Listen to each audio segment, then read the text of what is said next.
Morning. Hi guys. Serby and Amber, Andrea.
Yeah, hold on. I gotta warm up first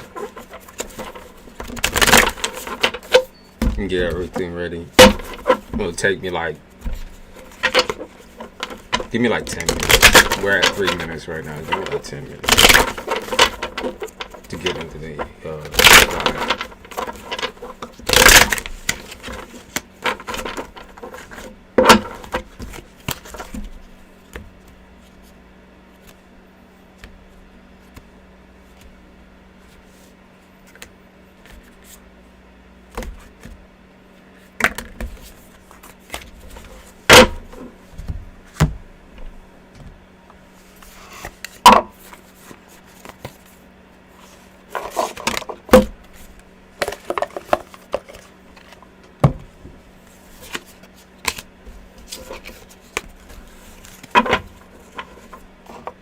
Hi, Malibu.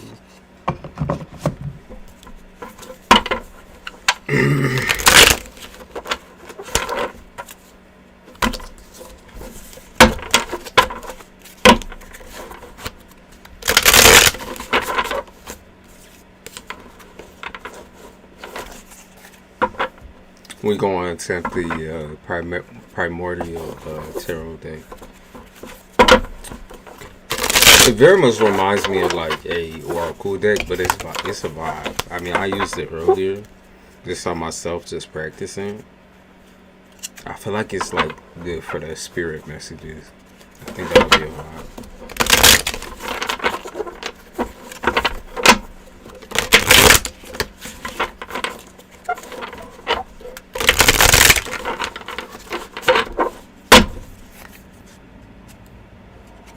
I mean, there's such pretty cards. I had to use them for something. Well, hopefully we get to use them. For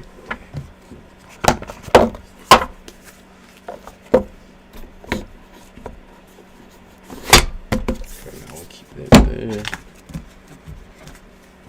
Then I also have this other one too. That oracle deck with the planets and stuff. This one's helpful.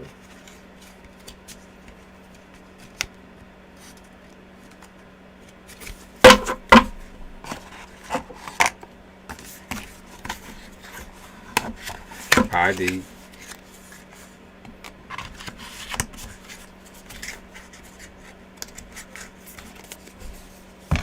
What's good with you?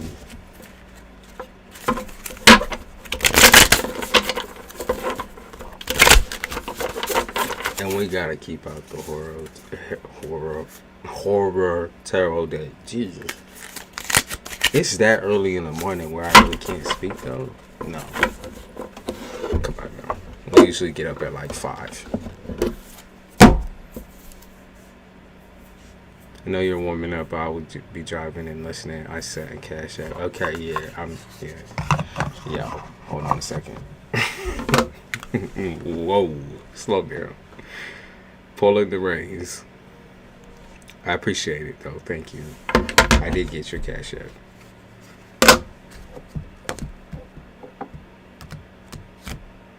Which deck are you vibing the most so far? The one that I've used is actually not the one that I've vibed with the most.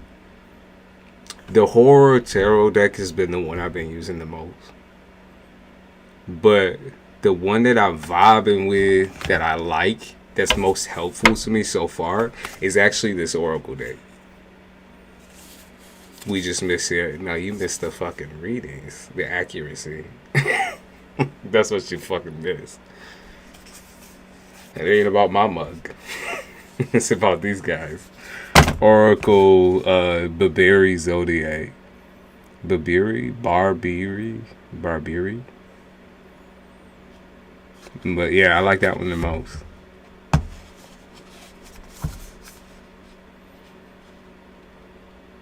I just think it's helpful. It's not even about the art style necessarily. It's like because it has all the planets and stuff on it, I can like add a little bit of the astrology flair in there when I'm feeling on something. Kind of helps me grasp that edge, especially when I'm feeling out different people's partners, like love, things that they're dealing with that. Thank you, D. I appreciate it. But yeah, I'm also combining it with one of the decks that I usually use. Also cannot speak today, Jesus. Yeah, it's the black and red one. I'll show you this one. It's that one. It's that one. The art style in this one is fire. But like I said, it's not my favorite. Even though I've been using it the most and breaking it in the most, the card stock is really, really like they made this shit easy and breezy. And it doesn't hurt my fingers at all.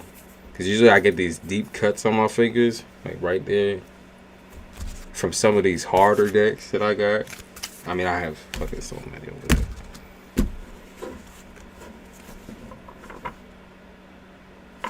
But yeah, no, I've been using my OG deck, which is really warm. If you see the side of this bitch, it's incredibly warm. Very, very, very warm. It's a native deck. It really does pair with this one, the other one you gave me. It pairs with this one. Like, really well. This is like the angel message deck. Talk about like shamanism and shit like that. It's a vibe. It's a vibe. Awesome art.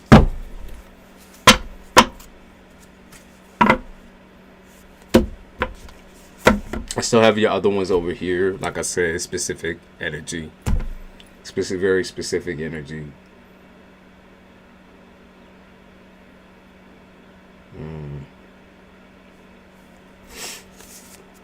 I also still have a couple that I want to try to use, but they're just harder to, like, some shit is just harder to tap into, to be honest. It takes a very specific, I think it's like a mood with me. It has to fit the mood. And recently I've been in like my Scorpio dungeon mood, where it's like, you know, we trying to stay to ourselves. Like, you know, dark ass dungeon and shit. Turn all the lights off and just vibe and listen to music.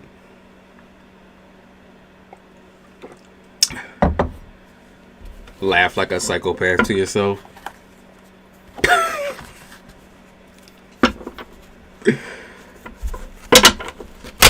Very specific vibes, like I said. And I feel like that cat tarot there, it fits like a more goofy mood. It'd be fun to read animals with that bitch.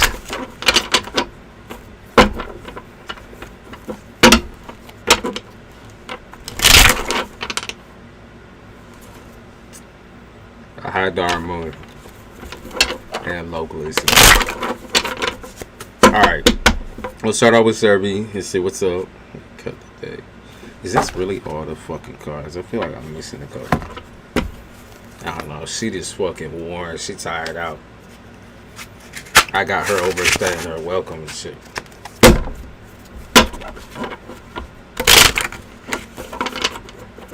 The dark dungeon psychopath. That's what I'm feeling. Dark dungeon psychopathic, black and red, or everything black. Silk sheets. I really do have silk sheets though right now. I've been sitting good. And that's the first time in a long time. But that's because spirits be saying, don't mix and mingle. Keep it $1.50.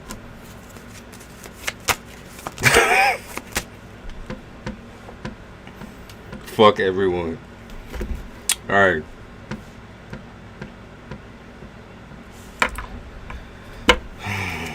So what is they gonna do in response to whatever this situation is? What are they gonna do? I mean, you're just gonna have to, I think, trust them. Serby, I think you're just gonna have to trust them. That's what it's looking like.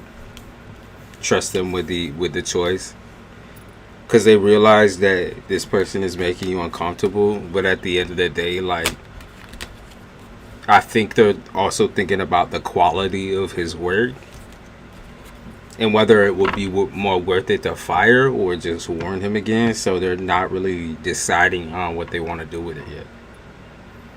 There's not like a for sure decision. There's two different things here that I can see happening. But I don't think he's going to get fired.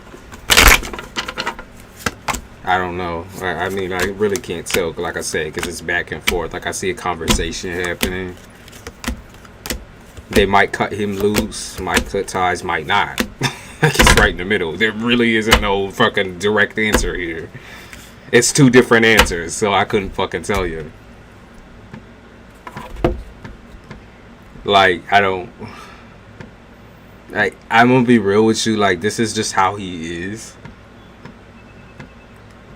Yeah, I know it makes you kind of go into like victim mode, and you kind of you fearful and scared and that sort of thing. Like, I understand that, right? Where it's like he looks at you like you're a piece of meat or a piece of prey or whatever. But that's like I said, I think that's who and how he is, and I'm not saying that's okay.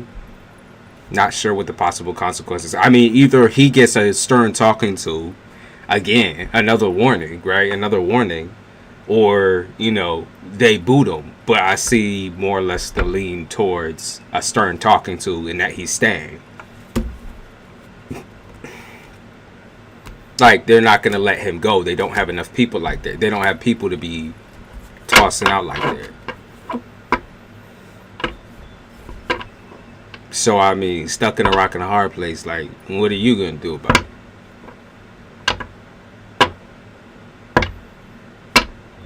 Because they never named you. I don't know if new name dropping is really going to scare him away from that type of behavior.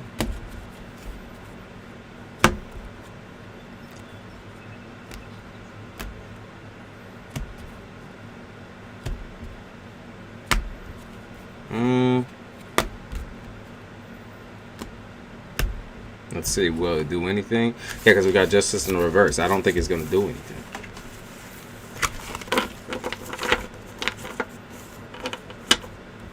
I'll check CASHAPP in a bit. You got a queue going out here, so if you're looking for fast track, fast answers, it's not going to happen that way. We do have a couple of different people ahead of you.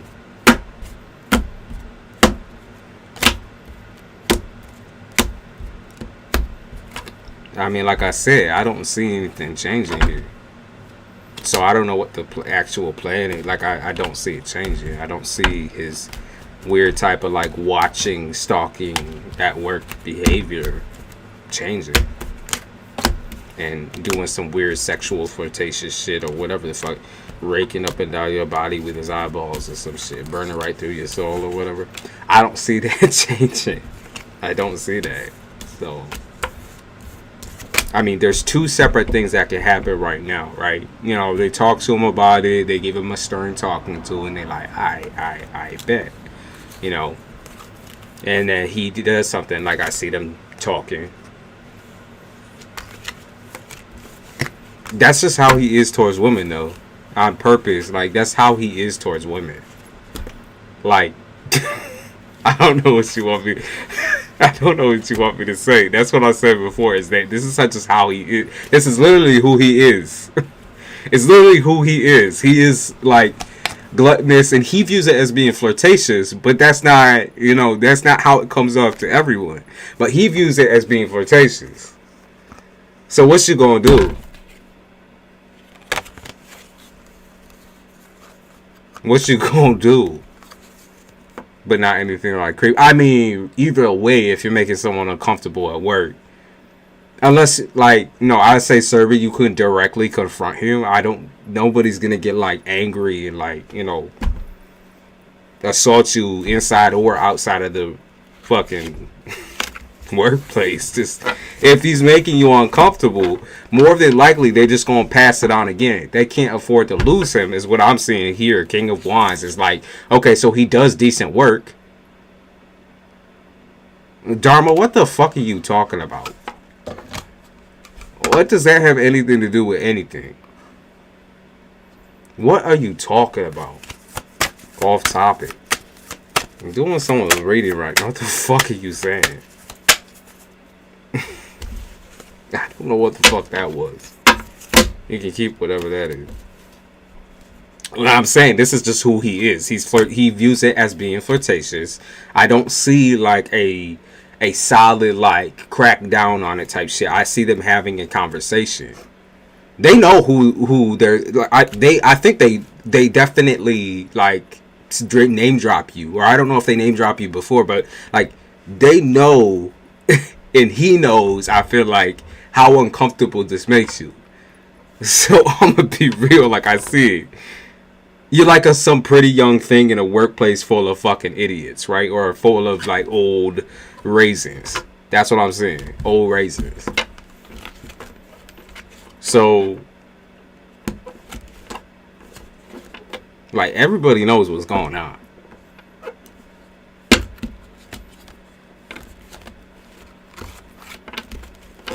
Yeah, everybody knows what's going on. There ain't no fucking kindred spirits. Yeah, he knows it's you. Are you the youngest one in the workplace? Or is that what they're saying? That you're the youngest as far as, like, females? You're the youngest one in the workplace? Or, like, you're the youngest looking. Maybe, like, the cutest looking might be it. So it is some weird, creepy shit. It is on some weird, creepy shit.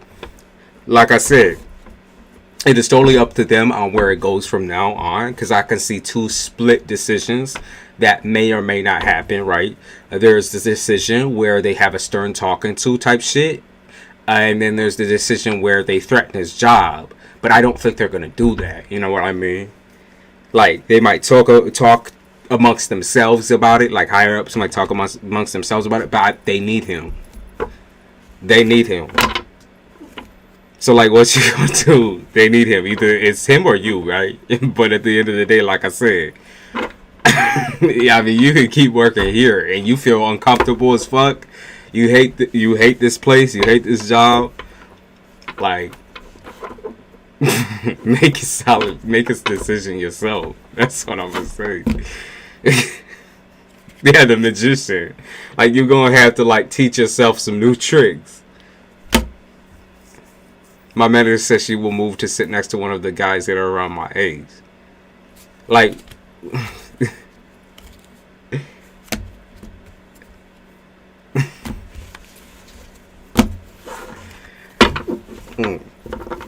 like I said, there really ain't nothing that they gonna do. Unless he's like sitting there and fucking touching on your titty or some shit. Like, there really ain't nothing that they gonna do.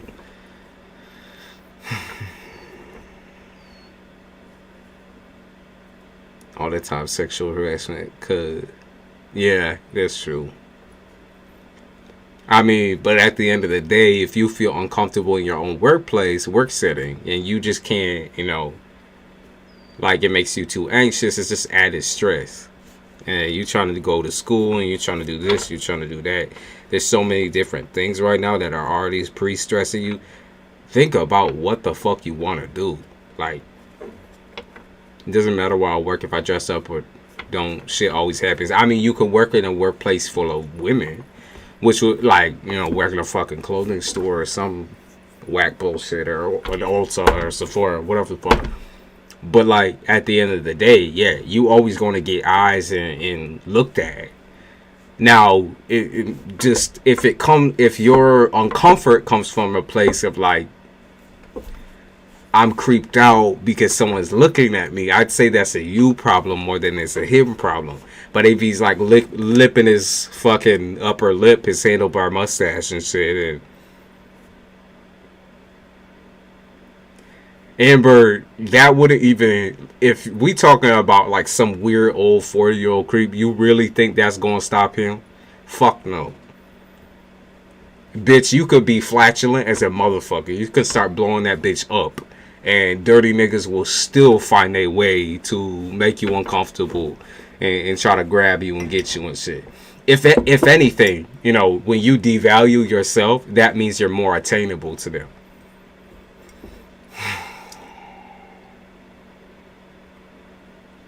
So, I mean, this is coming from a man's perspective. I know how the 40-year-old bastards think. I've been around old, dirty motherfuckers my whole life. Dirty dogs. She's real sexy. I'm just saying, I've been around dirty dogs my whole motherfucking life. Florist. So stupid. Granny just told me some goddamn manners. She said, get you a female who knows how to, you know, not burp in your and fart in your fucking face.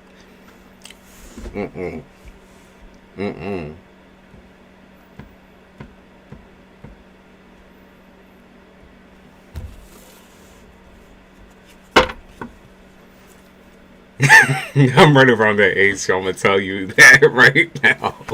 How it is. Yeah. There ain't nothing you can do. It's like one of the most uncomfortable things for y'all, right? It's like y'all get some weird attention everywhere, every fucking where you go. You can't even look halfway decent. In fact, you can't even wear like a fucking garbage bag or a potato sack without being looked at and ogled in some type of way, right? I mean, that's just how it's gonna be. The comfort level, like, as long as they're not grabbing on you and, you know, like I said, lapping up the handlebar mustache and doing hand signals at you and shit, like, you're gonna have to either get over it or leave. Find somewhere else you might be comfortable with.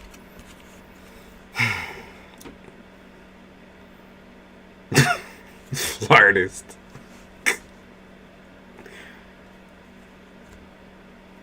Just mesmerized by your beauty. I mean, that's just it. Like, people are gonna look at you. People are gonna argue.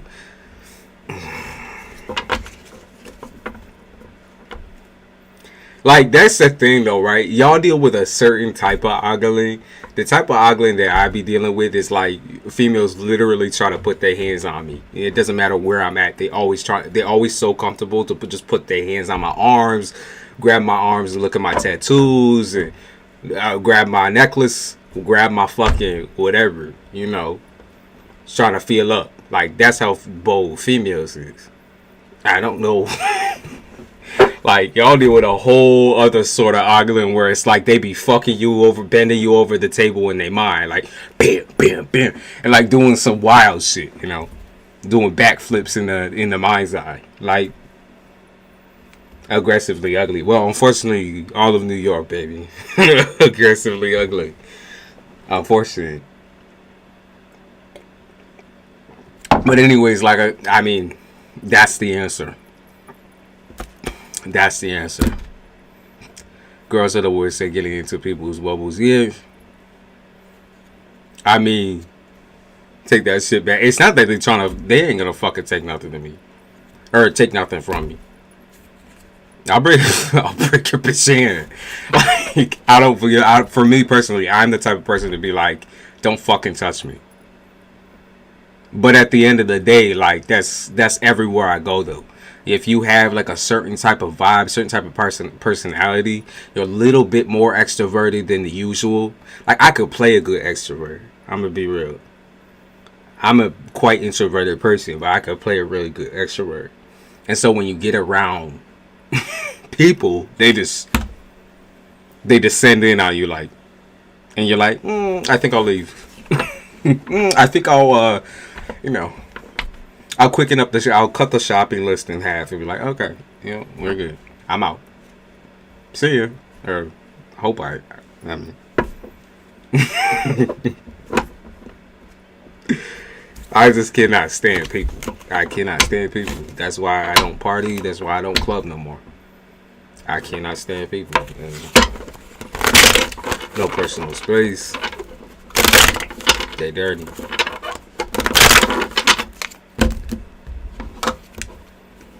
Hi, Frankie.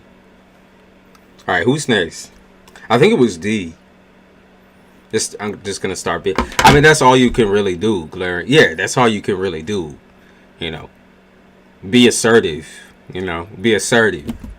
Because they get more if you acting like prey, right? And I know that's fucked up way to think about it. If you acting like prey, or you acting like, oh my God, I don't want to say nothing. I don't want to look that way. He's creepy me out. He's going. That's how That's how he feels. He's like, oh wow, that's my prey. That's something I want to go after. But when you do that, like, assertion, that dominance thing, where you're like, bitch, I'm gonna strike you. You come towards me. Bitch, I'm gonna stab you. I'm gonna mace you if you come towards me. Jiu-jitsu ass motherfucker.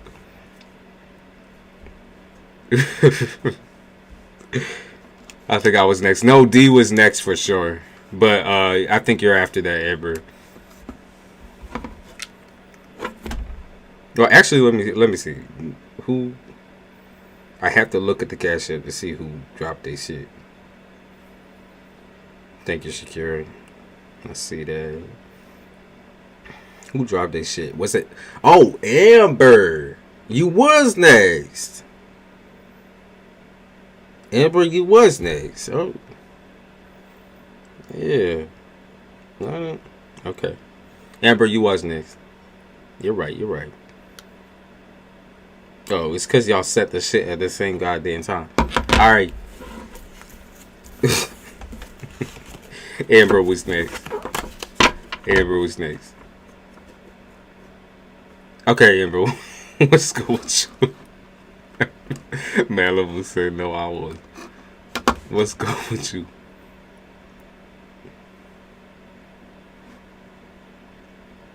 First 3 cards. You want the first 3 cards pop up. Let's see what's up. Let me get some music on too. Ooh, this is the last time that I'm ever gonna deal with your dirty ass.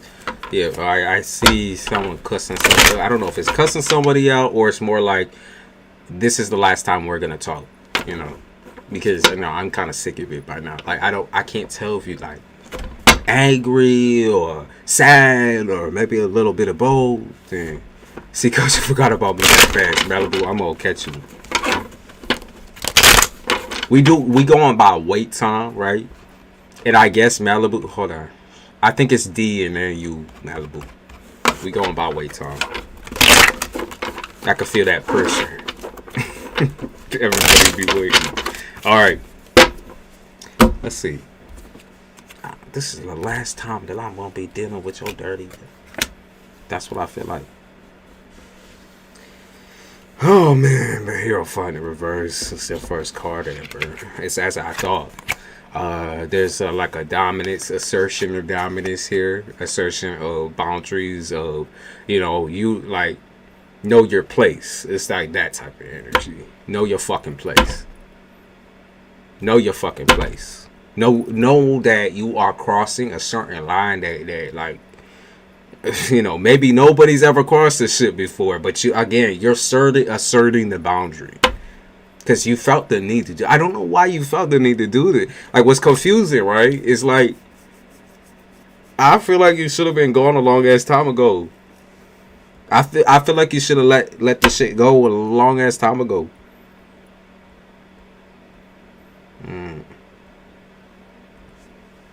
And then there's the star in the upright, which is like individuality, or it can also be cold. I mean, you could be acting very, very ice cold, ice queen type shit. Ice cold, kind of like, you know. I think you're spaced out. I think that's going to be my assertion of this card, is that you're spaced out. Okay, space cadet, space alien type shit. And this too, you kind of like hunkered down in the corner. I mean, I feel like the main theme of this reading is freedom.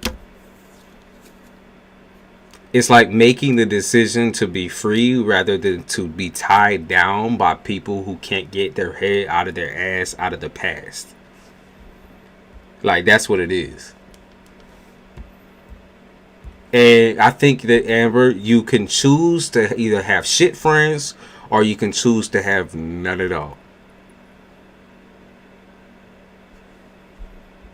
And I feel like the choice to have nothing and no one, honestly, is the most healthy decision right now. This also applies to romance.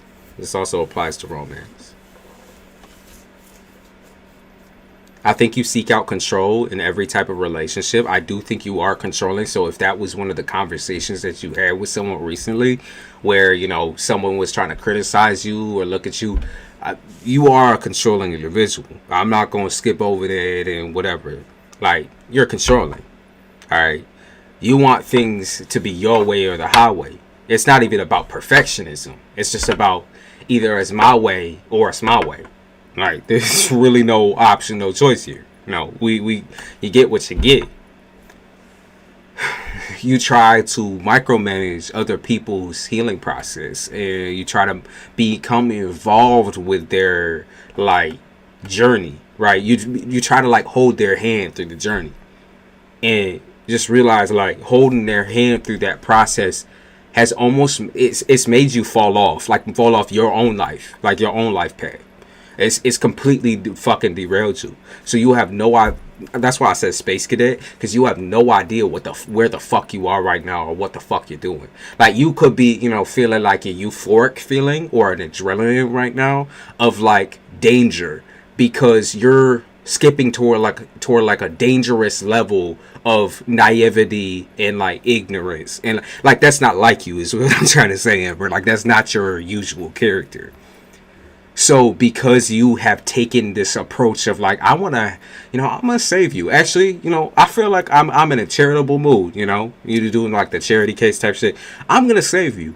You know, I'm going to hold your hand. You know, I'm going to give you the resources to get your life on track. And Amber, to be real, come on. Come on.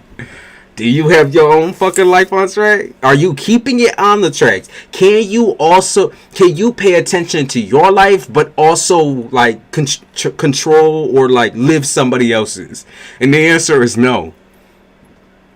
That, yeah, we all got a purpose, and yeah, we are not all here for the same reason type shit. And at the end of the day, the one person that you need to not neglect is yourself. No, it's not to that extent, but yes, I am controlling. You are absolutely controlling, my dear. It does not matter if you think it's like, I'm not saying it is a my way to the highway type situation, right? Because you never give up on somebody. Okay, you never give up on somebody who's going through a rock and a hard place, really rough time, right? You give them several different ways to like solve their problems and solve their issues, and they take none of it, right? Because the reality is that they don't want to change, and you're trying to change them. You're trying to build them into something that you want to see. You want to see growth from them. You want to see an experience that just does not exist on that person's plane or mindset or mind's eye type shit. They got to want that shit for themselves. You can't make them. You can't force that down their throat. You can't tell them to be someone that they're not. That's just as simple as that. What you are seeing is like, what you are seeing is a character that is not even there in the first place. That might be your true character. You might try to stay true to yourself. You might try to live life off of, like, you know, the truth and following forward and don't miss a step, don't miss a beat. You know, always tell people what's up, always check people when you see them in need, and da da da da, whatever. Like, you might follow that type of line, but everybody else that seems like they're around you in like the friendship zone, they follow a completely different fucking mindset. They're off doing whatever and whenever I like it type shit. And you're off trying to be like, well, I'm true to myself. I'm trying to help everybody succeed. I'm trying to go forward and be this way and be that way. Da da da da. You gotta stop. I mean, that's wild, man. That if you feel like someone's behavior is toxic and hurting themselves, right? There has to be a point where you just say, you know, like, now you're starting to harm me. Now you're starting to hurt my life. Now you're starting to interfere in my goals, in my time. And I'm not going to sacrifice all of my time for somebody who's not going to take their life seriously. That is, you got to realize, Amber, that is their life. You might see, you're like, well, there's a difference between, you know, like, oh my God. It's just, it's such a crazy world. It's a crazy world. It's like you think there's a difference between you and these people. Like, all that's different is like the eyes that they're seeing life through. If they take it as a negative spin, if they see the life in their own way, you gotta allow that, even if it is the most negative, crazy bullshit. If that is not something that aligns with you as a fucking character, you need to be able to walk forward and realize the world isn't centered around you. It's not you are not the fucking focal point. You might be the focal point of your own goddamn life, but you are not the focal point of everybody else's. So these people, like I said, that choose to go down the negative path and ruin everything and destroy everything in their way, you can't make these decisions for them. They do that for themselves. So when you're getting disappointed and feeling guilty on someone else's behalf, even though they're just living the life that they want to live, that shit needs to stop. Because you are not a fucking saint. You are not motherfucking Mary. Like, that's just not the way it works. That's not the way it works. You're so set in your way, though, when it comes to that, like, oh my God, like, I need to heal, I need to give and give and give. That is not how you get from what we call like the universe and manifestation space. The manifestation space, it is a self thing. It is, you manifest for yourself. You don't manifest for other fucking people. That's just you. That's you on your own goddamn time. We can't manifest things for other fucking people if they're not gonna do what's right for themselves. That's just it. Don't give your energy to others. You know where they put that shit? They put that shit right in the, you know, right into alcoholism, right into smoking too much motherfucking weed and fucking every bitch on the corner. And, you know, they put that right into abusing their kids and fucking around this way and fucking around that way. And, you know, going out and consistently supporting their abusive and toxic passive aggressive behavior. You know, they're on the borderline always of explosion. That's the life they chose, though. You can't judge them for it. You can't keep looking at them like they're any different from you. They're making choices every day. Just because they're the fucked up ones and the wrong ones, it does not mean they're not living a life. They're living a life of their own choosing. And that's it. That's it. Thank you, Pisces. That's it. You gotta face the facts. Other than that, you are a good person, Amber. You know, there's nothing, like I say, you can't keep blaming yourself for this shit. You're a good person.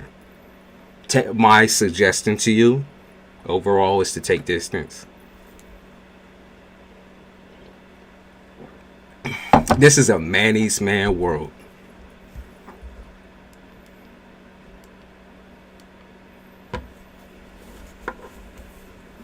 Love you, Pluto. Almost angry. Honest advice. Not even joking. I mean, I learned this myself more recently. I learned you really can't help everyone.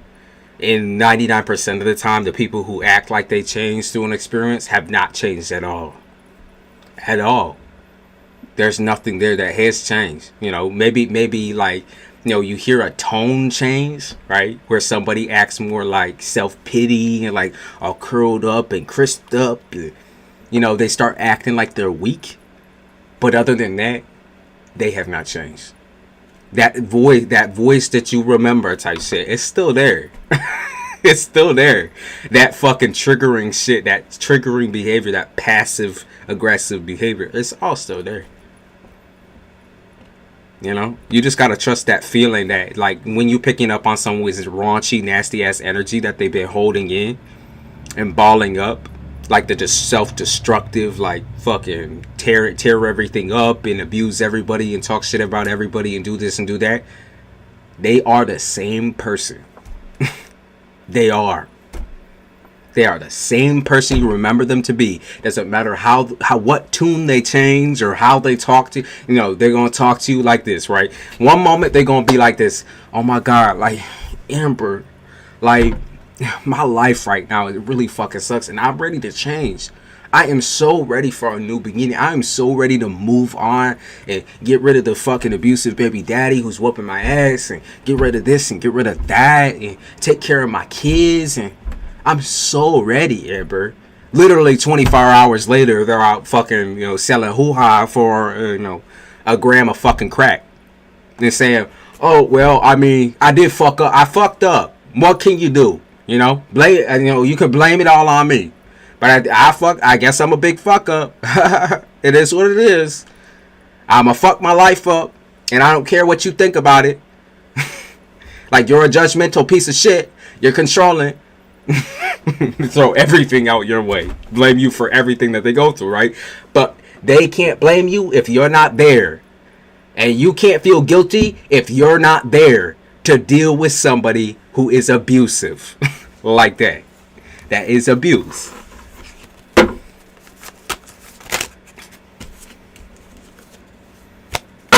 Yeah, Amber, that's what it is right there. I just felt so really, because like I said, we for sure have been going through similar things, Amber, for sure. And that's why why the energy picked up so much. It's because of shit like that, right? They're using you. And there ain't nothing you can do to help them see through and see fit and take care of their own, and nothing. That's just not in their character. It's not who they are.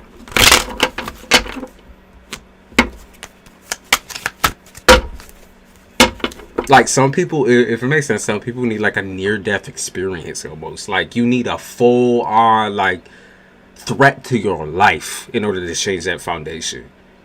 And it's not going to be you that does it. Unless you're out here holding people at points. You know what I mean? Like, you know, I hope not, Amber. I hope not.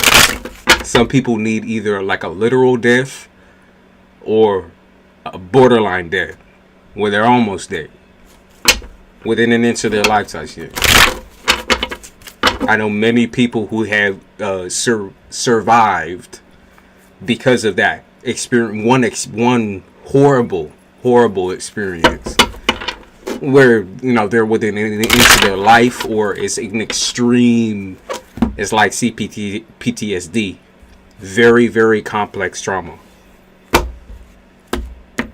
Very scary moments. Or, you know, like I said, you know, you get 16 bullets in you, or your baby daddy stabs you in the stomach 6 times, or, you know, there's so many different situations that change people for the better. And they're really fucked up. But at the end of the day, if you be really fucked up towards your kids and really fucked up in life, that's exactly what life is going to give you and feed you. Sad, but it is what it is.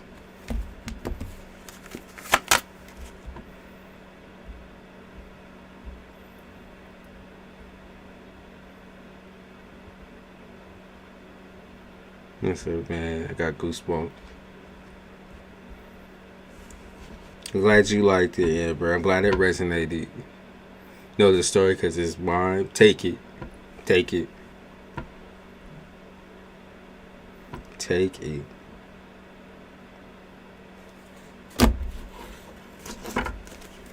Good luck at work, Amber.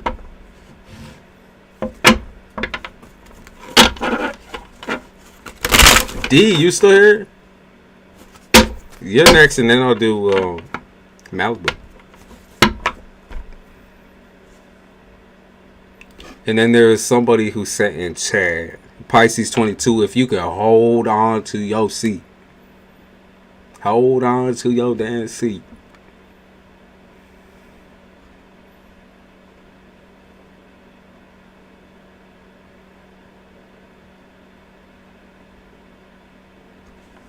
It does not always take love, because you can love somebody and they can fuck you up with that love. They can melt you with that shit and never love you in return. Sorry, but it's not just love. You gotta break somebody down in order to build them back up again sometimes.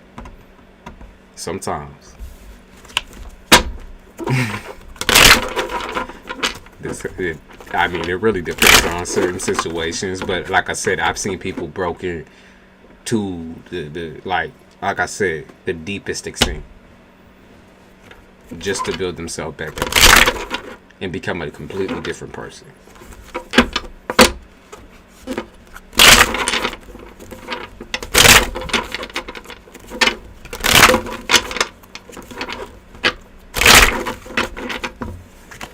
Guys, see, I think is it Shakira next after Malibu? Yeah, Shakira, you're after Malibu. And I don't know if there was anyone else in this bitch. No, it's Pisces, you're after Shakira. Keep that in mind. Alright. Let's switch up the day, actually. So you want them all aspects. You want to just see, okay.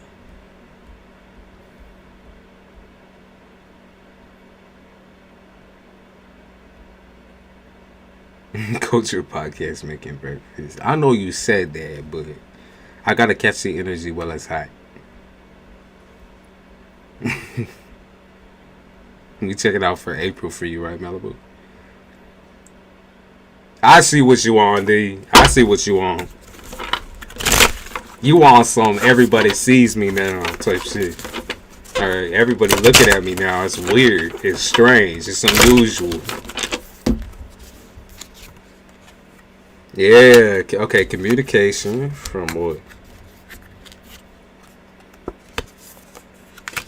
Everybody looking at me now.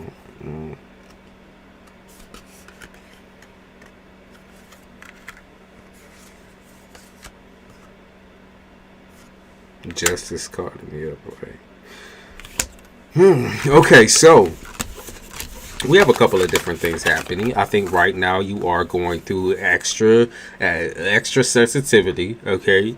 Brought on mostly by the moon and brought on by this Aries season flare, okay? I pick up on like flare-ups right now. It's being your main your main energy is flare-ups, and now that could mean a lot of things, but I'm gonna take this reading in a more sexual route. I'm gonna take this. I mean, it's a bug you really can't squash type shit. It's something that you really can't deny, is what they're saying. You just really can't deny it. You can't deny your attraction to somebody, or you can't deny that this person is like an obstacle towards like a new budding romance, new relationship, new situation. Yeah, you might feel like this person is more of an obstacle, but like I said, it's like a bug you can't squash. It's like a roach. Why it keep coming back? Or why the fuck does it keep like revitalizing and then it gets boring, and then it revitalizes and then it gets boring? Is this person taking you serious? Or, you know, are you taking yourself seriously when you're talking to this person? Or when you're dealing with romance, are you taking yourself seriously?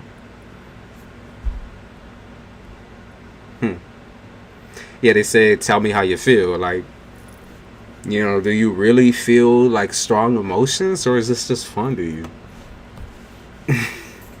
I think we've reached the part where you just made my stomach growl. Hungry. But I think you've reached like a climax, like, for lack of a better word, in your life where you're looking for anything to really like excite you and turn you on. Is it right to say that this is maybe, it's not that it's a depression point or anything like that. It's more like you're extra focused on putting one egg in one basket, and not at all, like, you are not panning to any other basket. Hey, Gypsy. Good morning. He said, "No, I'm not taking the romance seriously." Right? I'm saying there's some people around you. I mean, I mostly see sexual exploration, but at the end of the day, like I said, it's a possible thing. You know, romance is kind of crazy because it be coming towards you when you didn't even want the shit previously, and then you be thinking about it, and then you feel guilty for thinking about it seriously when it started out as something to play with, fun to play with, right? Not to eat, not to get involved with, not to interlope with.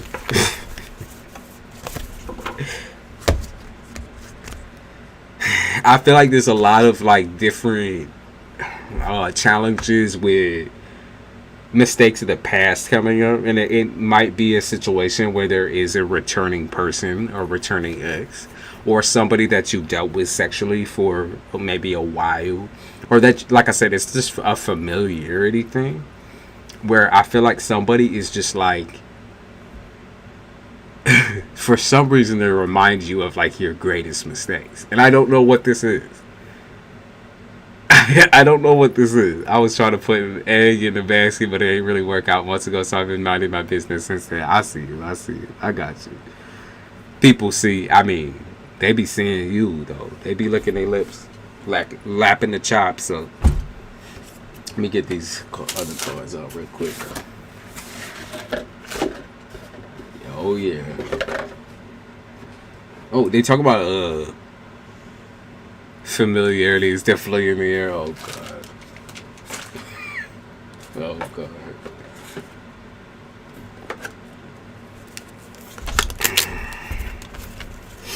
Let's see what's up.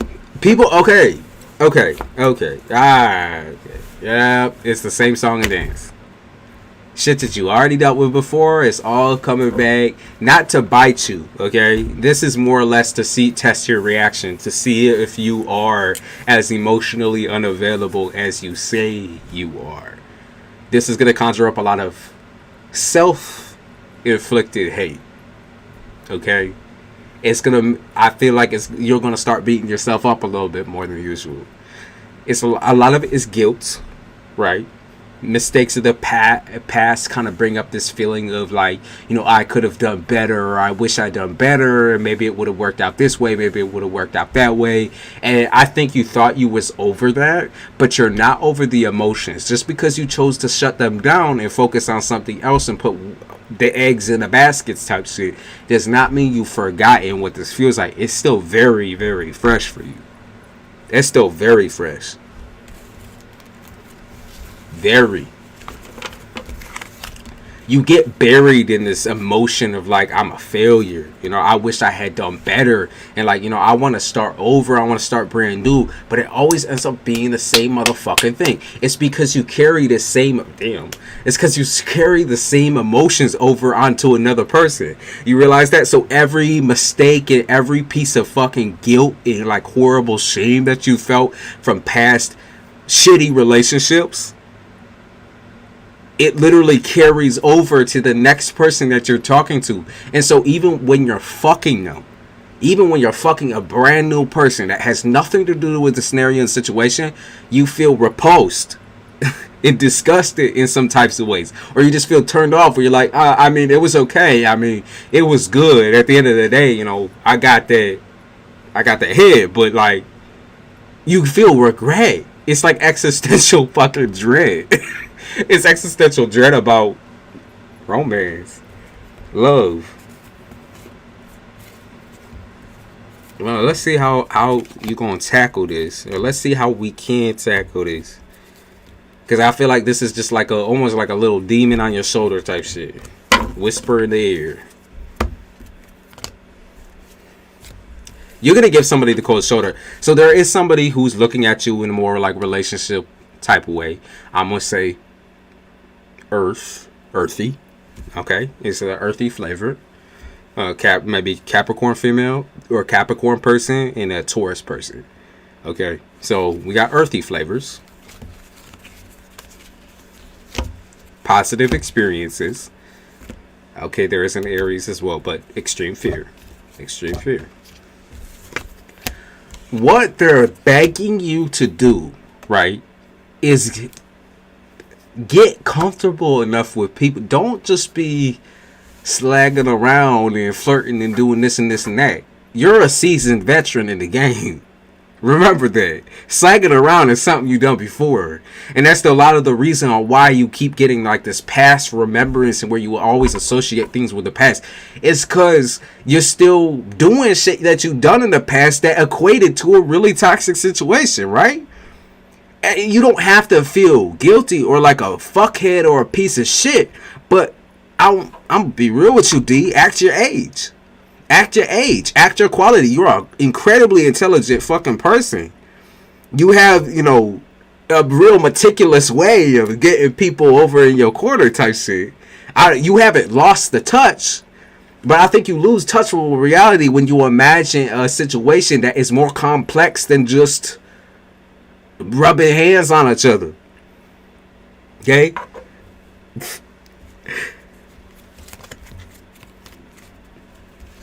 You lie to yourself, saying that I think you tell yourself that you don't deserve certain qualities out of people because you're not in the right place. But what the fuck is the right place?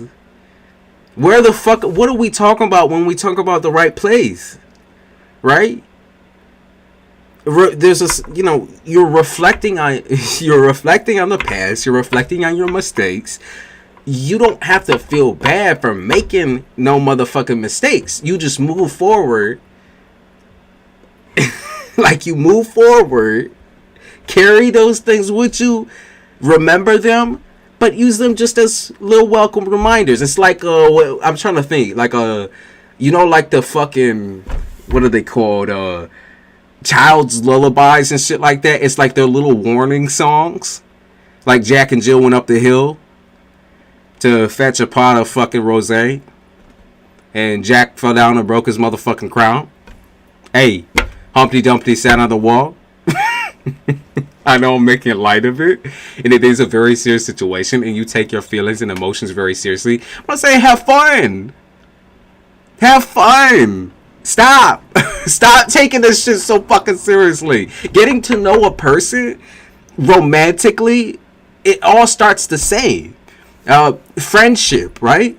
It's kindred spirits. Two kindred spirits. The rosé. Yeah, nigga went up to go get the fucking rosé. He drank a little too much and that nigga fell right off. Nigga can't hold his liquor. But you know what I mean. Have fun. Stop with that self-fucking, I hate the fact that, you know, I can't even look at another female. I can't even look at another person without feeling this crazy amount of heavy ass guilt. I see that person everywhere I go, everywhere I walk. You know, it's a fucking tragedy. I hate this shit. You know, stop. Just have fun. Make a friend. You do not, these people that you've been fucking, you don't have to instantly right out the gate tackle them and be like, is this my wife? Is this my future fucking, this is my future partner? Like, are we getting to get engaged next week? Have fun. You forgot, I feel like you forgot what that part feels like. It's like that part of being young, right? You forgot what having fun feel like. Be playful. You're allowed to flirt. Now, if you're afraid of getting your emotions invested in shit, that's what boundaries are about, right?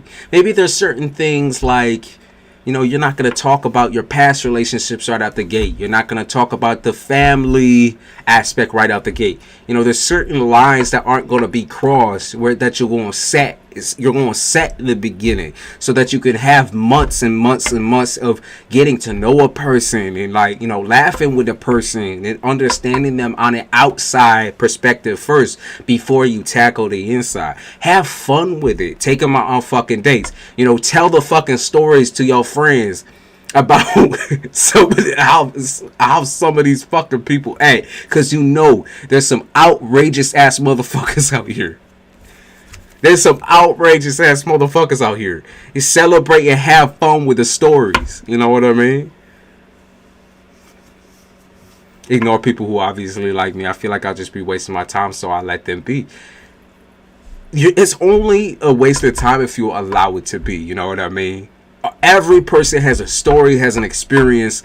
Now, if you feel like you just want to head all into your finances, all into your money, all into business, all business, no pleasure type shit.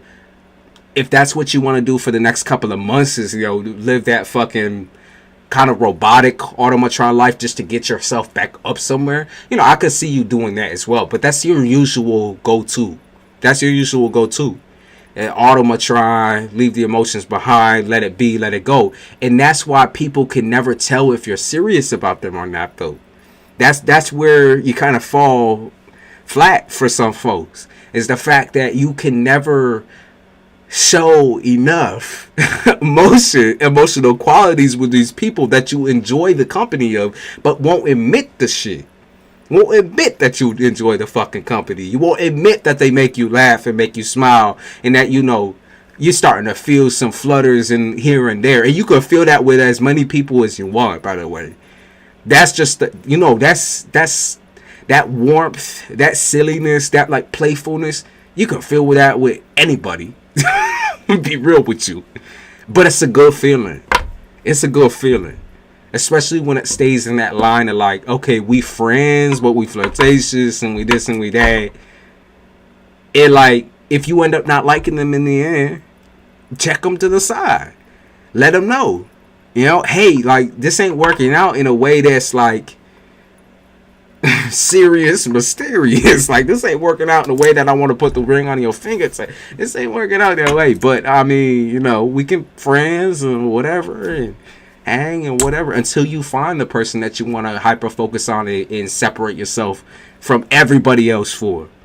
And you will find that person as long as you out here having fun, making friends before you get jiggy with the emotions. I know it's hard for you. Like, you're a pretty emotional person. Let's be real. You know, you're a Scorpio, right? So you got like all of those, like, people view you as dark and mysterious, but the reality is you. I'm gonna call you a crybaby. Okay, you crybaby. I love Scorpios because of that. Because of your very nature is designed to make other people around you feel like human emotions, human qualities. And so when you're not doing that, when you are void, you understand that people get bored around you because they stop feeling they stop feeling your energy. They stop feeling your emotions. You act like a robot. You're missing like the key parts to yourself that make people interested, that make people fall in love with you, that make people want to connect with you. Why you been calling me out? I cried all this week. I'll be real with you. All Scorpios to me always get so like weak-kneed, right? At very, very, I feel like, I look at it from the outside, right? And I'm a logical thinker. I feel like it's very trivial connections, right? But how is it, how is it trivial through your eyes when you be looking at everyone so seriously? When you take every word that they say, every approach that they make, every little, move in their body, because y'all see all that. I'm not a person who sees all that. Y'all see all that. You see all the like little hand signals and little shimmy shoulders and this and that. You see all that. You see the things that you want to see, and that creates a very, very, very deep connection instantly right out the gate, because you understand things about people that they don't even understand about themselves. So that's why I'm saying you might cry, you might be emotional, you might be still fucked up after the last fucking person who drained you fucking dry, and you might have drained them dry. But at the end of the day, remember, we're going out here with a new perspective on new people, on new things. And if something reminds us of the past, we're not going to get afraid of it. We'll tackle it. And if it's not something that we fucking want, then it's not something we fucking need. And we can say no. When we can say right over to the next person, right over to the next situation. We don't got to do all that. You know? Don't even have to fucking deal with it. And that might seem like a coward's game. And I know Scorpios typically feel that way. Y'all are revengers. Let's be real. If you don't do it well on the first try, then you want to try on the second. And if you don't do it well on the second, then you want to try on the third. I know. Revengers. You want to come back with a vengeance. You want it to be the best of the best, the God. The God. You want to tell it to him straight. You know, I'm not a piece of shit. I'm not a piece of shit.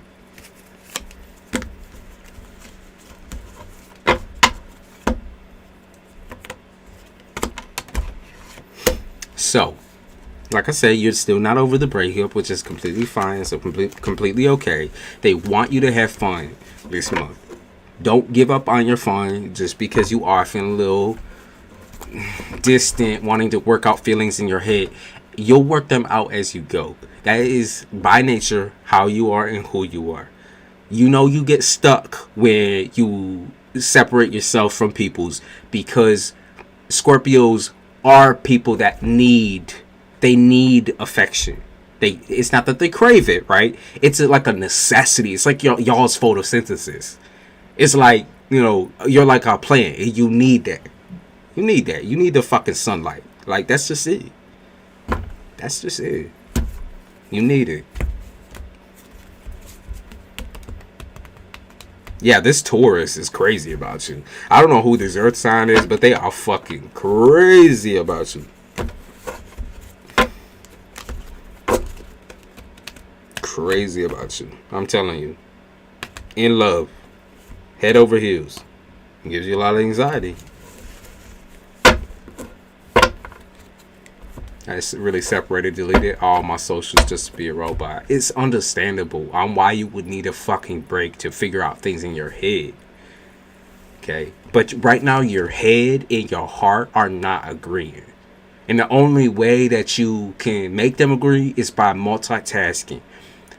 Focus on different aspects of yourself this month. You've been really, really hammering in on the finances, really hammering in on the work. And I can see the work here. You're getting some good karma in when it comes to your work. I feel like you can't believe some of the shit that's going to be happening in April for you. I think that, you know, you're going to be acting like a giggly ass little kid, where like things are going to be back to back happening well for you. And instantly you're going to be thinking like, so where's the bad news? You're like, but where's the bad? Like, where is it at? Where the fuck is the bad news? No, you getting that fucking Benjamin. You getting that fucking Benjamin. There ain't no bad news. Like, you can multitask. You can multitask. There is sign found somebody new, so I felt bad. I don't know how I'm gonna be real. I know you jealous. So first of all, stop it. Second of all, I don't know how true that is. Can I be real with you for a second? I think this person is lighting something under your ass. But, okay, just because the earth sign is lighting something under your ass does not mean you need to punish yourself for moving at your own pace. You are going to move at your own pace no matter what. Do not move any faster than what you're moving right now. I know you're jealous, right? Like I said.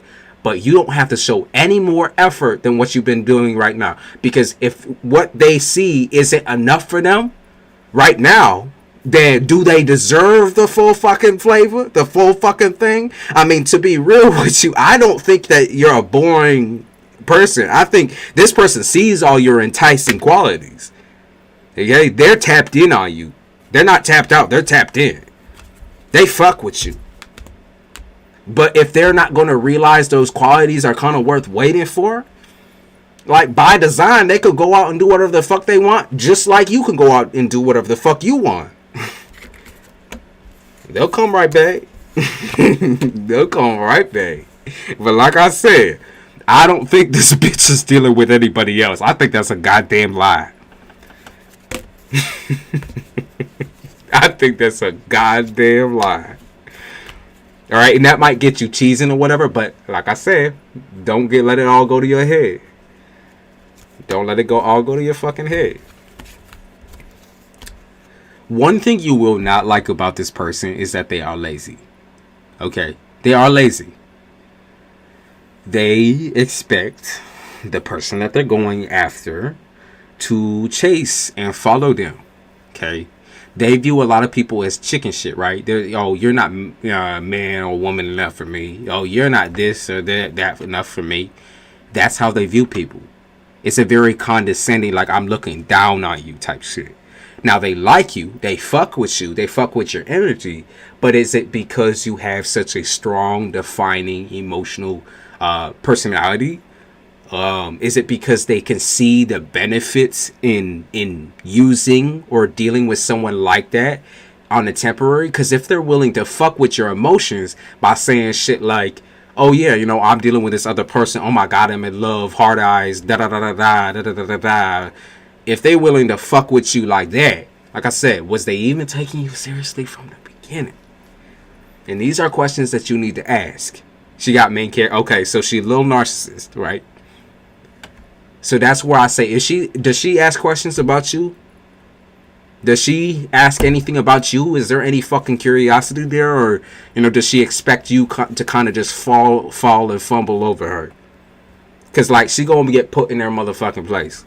One way or another. Whether it's you moving on and dealing with whoever the fuck you want to deal with. Or it's you kind of taking hiatus from that connection. And, like I said, maybe that's the problem with how you feel right now. This person reminds you of the past because they have that little self-centered, narcissistic, like the world revolves around me. I need every man kissing my fucking feet and groveling at the knees and the seams and shit.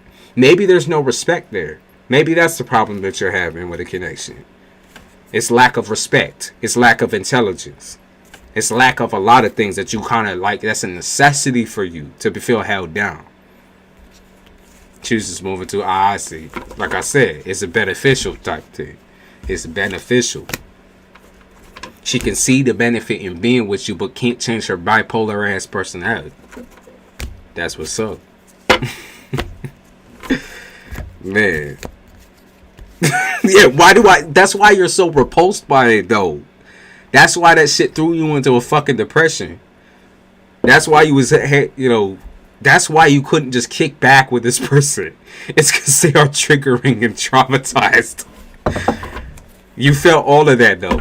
Just take into consideration that you are incredibly intuitive as well. Like, you're feeling all of this conflict within this one person. And it's also bringing up your own conflicts. You're not able to deal with your conflicts peacefully because this person is a part of that conflict. Brings that bipolar energy with them. I can't stand that. Currently cutting off a Pisces after first date. I'll only talk about himself for 4 hours. That's the shit that I'm talking about, though. That's the shit that I'm talking about. Self-centered. You know, think of why you held back, D. That's all I'm saying. What else do you want to me to look into, D, before we move on from you? We had a lot of fun with your reading. I think I always love Scorpio perspective. It's just so different.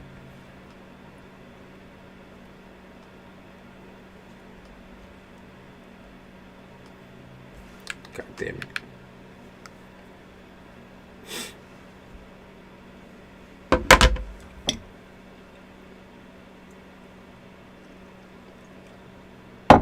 Don't try to compete with main character. One piece of advice for y'all.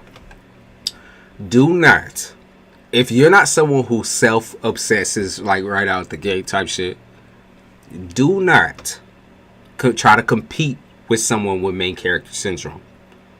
Because just know that they would rather fuck themselves and be talking to themselves the whole motherfucking time. Them to be talking with you. No sacrifice, okay? They will not make any sacrifice for someone like you. Regardless of who you are. You could be fucking Jesus Christ himself walking around with golden sandals. And the bitch would still be looking in the mirror. And that is a deeply insecure person. I'm sorry, but that's what it is. It's really deep insecurities. That builds a person like that. It doesn't make them like a narcissist necessarily. Not yet. They're kind of bordering that.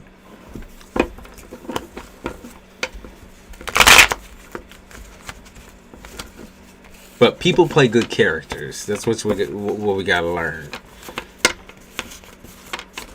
And then they crack probably like, 4 or 5 months in and become a very, very insecure fucking mess, folding over on themselves and whatever. You suddenly become mommy and daddy. You become the parent. How's the spiritual situation looking like? Let's see. For April. And don't mind asking me anything. Like I said, we can go bam, bam, bam. I got time. Okay. Hear no evil, speak no evil. That's that type of shit that I picked up on. A return to sender type shit. Return to sender, okay. Trying to clear your energy out. I feel like you're in April. What you're going to need to do a little bit is exercise the freedom of travel, the freedom of car rides or plane rides or wherever you're going. You might be even going back home or something like that. But I feel like there's a need for you to escape. And that has something to do with you traveling right now. I think you can pull yourself very much out of that like bordering depressive zone as long as you're willing to exercise freedom. Because I think that's just like the main vibe right now. It's like, what makes me feel free? What gives me the courage to like assert myself, assert my dominance? What brings me out of my shell? And I think travel would do that for you. Okay? I really do. I think this will bring up all that like manifestation. You've been trying to manifest for quite a while, okay? Quite a long time now. And it's been coming up in small ways. But you're sick of the fucking penny pinching. Like, you're sick of the like, okay, so you give me like a little bit this month and a little bit that month and a little bit this week and a little bit that week. You're sick of that shit. You trying to get something big. Like, where the fuck is my breakthrough, right? That's what you've been waiting on. They're telling you, surprise. Okay? Surprise, motherfucker. After you get rid of this whole like, anxiety about the travel, once you actually just go and experience it, you're gonna feel so much better. I mean, a weight will be lifted. I think you'll figure out finally what you need to center on, what you need to focus on when it comes to work and when it comes to spirituality. I think all your prayers, all of your, like I said, all your self-focus, it'll get paid back to you in some type of way. You're going to realize that there's a lot of things that you're incompatible with as well. So you might even be incompatible in the way of doing a certain type of work. Okay. Incompatible with certain people at work. Incompatible with certain people dealing with family.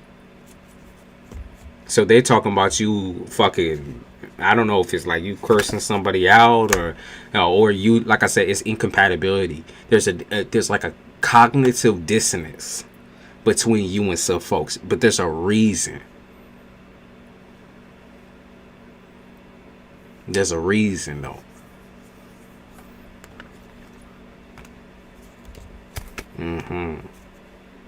I think this is going to be a huge death moment for you, which would be your card, Scorpio.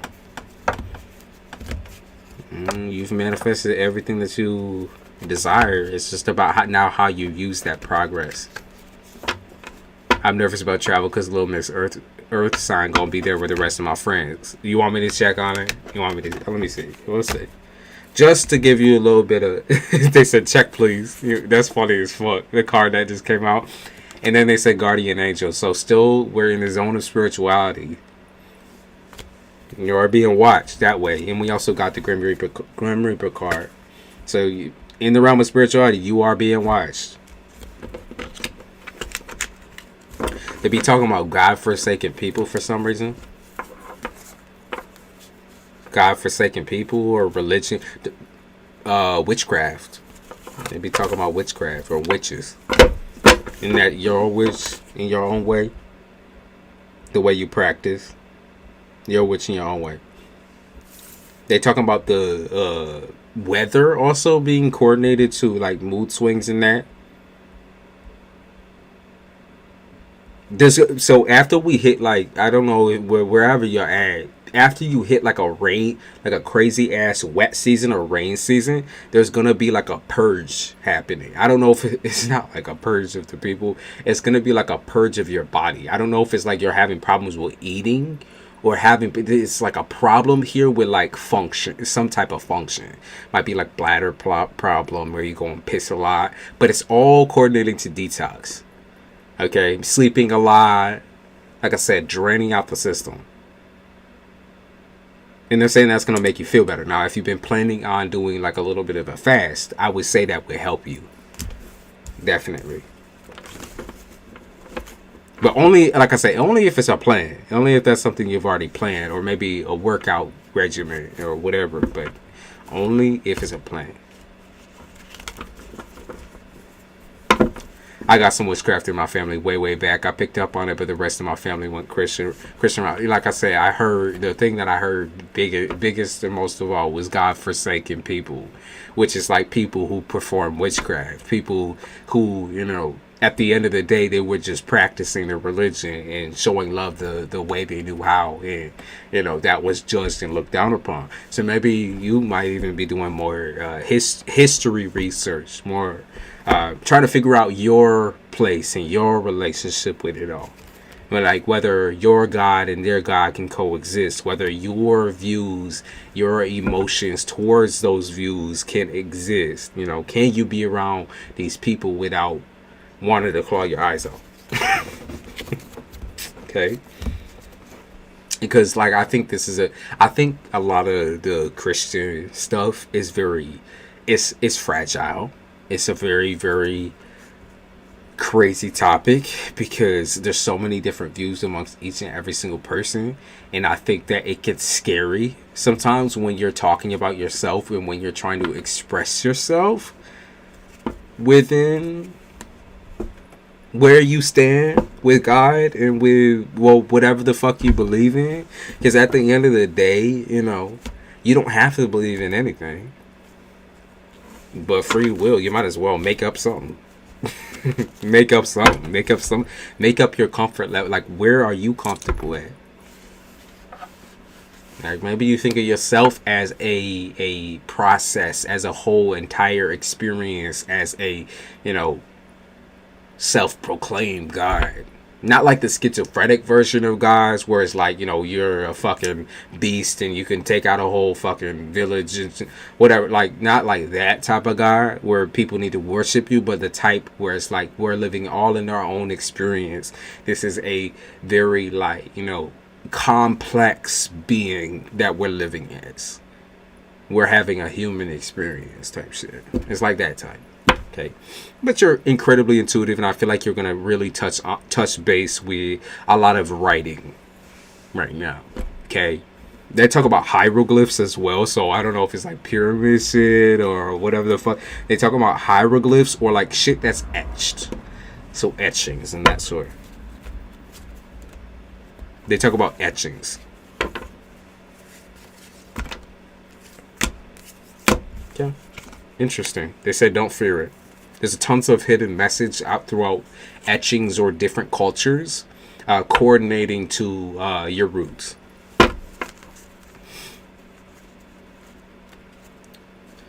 Yeah, they said what you're going to soon figure out and realize that is that we're all part of one single collective group of, not religion, but of spirit. One single group. Really, we are. Regardless of whether you're all fucking Bible beater or whatever, like, one single group.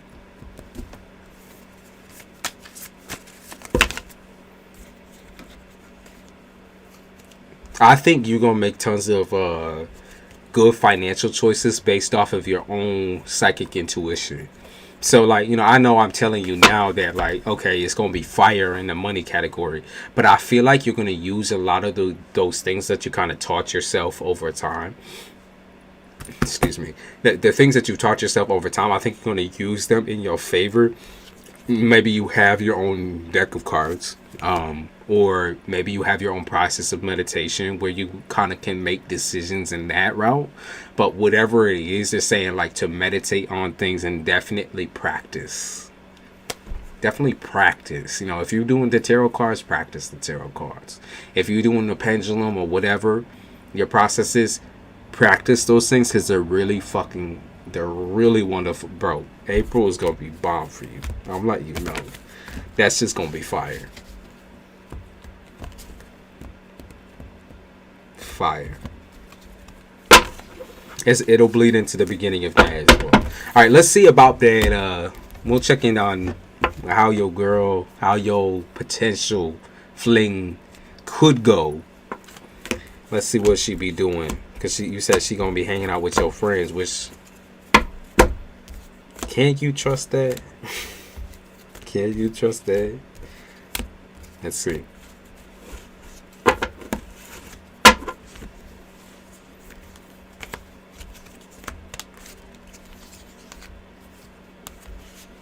She think all your friends are weird.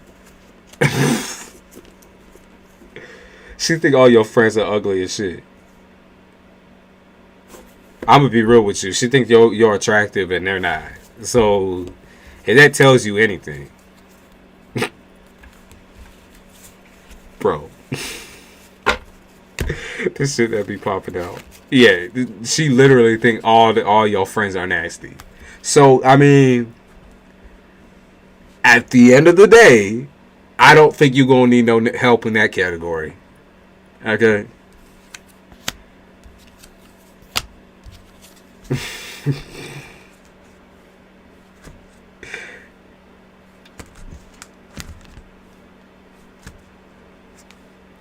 Will she be flirtatious?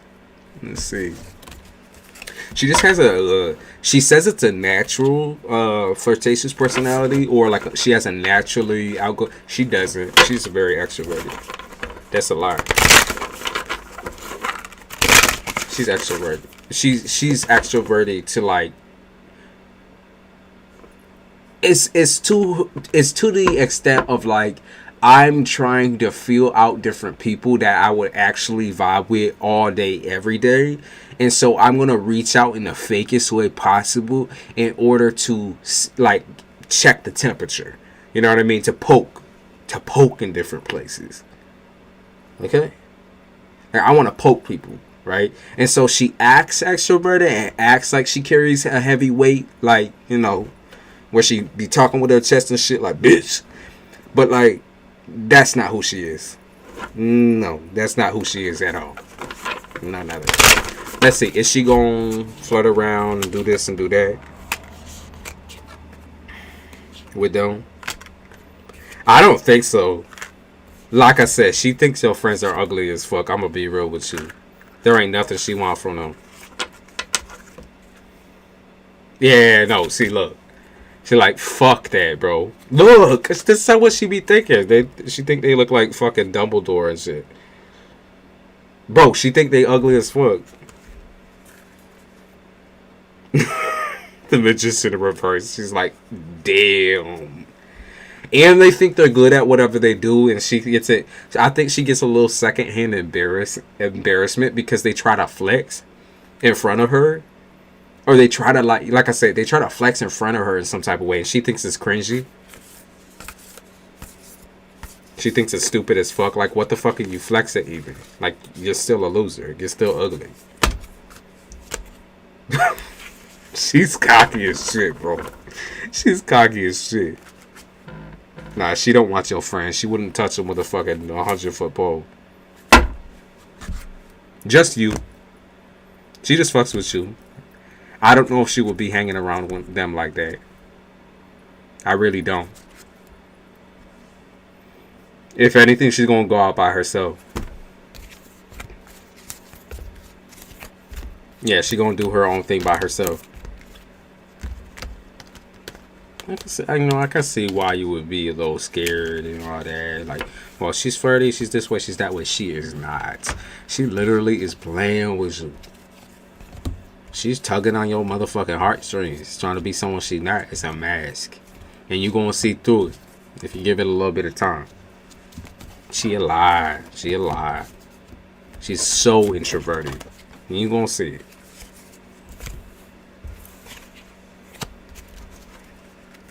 Y'all be liking on each other and shit. Ugh.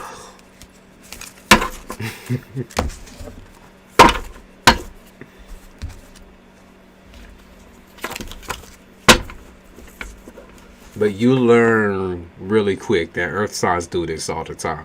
And this is coming from an earth sign. We like fires where we have no place to. We know how to manipulate people, okay? We definitely know how to, like, get people hot and bothered. But then when people do it in return, we're like, for real though? You're a piece of shit. You're whack. Double standard.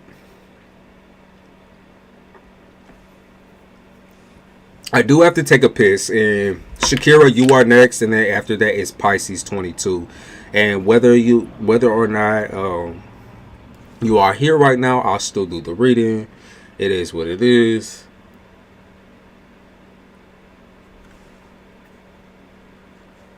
I know it's taking a second, but I'm taking my sweet time.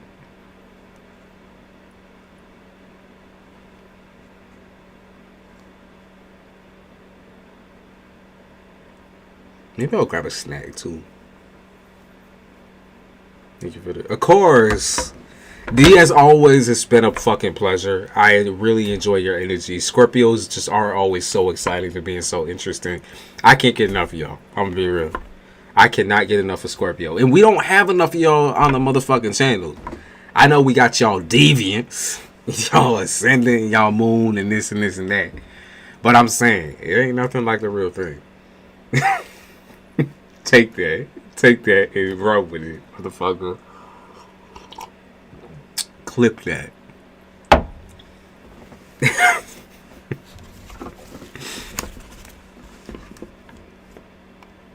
But I love my emotionally vulnerable gang.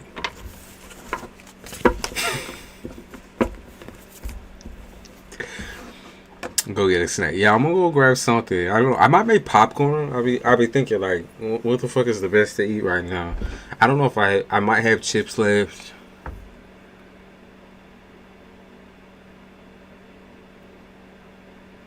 What the fuck do I got? I'll go check it out, y'all. Give me, I'm gonna say 5 to 8 minutes. 5 to 8 minutes. I'll also go get another cup of coffee so we can keep it at the energy at a fucking 100. I'm taking it. All right, Shakira, I'll be right back. Let me turn this on real quick so people fucking.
Alright, y'all. A while later,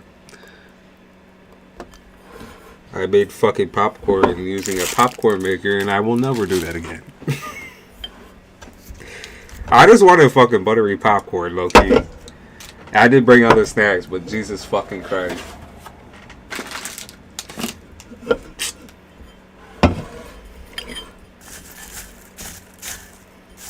I feel like it's not even fucking even like they said it would be.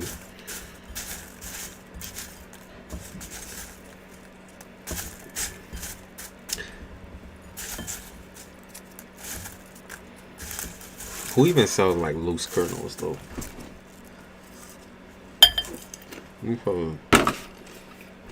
Yeah, it's not even like the fucking distributor.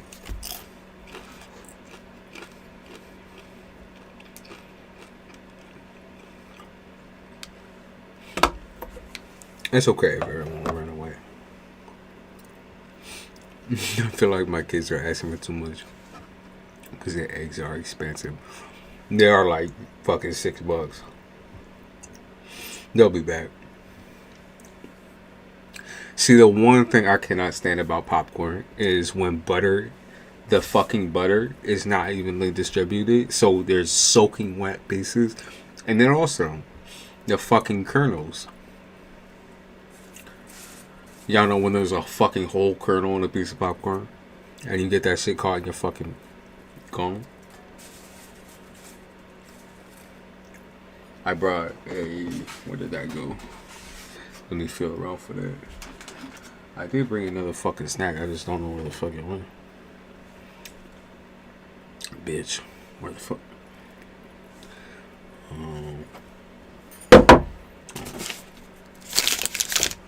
I got a Cliff Bar as well.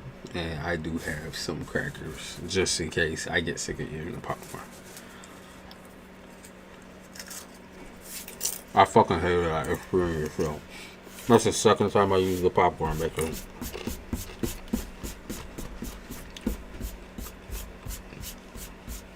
He said I love me some kettle. I like buttery popcorn. I like the movie theater type.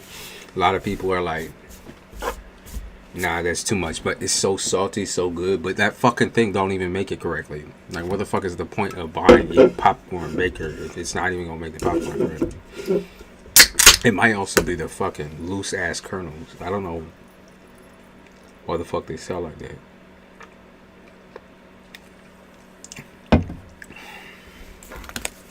Too much work. Too much work. I want to go grab some more of that powder. Because somehow I just knew this shit wasn't going to be the way I like.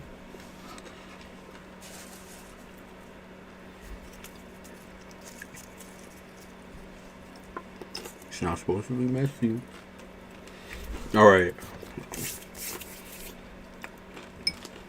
1 second. And then I'll do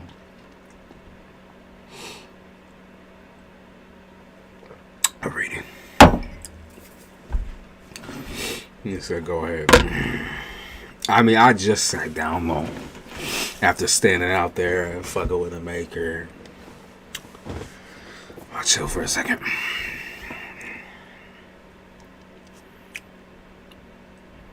Alright, Shakira.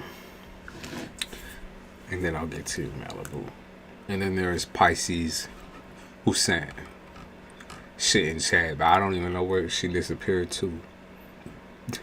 She went for her run. Popcorn with a little hot sauce. Actually, not too bad. I like that. Use the powder, the hot sauce powder. Actually, I did put a little on this, but it's like I said, it's still not like the way I like it.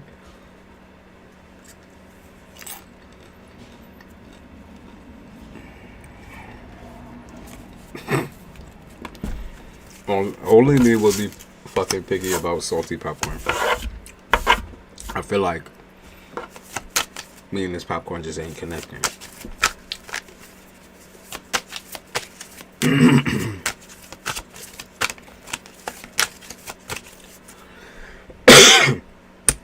And the popcorn fumes.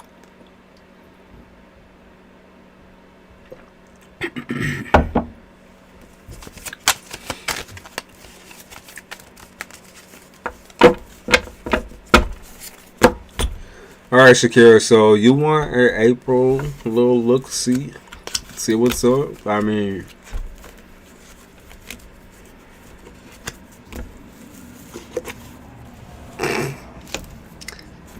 okay.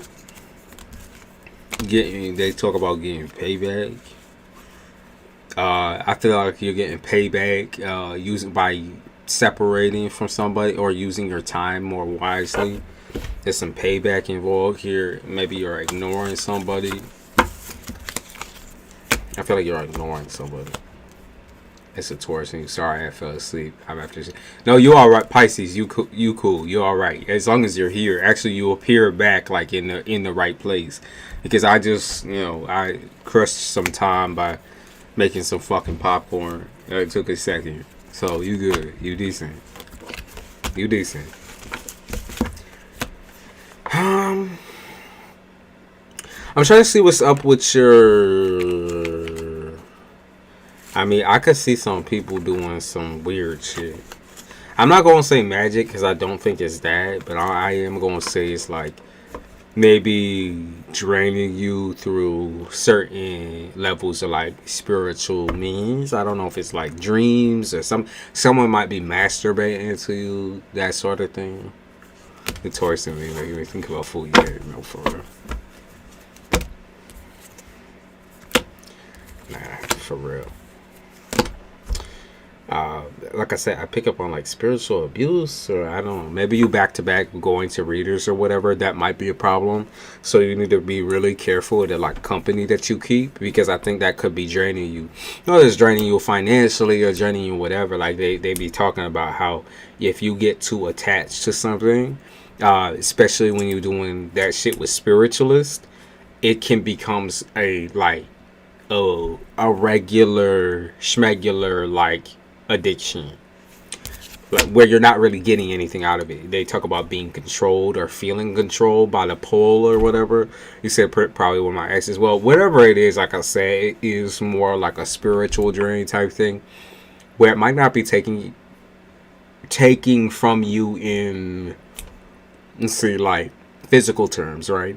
But definitely taking from you on energy levels, and your manifestation could be a little bit better as well. It's just that when you're spiritually distracted, I'm gonna say your energy is distracted, nothing moves forward. It's like there's no big, like, you looking for the big advances, right? You looking for the big shit, the big plot, the climax type shit. Like, you looking for the big shit. But at the end of the day, you get scared of taking risks. You get too tired. You start feeling really like you're being lazy. But the reality is that you're scared. That sort of thing. Like, you're not lazy. You're just scared. And naturally, like, you wanna act tough. You wanna play tough. But you are scared. No, when you get passionate about something, you do get scared. You do get stressed out.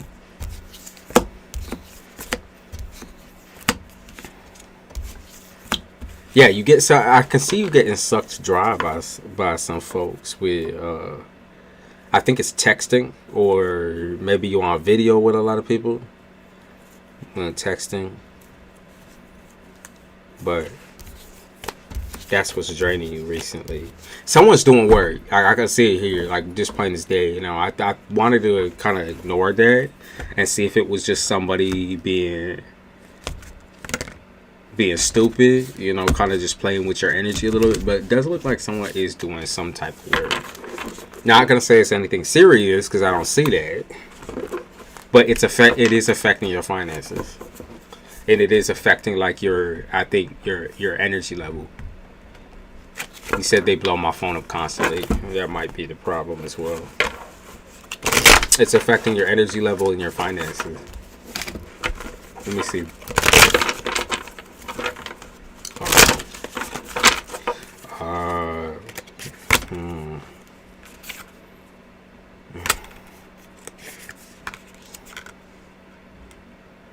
Yeah, like you not no little girl. I don't know why people be looking at you like this, like you just some lousy ass prey or something like that.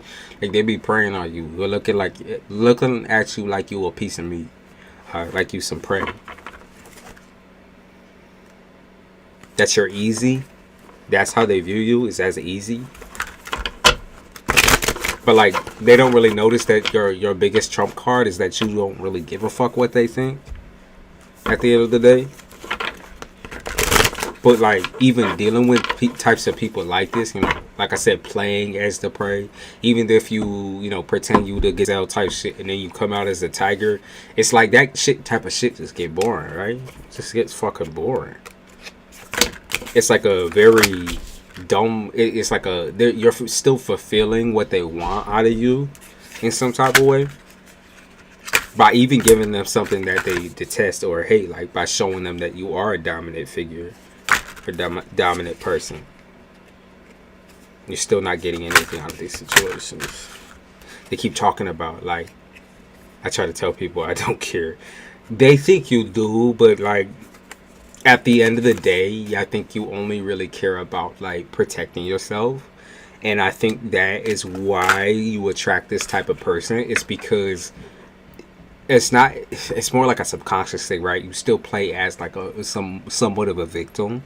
And because you did go through a pretty recent breakup or heartbreak, and the person changed a lot about you lifestyle wise and a lot about your personality and the way that you want to feel loved or appreciated. It's basically made it so a certain sociopathic narcissistic type more or less leans towards you because they want to crack you open like an egg. But like, let's be real, if you're saying no and they're saying yes, what the fuck does that sound like? It sounds fucked up. Like, that's wild. Like they still go after that and they still try to act like they some hot shit. But you just don't care. Someone is doing work though for 100%, 1,000%. I can try to tell you the sign. Use this new day. I'll try to tell you the sign. They said Aquarius. But let me shuffle up and I'll let you know what it feels every time. But like, why even give them a fucking chance? That is, maybe I'm sorry, but that's a waste of fucking time. Why even give them the motherfucking chance? Come on. I don't know. You said that they contact your family and do this and do that. How do they even get that deep though? How do they even get that deep? Like, that's crazy that you even let them get that fucking close. You should be beating all them with the fucking ugly stick. It's like tracking you and doing some weird stalker shit. Like, that is so out of pocket. It did say Aquarius though. So let me see. Let me see. Who is the bitch?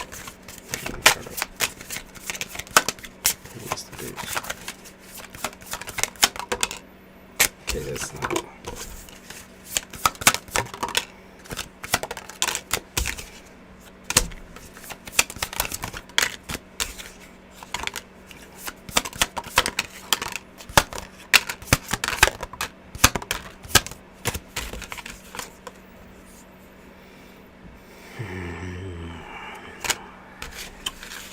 They be talking about.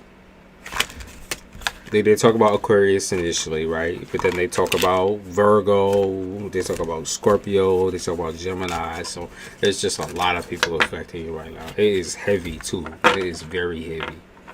Type in my last name on social media and find a picture of me on my family page and then they text them. That's creepy as fuck, but that's like stalking though.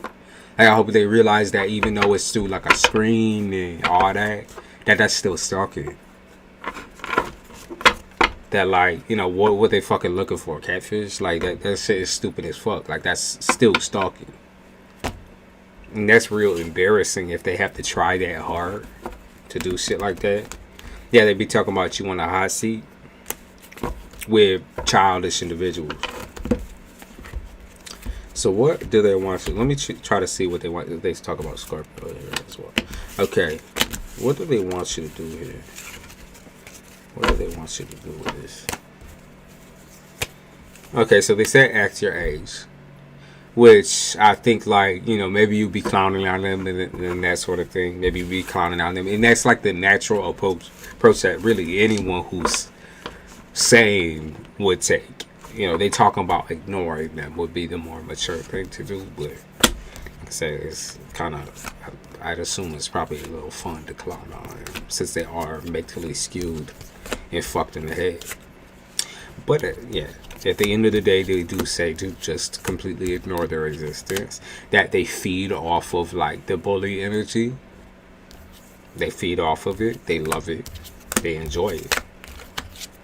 They feel like you're hiding something. You're hiding shit or hiding being in a relationship or some bullshit. The fact that you're kind of like missing in action type shit where you're not like consistently keeping communication with them triggers them. Is there a Scorpio or some shit? Is there a Scorpio or something? Like somebody is legitimately mentally fucking skewed, like ill, really ill. They give me like very jump your bones while you're asleep type vibes. I don't like that energy at all. At all. Aquarius, this sure that makes me shiver now.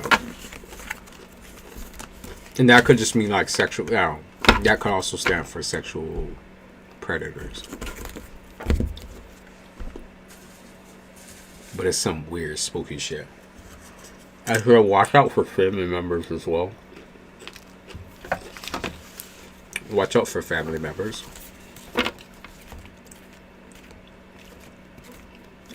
Do you got like weird as fuck cousins or something? Like weird as fuck cousins or weird family members? You know what I mean by weird, man. You know what I mean by weird.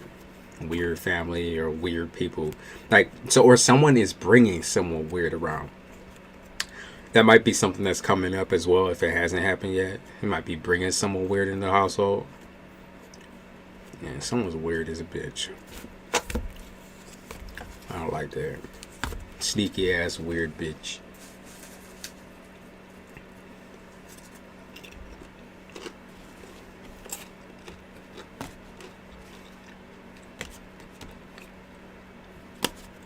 Male or female.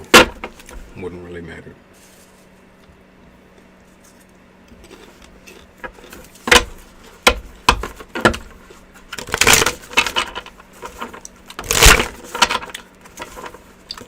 Bring weird people. It's like uncle, weird, creepy, breaking up and down, old ass motherfucker. It's an old bitch. Old weirdo. Like y'all call him probably like Uncle Pervert or some shit. Like y'all have it like, you know, maybe you have a running joke about it. Or like just the way he is. Uncle Pervert. Herbert the Pervert type shit. Like where y'all be clowning. It's a weird motherfucker. For real. Yeah, be careful around this motherfucker. Straight careful. There might be some family things coming up. Like, are y'all doing like an Easter Sunday celebration or anything like that? Uncle Pervert. For real. Because that's what they be saying, like a weird bitch. A weird bitch. Okay. Let's try to get off of that and see what's good coming up for April. What's coming up for April?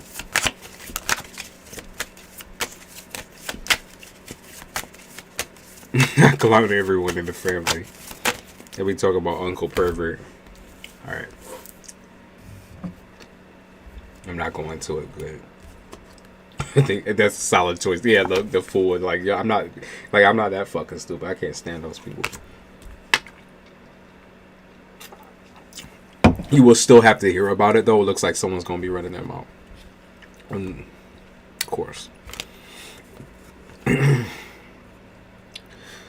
So good things coming up kind of include, you know, I think trying to take a positive spin on your seclusion is going to be really difficult, really hard.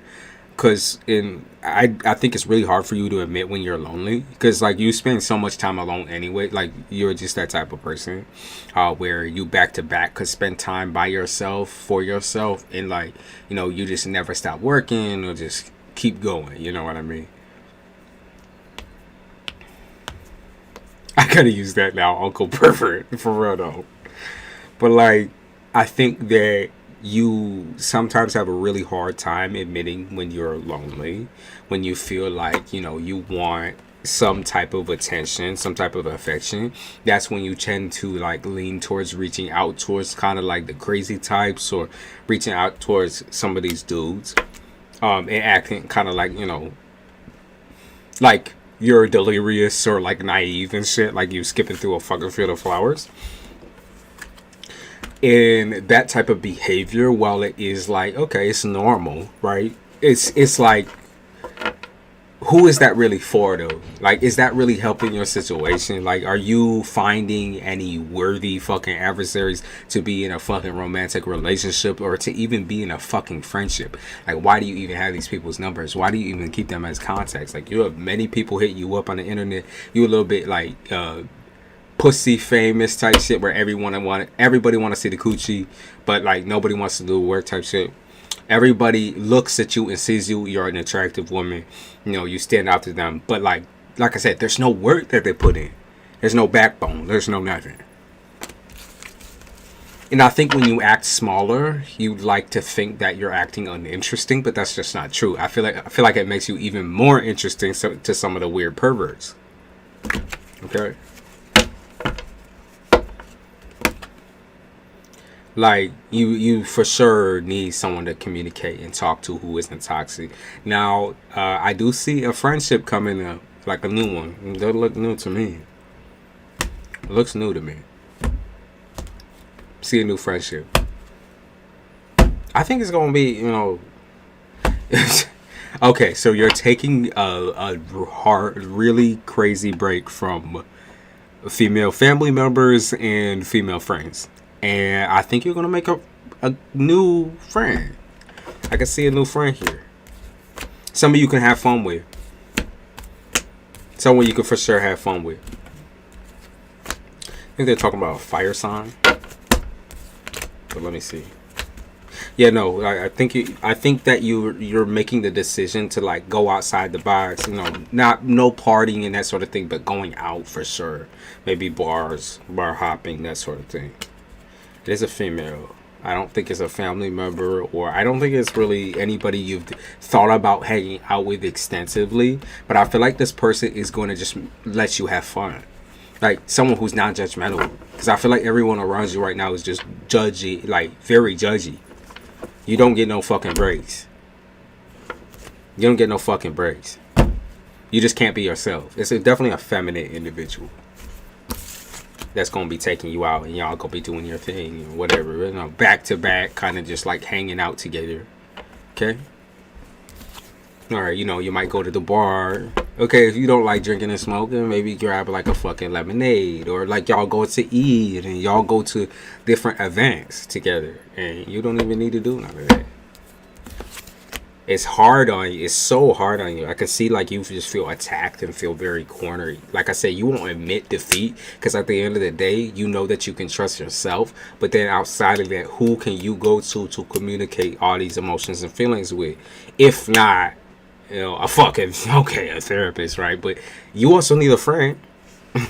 Like, you also need somebody who at least, you know, kind of gets you a little bit, like 50%. Like even if it's like it's just someone you can let your guard down around and have fun with, and not worry about being preyed upon or judged, like looked at in repulsion. And of course, you know, the judgmental people around you, they get in their karma, and that's the problem. Like the real facts of it all is that these people are being punished for being shitty, and it's not just shitty to you, it's just shitty in life in general. And so now that they're having a hard time, that means you got to have a hard time too. They can't allow you the space to breathe, right? Like, you know, they got to bring up your worth, your self-worth, and they have to question you about that, and they gotta criticize every little fucking thing you do. Oh, Shakira, that's a stupid idea. Da da da da da da da da da da da. Or Shakira, I don't know what the fuck you're doing. Da da da da da. Or you're too young. You're too this. You're too that. Like, push and fucking pull. Push and fucking pull. No wonder you don't want to be around these motherfuckers. Like, do you love me or do you tolerate me? Type shit. Now, I'm not putting in your hands. I'm a human being. You are being supported by spirit, though, 1,000%. You do have angels on your side. You can definitely have angels on your back, type shit, that are protecting you. They say, hello, we're here.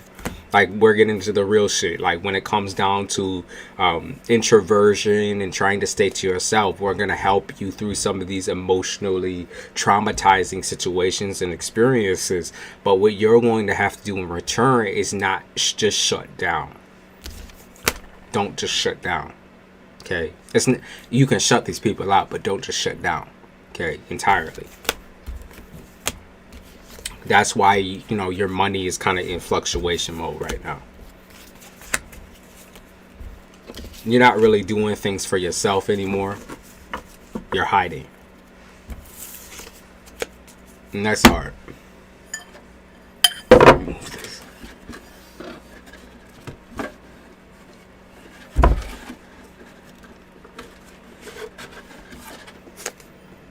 Yeah, they said don't give away your freedom to people who I feel like they never had freedom in their life type shit. It's just it's all projection. It's all really, really lousy projection. Where they're falsely like putting all the blame and all the situations on you and calling you this way, calling you that way, calling you spoiled, saying this and saying that. When the reality is that they hurt and they broken. They don't have a life like you.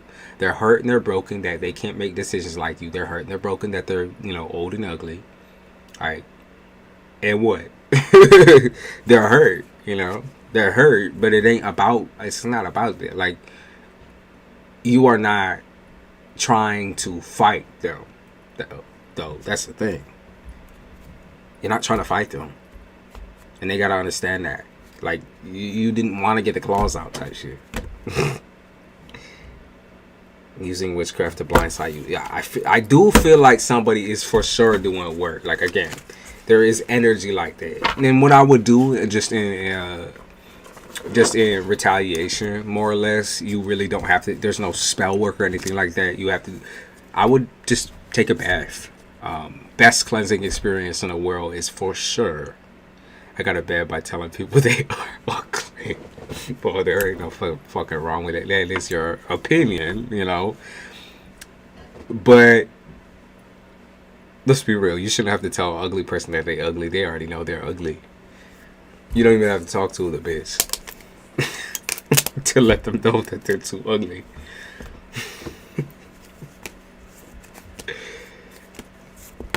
What else we got? What else is coming? April. April does look like it's going to be a time for short-term travel where, like, they're not going too far, maybe a couple hours away. Just exercising that freedom. Like, keep going out on drives. Keep going different places, like, when it's offered to you.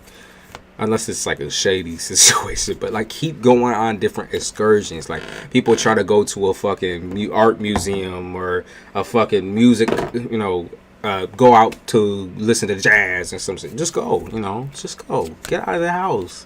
Do not shut down. Keep going. Like I said, you making a good friend here. I don't know who the fuck it is or what the fuck they're trying to do. But, like, you making a good friend here. Someone who ain't gonna just ghost you type shit. I mean, at the end of the day, they know boundaries and no space. So, like, whenever you want to hit them up, I feel like, you know, they go make themselves a bit available. But that's usually how friends should be, though. That's usually how friends should be. I think it's innocent, Shakira. I think it's like they think you're innocent in some type of way. I think they think you're innocent in some type of way. Like, you're naive. Because you play that character. You know, and that character to them comes off as like, oh, this girl, you know, she ain't been through shit, you know. She ain't been through shit. She's probably, you know, she's spoiled. And all I gotta do is tell her all the right words and she gonna fall for it. And you don't. What I would start doing is showing you that real shit, showing that real personality. I know you say you be calling people ugly and this and this and that, but like, I would instantly show that personality out, who you really are, because I think that attracts more of like a listener type. That's what you need. It's a listener. So because you're willing to listen to them fucking complain, bitch, and moan. So why can't they listen to you? They send me money and everything. Okay. Like I said, I can see a good friend here. I can for sure see a good friend. What else is coming up for you?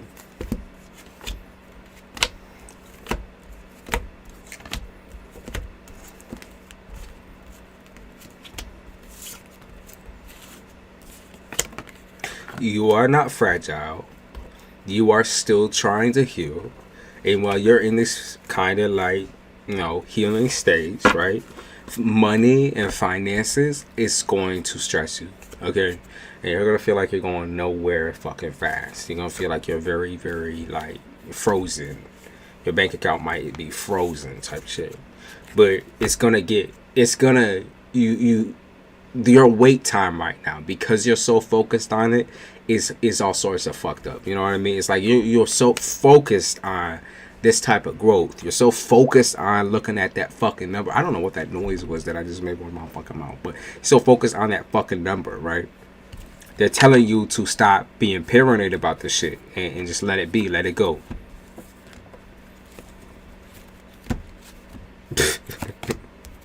Yeah, they said you're gonna be taking gambles all fucking month with your shit, with your bank, with your money. You're gonna find, yeah, okay, so you are gonna get hit with some fucking green though. Okay, how is that gonna come about? Let's see. You are gonna get hit with some green. What is this?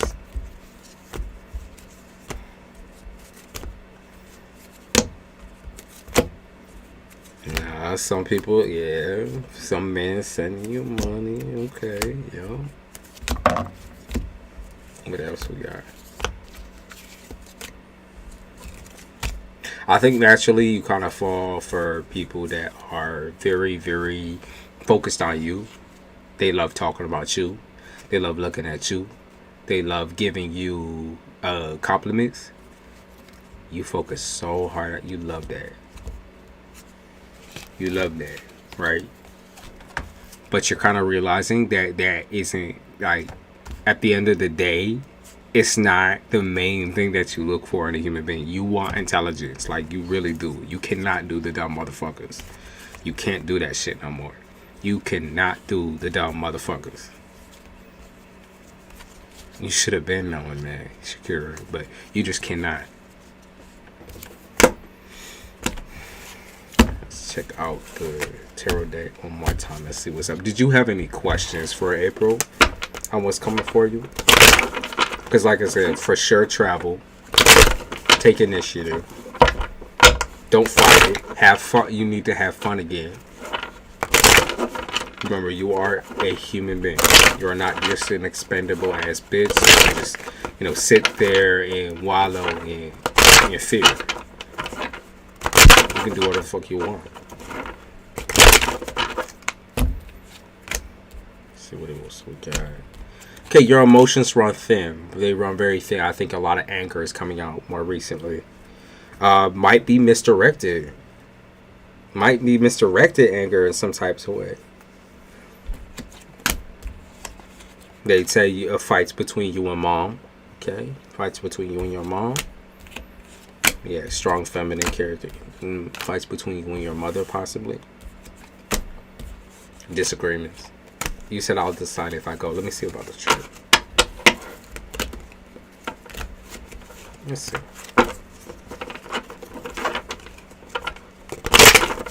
True. Okay. If there was like a prior expectation that it was going to go south because, you know, of men or some type of like attraction or any of that, I don't know. We got the hangman. I feel like initially the trip is going to go well, but I feel like you're gonna get bored quite quickly. So I don't know where y'all are going, what y'all do. But I feel like you're gonna get bored real quickly. The only way that you can change that, though, yeah, I can see like maybe you get bored with the food as well, or maybe okay, Shakira, what you been doing about eating? Because if you've been trying to diet and that sort of thing, or trying to like take care of your body in a certain type of way, they be talking about this trip and some food, how you're gonna be very, very low energy because of proper eating habits. So they be telling you what's going on, babe. Like, you need to take care of yourself. Like, you need the energy. It's not just gonna be a coffee and energy drink. Like, you need the fucking energy for real. You do. Make sure you're eating properly. I was worried about getting bored. I see you possibly getting bored here and there. But I'm gonna be real. Like, I think it's just because you lose all of your energy. You're not someone who can take like many communications get together in a row. So, I mean, maybe it's just something that's normal for you where you need to take like a regular break. But like I said, I see you becoming a little bit bored at the end here. Haven't been feeling the same food anymore. Okay, so let's update the list. Let's stop trying to focus on the shit that we used to love type shit. And let's try to make some new. They say you need you really do need the energy. You do. It'll get you out of this funk. It'll get you stop making just like quick decisions. You know, you can sit there and work it out and what you want for each day type shit. They really want you to take care of your physical health, because that is where that crazy ass magnetized depression, where it feels like there's like a magnet on the fucking ground and like you're being fucking pulled down. It also makes you very, very irritable. Yeah, they talk about how new to this you are, new to like, I think, considering your actual like how you feel, right? Because you wear a mask a lot and you tend to pretend with all sorts of different types of people in order to hide the fact that you are a sensitive individual. And I think because you are sensitive, that means you need to be even more like careful about health things and health related problems, mental health related problems as well. But they talking about them types of problems where it's like they really don't want you to get off guard with it. Continue to eat, however many meals a day. Okay, money.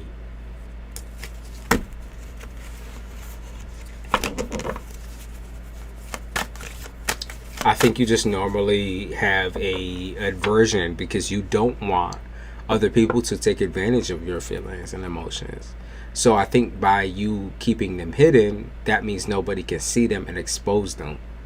You're so afraid of someone like exposing your emotions and seeing how you really feel. And like, when you hate somebody and you hate somebody because you could like look in that person's eyes that hates your fucking guts and tell that they hate you type shit. It's like that, right?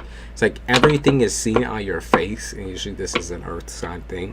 So you don't necessarily need to say anything, but at the end of the day, if you're trying to build trust with someone, trying to build more of a friendship or love relationship, you're going to need to be honest, which is the hardest thing in the world. But I do see a new air sign coming your way. Brand fucking new. I also see, it'll look like possibly a Libra. It looked like a brand new fucking air sign. Yeah, they talking about how you're going to get lucky with his friend, though, for real. I would go for the experience anyways. They keep just talking about having fun. So just go, Take it as it is. If it gets boring, you could just leave.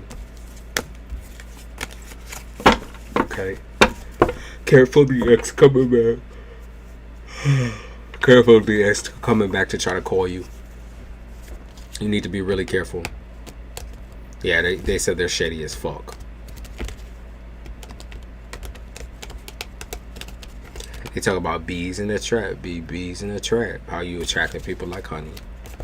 Yeah, you need to like mute your fucking phone.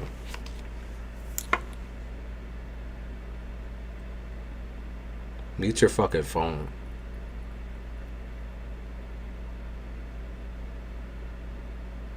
Libra rising in Capricorn, aqua cusp. Okay. Mute your fucking phone. For real. He can't call in the okay. I mean, maybe he's just like trying to check in with family members, and the family members are openly communicating with him. And if that's the problem as well, you're already taking space from them. So what can you do? What can you do? You know, at the end of the day, you're doing the right thing. I just want to confirm that with you and let you know.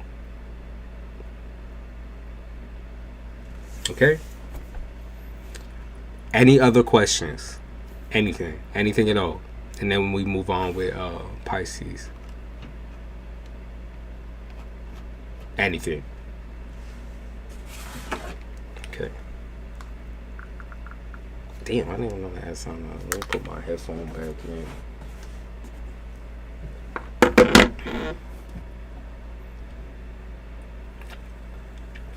I think I would have fun at the trip with the puppy. I think you should go. You really have been, like, you need something to light up that's not like just a fucking sexual relationship or a romantic relationship. You just need friends.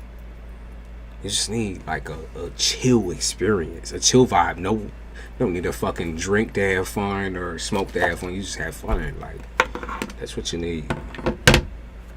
I think that's what you've been missing.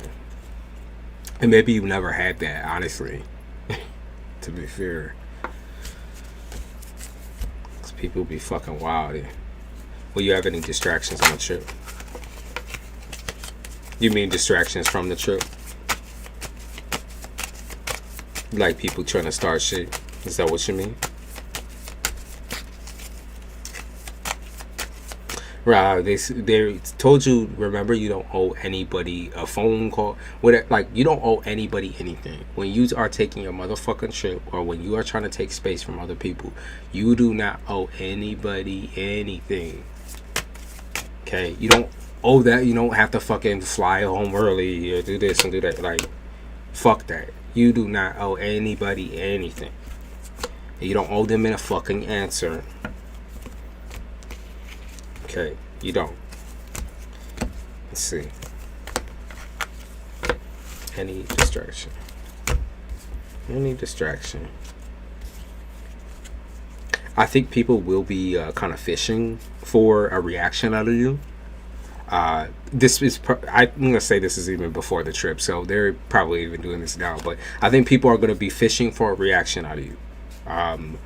Whether they get it or not is your choice, right? But they're going to be trying to piss you off, basically. It's a road trip. That could be another reason it's boring. That's true. But I think road trips are kind of like, it's kind of like this experience. You need people, like, just, you need people that make everything funny or goofy. You know, you need to be able to fucking laugh. Like, if you know these people are stale as a bitch, don't fucking go. But if you can goof around with these motherfuckers, if it's a humorous situation where y'all can fucking laugh, then I would go in. You know, I would fucking fly into that bitch. My family been getting a little jealous because my friend has been so.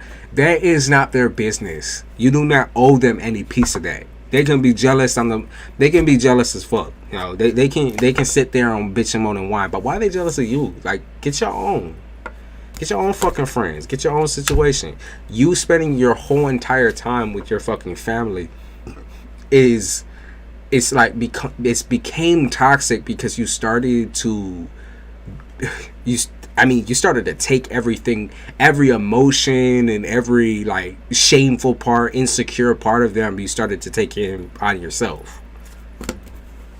Like, is it bad that you are actually like smiling for once? And like I said, it's not up to them though. It's just not. You grown ass woman. It's not fucking up to them. Yeah, they do need to mind their business. As much as you love them, it's like, okay, shut the fuck up. Let me do my thing. I would go on a trip. I would go. Go on the trip. You don't owe anybody any answers. You can just go. You know, people are going to be like, oh, you hiding shit, or where you at, da-da-da-da. Like, just take the break and breathe. Stay excited. I end up snapping out well, no wonder. It's just too much pressure. Like, you get it's so many people doing it. Like, I would say if it was one person, you could easily tackle it with a conversation. But because it's several different people projecting onto you, like I said, it's all insecurities, talking about how bad and shitty their life is, and drama, and drama. There is no like worst thing that you can do to somebody in a funk or like in a borderline depression than to consistently bring up drama and dumb bullshit from the past. It's got nothing to do with your life and who you are as a person. Nothing to do with it now, right? They just can't stop running their mouth. And so all you can do is be real with them and say, you're annoying the fuck out of me, and back away. And hopefully by the end of that chapter they understand. And even if they don't, like I said, you've already made it clear. You drawn the line in the sand, and you taking space. You making boundaries. You making boundaries, babe. You don't make it boring, babe. I think it's just a laugh thing. You're funny anyways, Shakira. You know you're fucking funny. So, you said they keep blaming it on sex, calling me lame because I don't want to be intimate or with anyone or go out drinking. They say stuff like, you're pregnant. I'm like, no, I just want you away. Yeah, that's projection big time. That's projection big time. Welcome back, Miss Trigger. That's projection. Yeah, why don't you want to have fun with me? Why don't you want to talk about boys with me? Why don't you want to talk about this and this and that and drama? Like, how old are we? How old are we, for real though? Like, can we start acting our age? Yeah, I am. Yeah, I am, Miss Charita. We do have a queue though. We do have a couple of different people. Next is Pisces. And then I'll hop on Malibu.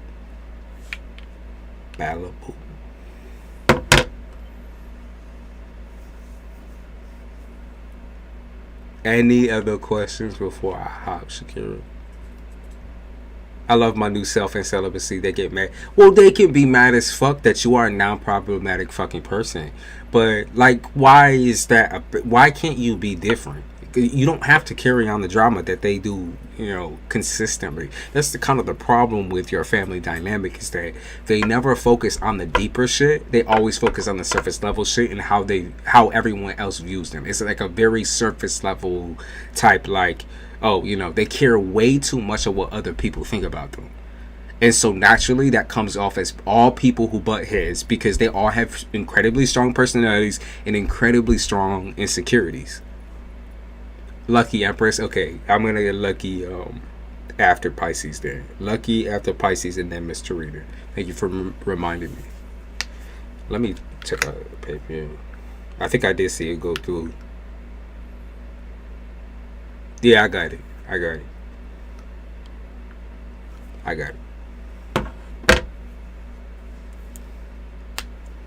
Why does my uncle Sagittarius childhood friend childhood friend keeps watching me? I mean, he don't miss anything. Let's see. Why does he keep watching you?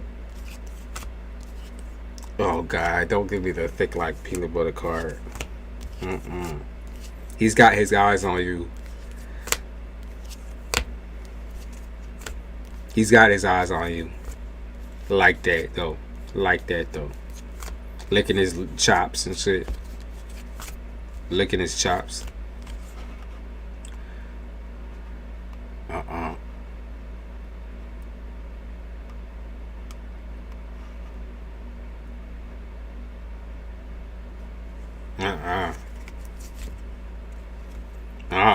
Weird as a bitch, man. Weird as fuck. No way. This person, can I just say something real quick? They can I just say like a charming psychopath type shit? A fucking charming psychopath? Or like a charming narcissist? Or it's like, okay, so they like feed everybody the words that they want to hear type shit? Or I mean, I'm gonna be real with you. I really think that this person is like nuts or insane, has screws loose.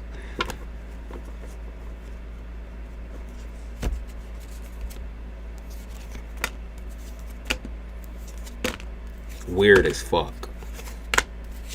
Yeah, they say he's blue balled. He's fishing. He's fishing for you. He wants to fuck you. He wants to fuck you. That's the problem. Yeah, he wants to fuck you. God.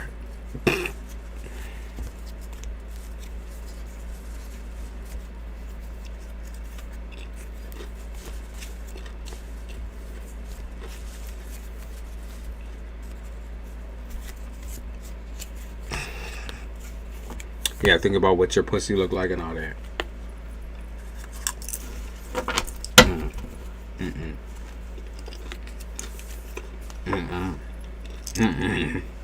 He made a post about a crush or something. He was definitely talking about you for sure. For sure. I'm getting all like the dirty, nasty fucking king cards and all that. My social media is nothing about sex. See, this is why you're carrying your trauma so heavily with marriage, Karen. It's because of these types of people that your family not intentionally brings around, but they bring them around, trusting them to not be. I guess they don't even think about the weird shit. To be honest with you, and probably majority of them are weird, but that's a lot of the problem. Though they don't give a fuck. They have trust in the wrong types of fucking people. Gross ass motherfuckers. I wish I knew how. Babe, you're beautiful, right? You're beautiful. You're gorgeous. No matter what, people are going to be attracted to you, right? They're going to be attracted to you. At the end of the day, all you can really do is set boundaries, and that'll be for the rest of your fucking life. Until maybe someone throws a fucking vat of acid in your face and burns off, some of that beauty. But even then, if you carry confidence, people still find you highly attractive. My uncles are only 25. They are young, but still, that's creepy as fuck. That is creepy. That's weird, man. That's weird. They're supposed to protect you from that type of shit. That'd be fucking creepy. That's just weird. Yeah, they said Uncle fucking Creepazoid. Weird uncle. I got the weird uncle card. Like, come on now.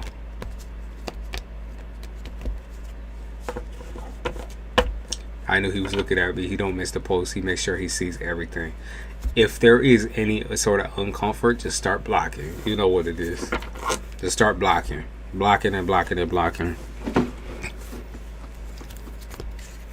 You're not being paranoid by doing that. Like, when someone's being weird, you catch that weird ass fucking energy in them eyeballs. They be eyeballing you.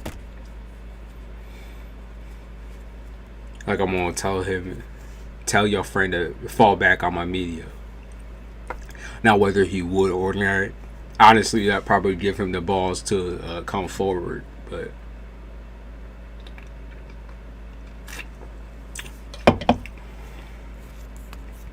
just weird shit. Real weird. Like, shit is too close knit up in that bitch.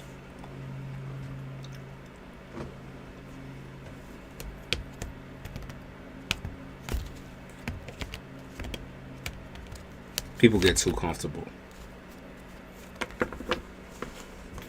Way too comfortable. You always gonna be beautiful, Shakira. That's it's not a problem. That's the thing, though.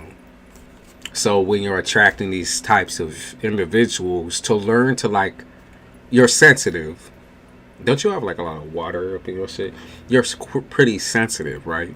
And so like to do the water off your back type shit, it's harder for you. It just is. And I know sometimes you hate being sensitive in that and you want to go cold, but like it's impossible for you. It's impossible for you. It just is. My intuition been on point, like wise old lady said, use it, girl. Yeah, definitely. Definitely. Continue to use it to shut down those types of fucking freaky ass motherfuckers. Like that. I don't know how I got like every single gross ass card I've written up in here. Like, dude, it's crazy. He said I'm a Pisces, right? So it makes sense. It just makes sense that you're a little bit more vigilant than the rest. And when someone is raking up and down your body type shit, it makes you hella uncomfortable. Makes you disgusted, right? So it just makes sense that you feel these things. You can feel when somebody be looking at you like that. Or sexualizing you in some type of way. So block freely. Block freely. Do your thing freely. If you start like hyper focusing on and getting paranoid and scared of people, just get rid of them. Get rid of them. I'm helping my 14-year-old sister with her. She has a teacher showing them about spirituality. Really? A teacher? You mean a teacher at school? Like, what's going on with that? But it's cool that you're helping her because you have been around for a while. So you know your way around, for sure, on the basics. You know your way around. And a lot of kids are getting into, like, a lot of young kids are getting heavily into tarot, spirituality, and that sort. What type of teacher? You mean like a YouTube teacher? Like, bro, popcorn, my worst enemy now. I ain't never eaten popcorn. I shouldn't get it.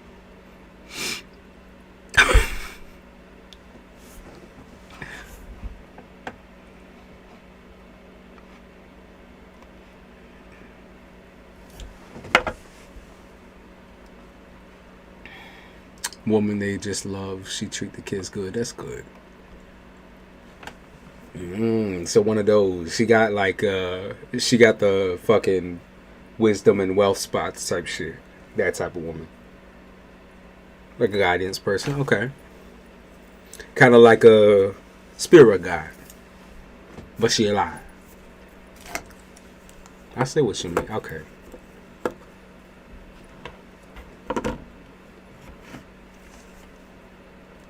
Lady with wisdom. She gave them all crystals. Oh, she gave them the protection. That's cute. That's sweet.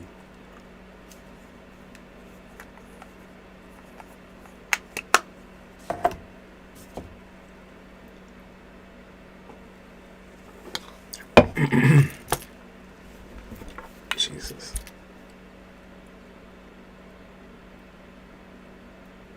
Okay.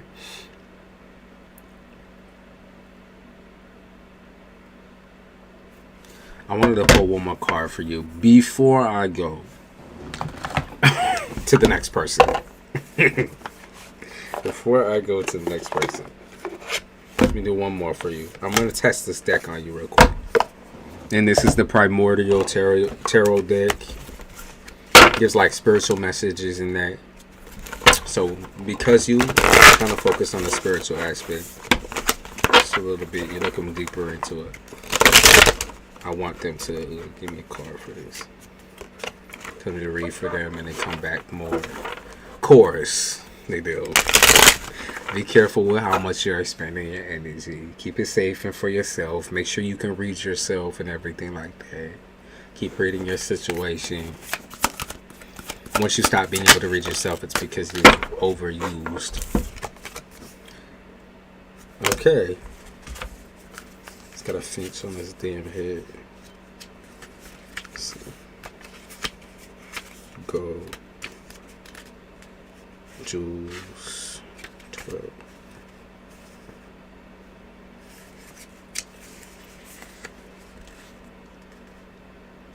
Okay, so they be talking about child of jewels. Oh, never mind. It's animal jewels. Okay. They said the bird with the golden feathers is old enough to fly and skilled enough to sing its magic into the air. After the time of being a baby cared for by parents, this young bird has to make his own way in the world. Life isn't all adventure and song. He needs to make a nest for himself and is searching for building materials. Even though birds are inclined to rest on humans, this bird is brave. His desire for the soft hair to make his nest warm overcame his fear. Sometimes the requirements of daily life force us to do things that are hard or scary, taking us away from the more joyful endeavors. When we cannot seem to find what we need, we must get creative and clever and bold and brave. Okay, so they talk about material needs and wants, searching for needed resources and lack of money. But I feel like more or less they're telling you that these things are going to come to you naturally as long as you're dividing your attention also to taking care of yourself and your own needs, not just the material world. Okay, because when you put your all into that shit, you get fucking drained out. You're not having fun. You're watching people from the fucking outside and you're sitting here fucking miserable. Okay? I tell my boyfriend. I tell them their boyfriends are cheaters and more. I just do them intuitively. Yeah, still, like I said, the boundary thing was what I could see most of all, bouncing back and forth between you and your family. What gets you into that irritable zone and like fight zone where you feel like you have to fight for your freedom is usually those situations. Let the money flow. Mine's is a long list. We have what, 3 people? We have 3 people. So we have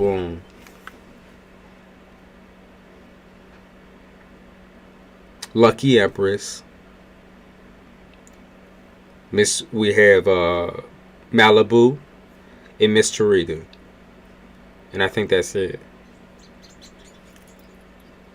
Damn, a bird be trying to fly right up in my window. Chill, bitch. That's what I mean. Bro, that you saw the bird on the nigga's head, and now a bird trying to fly in my fucking window. Chill. Oh, the bird on the fucking dude's head. The bitch just try. See, they said it's coming. They're trying to let you know that it's coming. Pisces, yeah, Pisces as well. Okay, so we got 4 people. They're letting you know it's there. It is. Just let it flow, let it go. You will naturally accumulate money. You're a fucking Taurus, for God's sake. Money is your fucking power. That's your skill. That's one of your biggest skills, is you can accumulate money out of absolutely nothing. You don't even need to do nothing. It's just there in your account.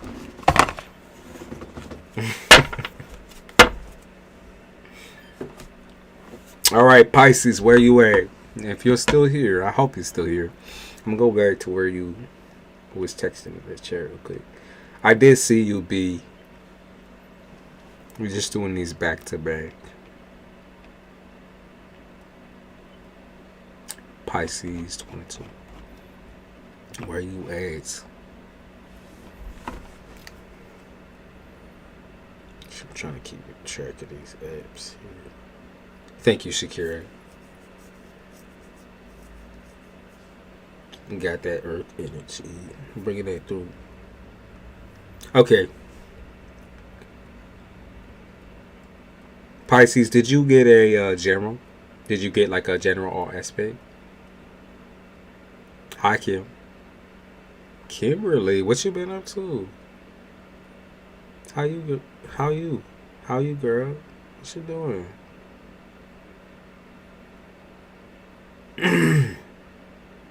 Okay, general on all the aspects. So let's peek in. We'll try to keep it consistent. Like, we won't jump around. We'll try to keep it on. Okay, let's talk about money. Let's talk about love. This and that. You've been working a lot? Jeez. Christ. Yeah, I haven't seen you popping around at all, but I kind of been a little bipolar as well with when I feel like getting just trying to take it easy. The more I have the most energy when I just allow things naturally to kind of go. Like when I really feel like going on and I'm like jumping and shit, I'm like, shit, I'm ready.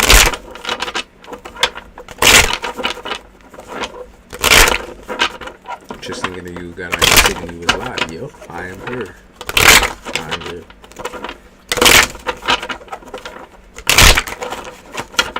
I did post membership readings today. I have one more that I'm gonna post that's about 22 minutes long. I just had to process it first. Took a second to process.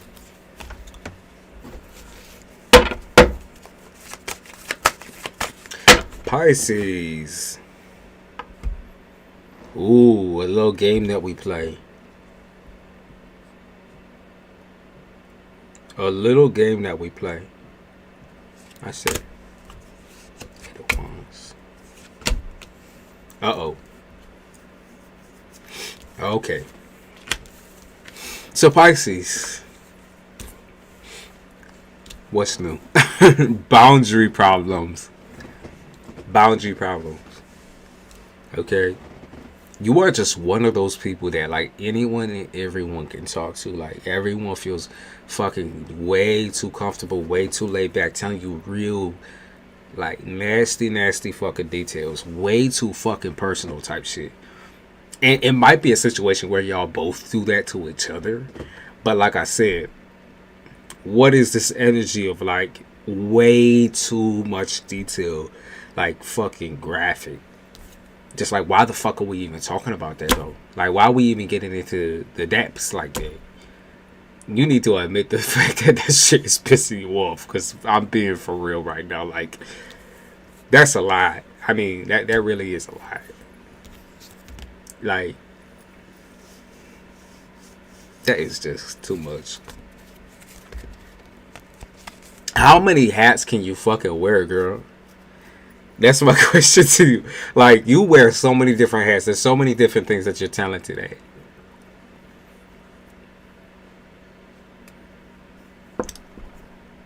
You're very hard on yourself as well. We going in on you, Pisces 22. We going in on you. There's just so many things that you're good at. Oh my God.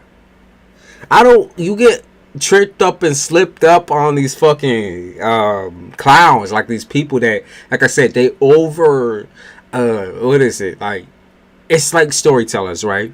So like, you know, when somebody will tell a story and over exaggerate and like start drama with their ism and then start like talking, lying. I think it's a lying problem.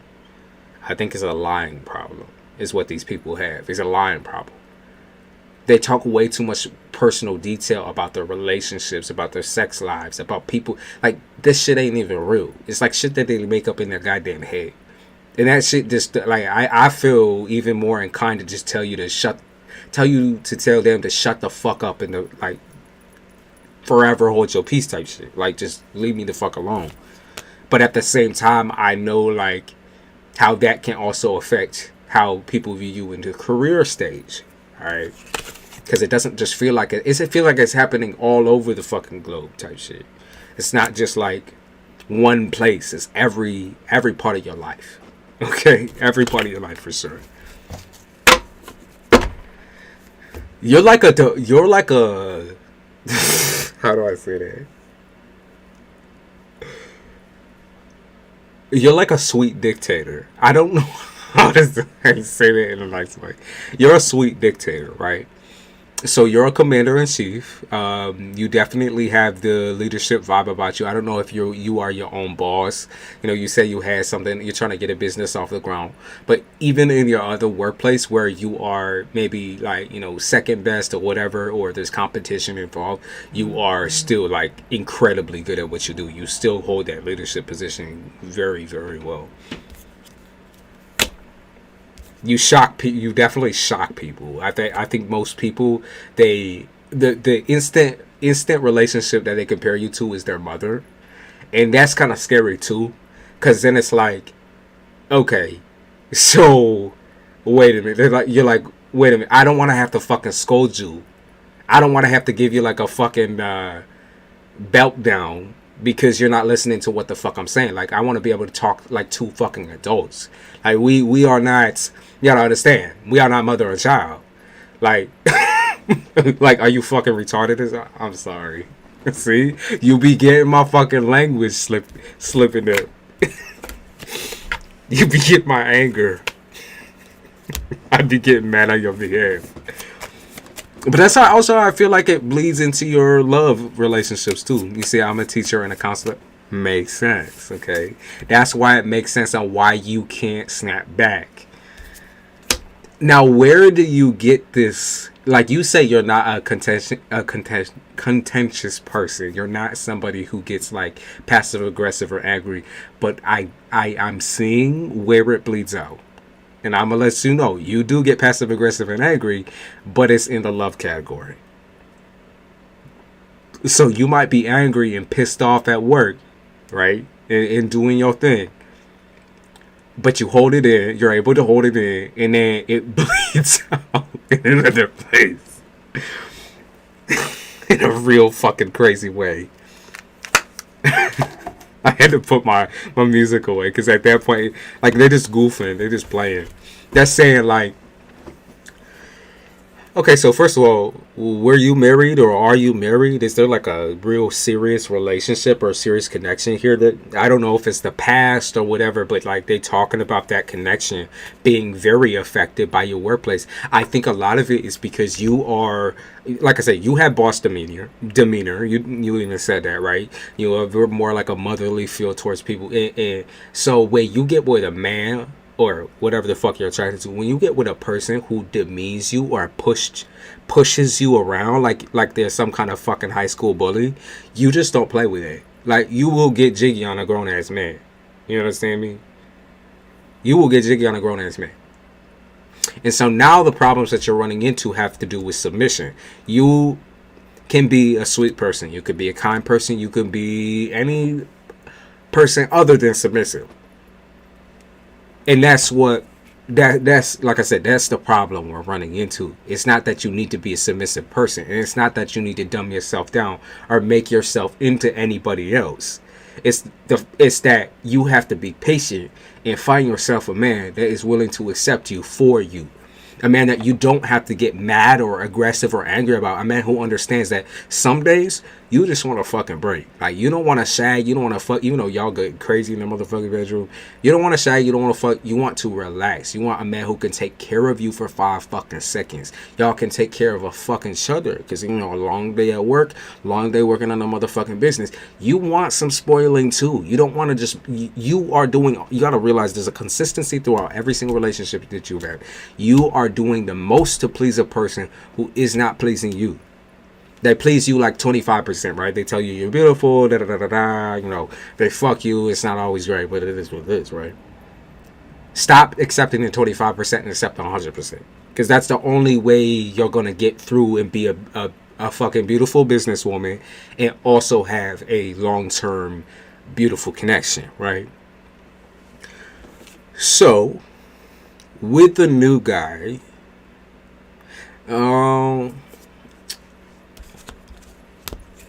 I'm gonna say it's a little bit of a risk. Is there an age difference that I'm detecting here, or like maybe it's like it might be an immaturity thing. It might be someone who's like a little bit more goofy, jokester, humorous. But like I think there's an age difference here, a little bit. Or like I said, it might be immaturity as well. He said his name is Brian. Let's see about Brian.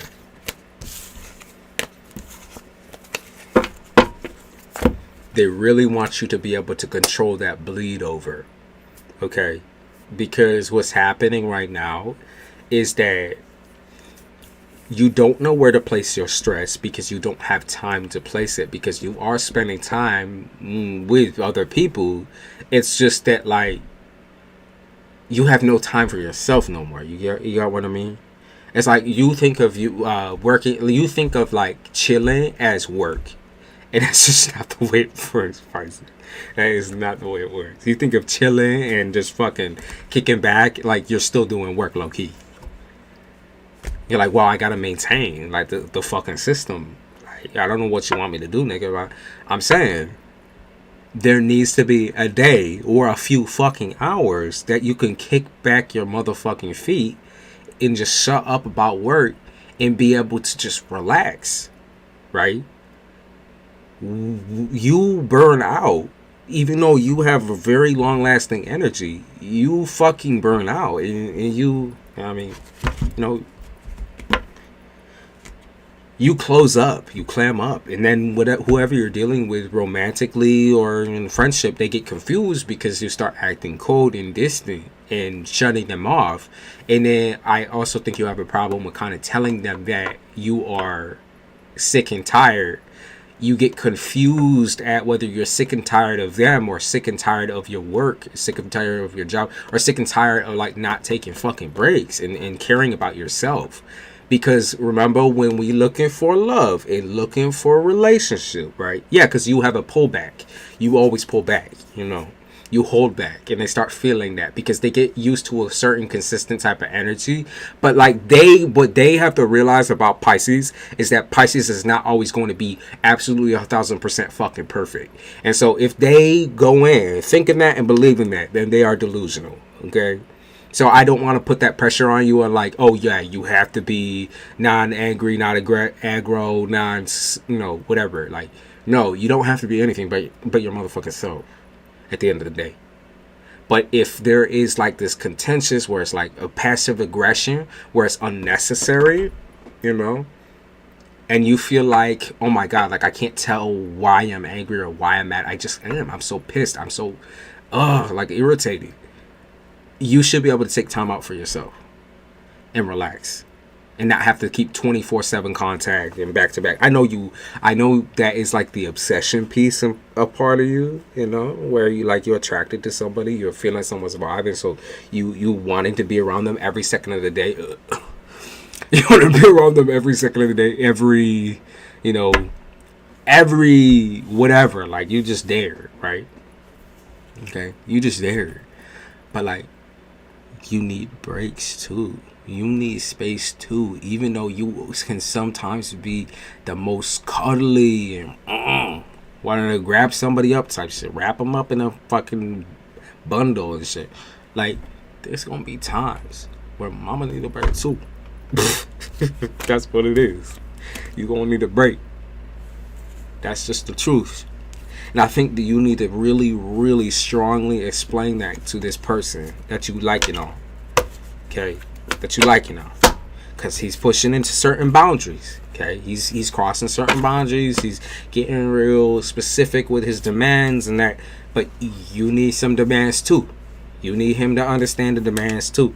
Just because you like him, you crushing on him or whatever, it doesn't take a fucking rocket scientist to see that he is also incredibly impressionable and does act quite a bit younger than you, even though he might be older than you, which is, kind of crazy. But, I'm sure you've seen a lot of more crazy situations than this.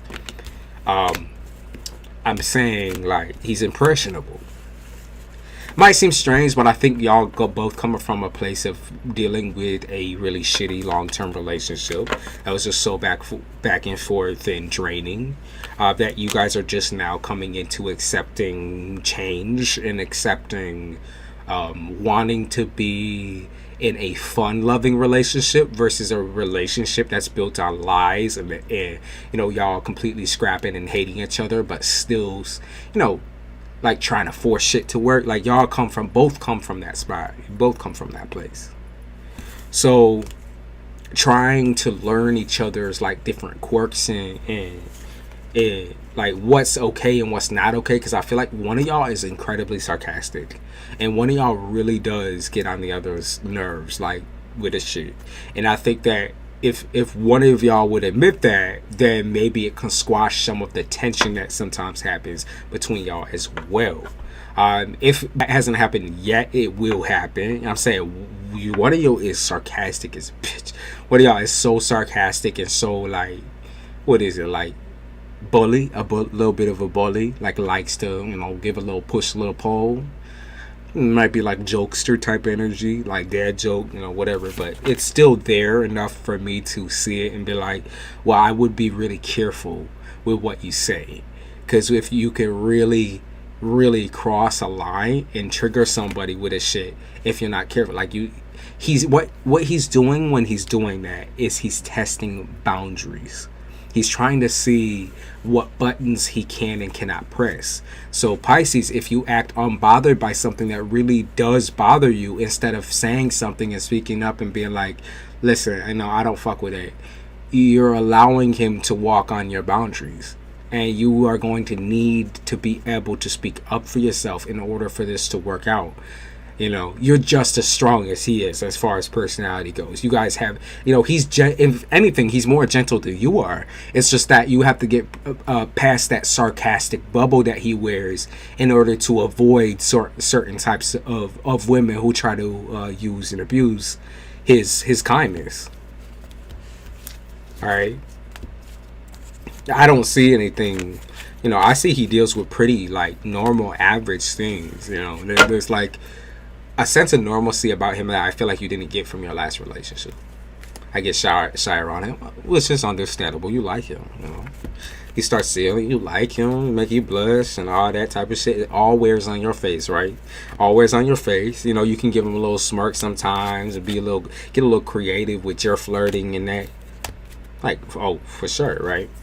But you know, I think because you are so much on the hot seat, like you are his main topic of conversation, his focus, his everything right now, like he's really into you as well. It's starting to set in and become a little bit scary. You worked really hard to get to where you are right now, like alone, right? Independently. Even when you wasn't dealing with a marriage situation, like you worked really fucking hard. Really hard. You worked real motherfucking hard.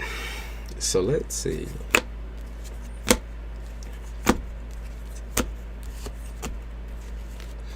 I think that y'all are definitely going to hit it off. Okay. Now, whether this turns into something that's like real, like, I'm gonna be real. I think this is gonna be like a very slow-paced relationship. And I think initially is you're gonna feel the spark in the beginning, right? You feel the spark now. And then you're gonna start feeling sparks kind of like dying out, and you're like, where does this person stand? How does this person feel about you? You start overthinking, right? Because that's Pisces, right?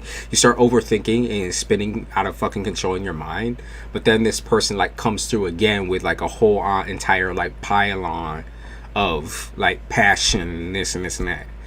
Understand that he deals with doubts of his own, and so when he pulls back, you know, whether it's because maybe y'all have a little spat or whatever, when he pulls back, it's not because he doesn't like you. It's not because he, you know, has changed his mind about you. It's literally just the fact that sometimes he needs to take time out to process, and that can cause him to be like very like abrasive, right? And like there's certain gaslighting qualities that I pick up from him, where it's like he might leave you on red, right? Leave you on red for hours and hours and hours, right? And say, oh, I fell asleep. In reality, he wasn't really fucking sleeping. He was up all fucking night trying to think of what the fuck to say, because, you know, he's confused. He don't know where the fuck he's at. You know, that type. I did see he is talking with other people. Now, you know, whether you know that or not, he is talking with other people, but like I said, trained eye on you specifically. Definitely trained eye on you. Definitely be looking at you like that. So, for sure. He knows you have your own income. You know, he knows you've set you're set in stone, basically. Like, he knows you have things of your own that you want to take care of, and he admires those features. Okay? He's observing you, though. He's looking for the red flags. He doesn't want anyone to slow him down. Now, you remember, keep at your own pace, though. So even though I said he don't want anyone to slow him down, he can't move. He needs to learn, both of y'all need to learn not to move too quickly within a relationship. Become friends first. Hit it off. Like, keep up with this hit it off energy for like 5 or 6 months, right? 5 or 6 months. Yeah, both of y'all grind. Both of y'all grind.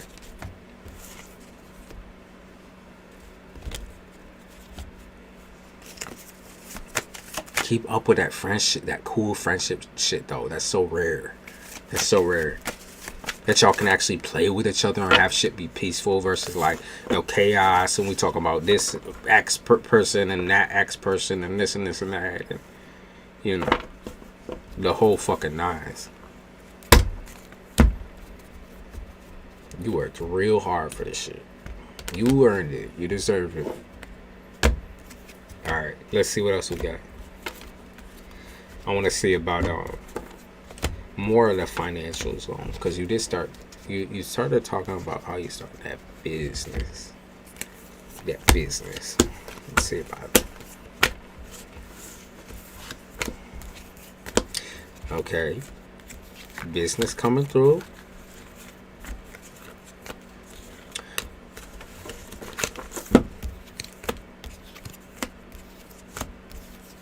They did talk about school. Is it like classes or school that you have to finish up or that you have to do?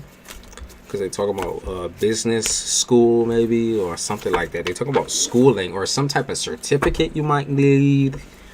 Something like that. Or how you need to use like, they put emphasis on like,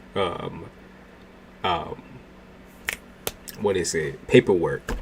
So paperwork or like a certificate or like, you know, a plaque or some shit like they put emphasis on that big time. He says slow process. You're worried about business. I think you have to be comfortable with the fact that because this is like a freebasing thing where like nobody else is here to really drag you up and help you grow. Like you don't get that pump up until like a little bit later on. You're just starting, and I think your comfort level there is like it's just not there yet. You're such a like you're a really creative person. You have all of the fucking background and the backdrop in order to get this shit started. So there's nothing wrong in that category. I think sometimes you just run into doubt.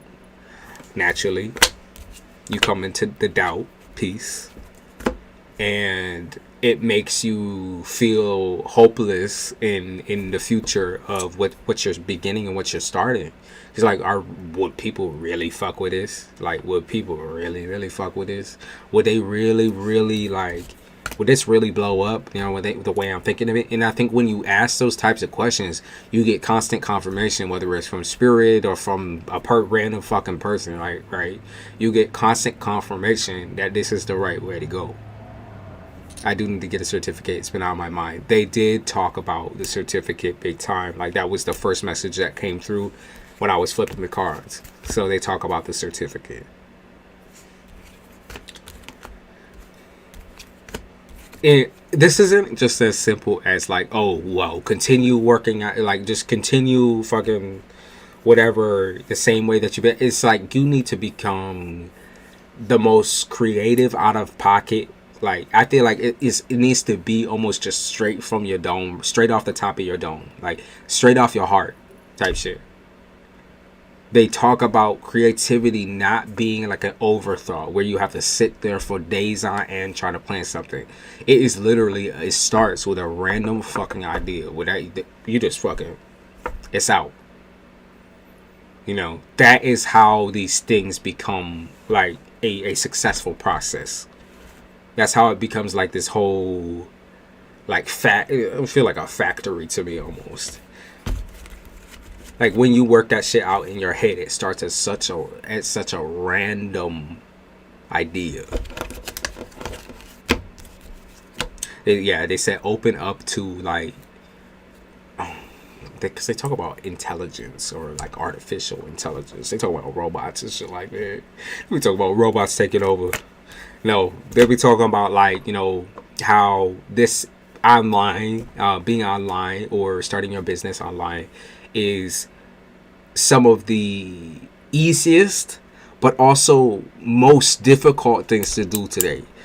because the process includes you need to make yourself look interesting compared to all the other businesses. It's easy to start a fucking business. It's not easy to stand out and stick out. But, right, how I feel about that with you, Pisces, is that you already have the creative skill where, like, when you riff, it's what you're best at.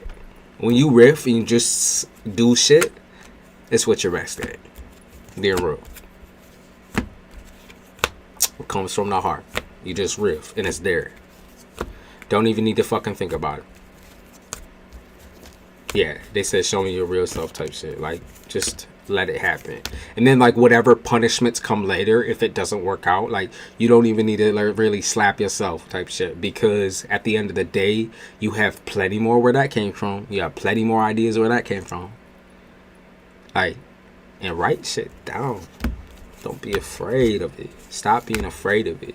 Like, well, I don't know if on my business, I don't want my business to go in that direction though. Like, right out the gate, Try anything and everything that comes to your goddamn mind.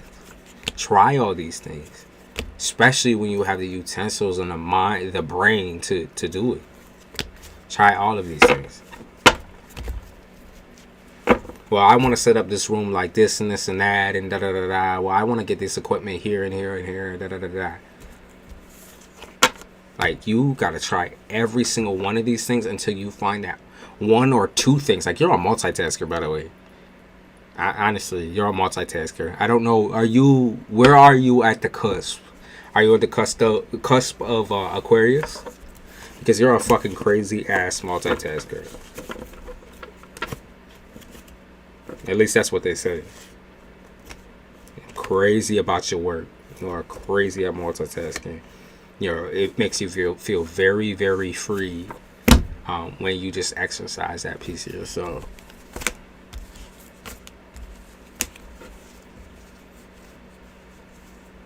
He said, I do not lie. Well, right now I'm writing to my kid. Which is healthy.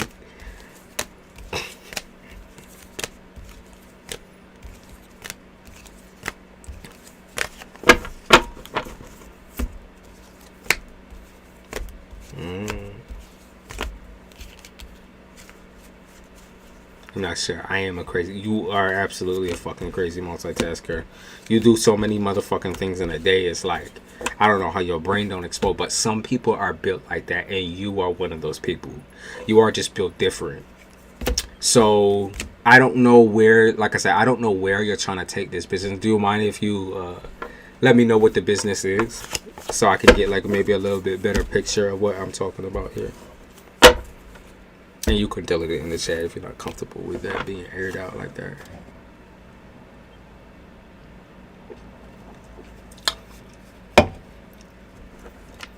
You tell me that all the time. Do I really? Do I really? Then okay. I got you. So that's why they brought up AI. That's why they brought up like artificial intelligence, like bots and that. I'm talking about bots. Okay, I see. So let's see what could happen here.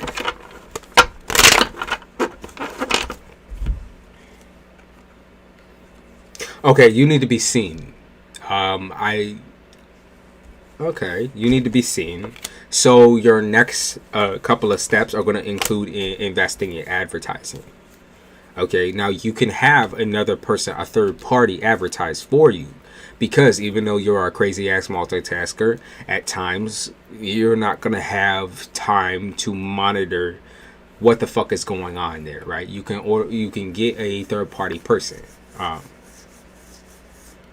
And naturally, I feel like this kind of falls in line with whether you want to deviate off the path of, well, I just want this to be a me thing. Right, I want to build this off my own back, my own hard work type shit. I know I need help down the line and shit like that, but in the beginning, I just want to be able to manage it and see how it works and da da da da. You might not have that choice right out the gate. Now you can try it still. There's nothing stopping you from that. It's just trial and error is just what it's going to take. At the end of the day, that's it. You know, you making sure your website is protected and all that, you know.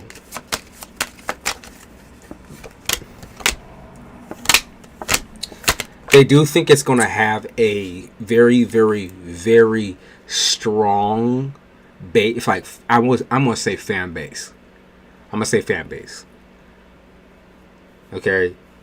They do think your website is going to have a very strong fan base. So, very loyal fan base of the process of using this whatever this program is going to be. Okay? So, they said very, very strong, loyal fan base. Like, if there's a price they gotta pay, they're gonna pay it type niggas. Like, this is, yeah, they talk about protecting your website, protecting like the idea as well, being very protective of it. And that's why, again, you don't want anyone to have hands on it. You're afraid of another person kind of coming in and jacking with it and having hands on it, because you're afraid that they're gonna take the idea. And that's why, you know, when you associate yourself with this brand, with this process, the first thing that you want to do is be seen, so people know who the fuck you is, right? So paying for like advertising is going to be big, really big. I hired lawyers. Okay, so you already fucking 100 steps ahead of me. Then you 100 steps ahead. For real, you are. You already went to the legality pieces, and we haven't even fucking touched on that. So you already doing it. But okay, again, what they're repeating right now again is that certificate. Okay, schooling certificate. It might take a little bit more time. It might be something that is, you know, frustrating to think about, but they're saying that this is what's going to get you ahead of the rest of the fucking crew.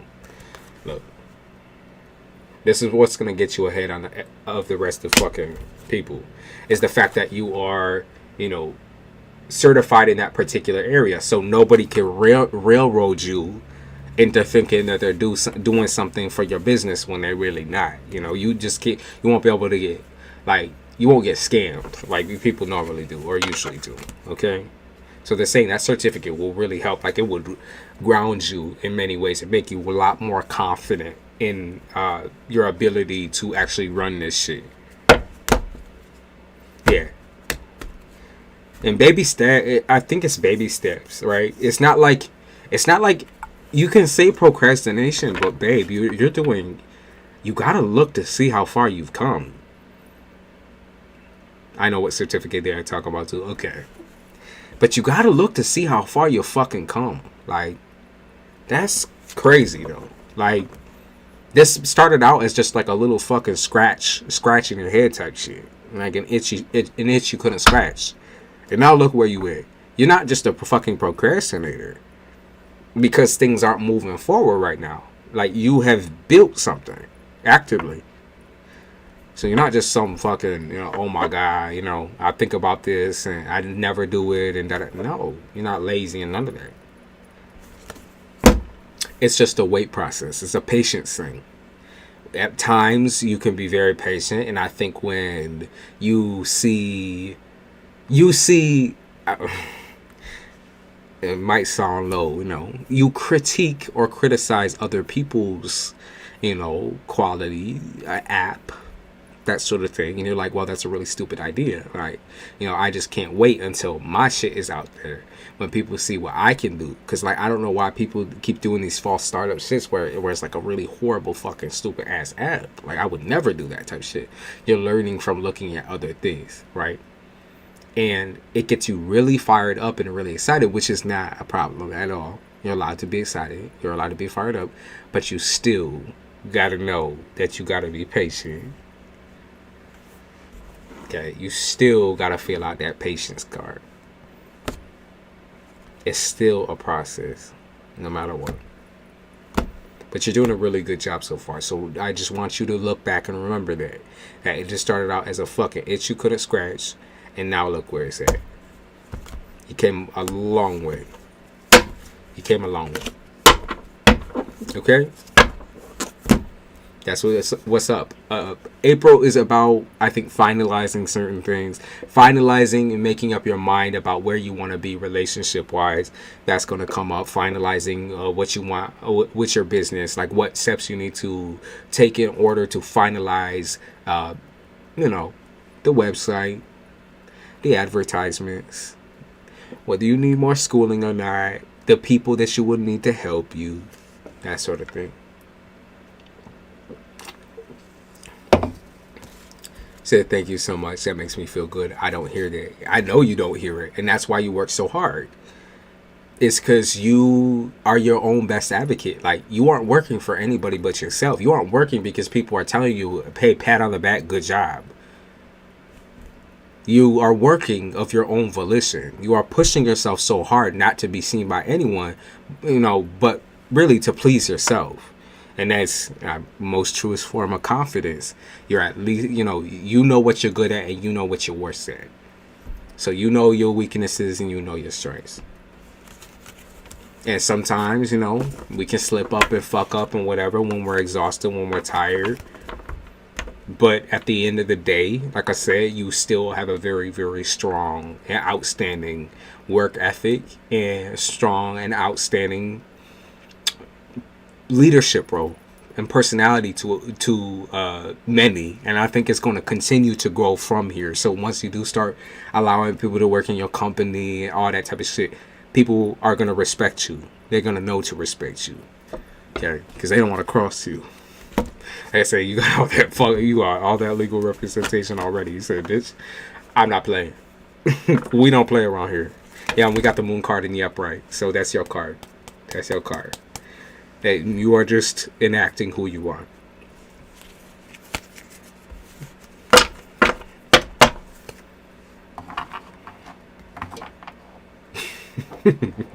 You said we don't play about this shit, baby. You ain't steal my motherfucking idea. I'll shoot you down, motherfucker. Y'all think I don't got a motherfucking sniper rifle? Well, I got this I got this fucking loyal right the fuck over here. He got his briefcase and everything. He's got a scope on him. You better watch the fuck out.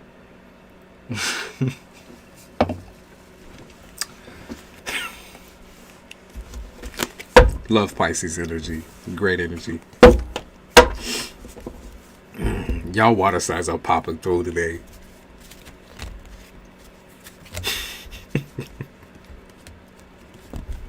I'm gonna rock your motherfucking world, bitch. Try me.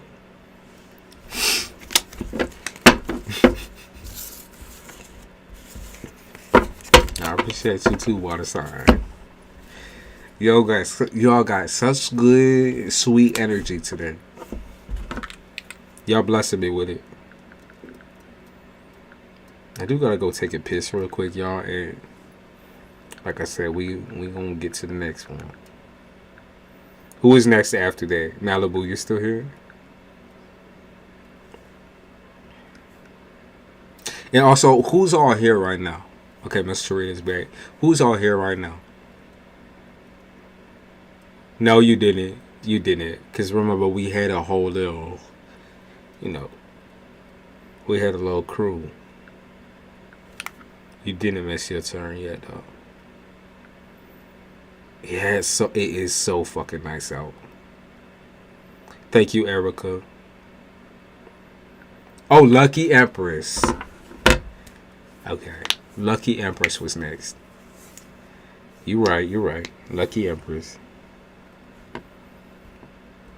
Lucky girl, let me see what you got.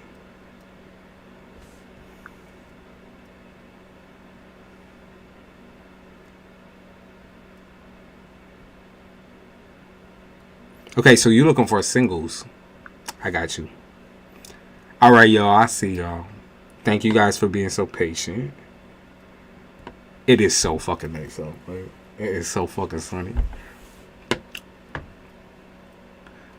Yeah, it's Lucky, Malibu, and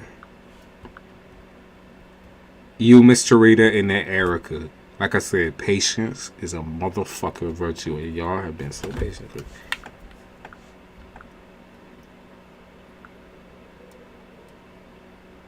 Alright, yeah, let me go take a piss real fast. I think as far as like the next couple of readings, I think we'll be done in like Lucky Empress Malibu. I think we'll get y'all done in like 35 minutes. I'm gonna give an estimate for those of you who have been like kind of patiently waiting in that. Just because, you know, in case you want to go out and go fuck around and do your thing, whatever. I just want to give that.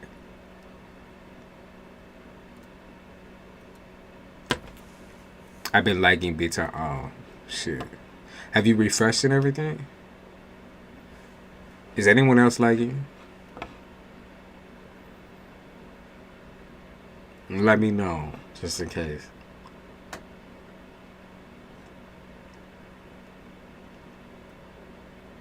I ain't on the run. Trust me.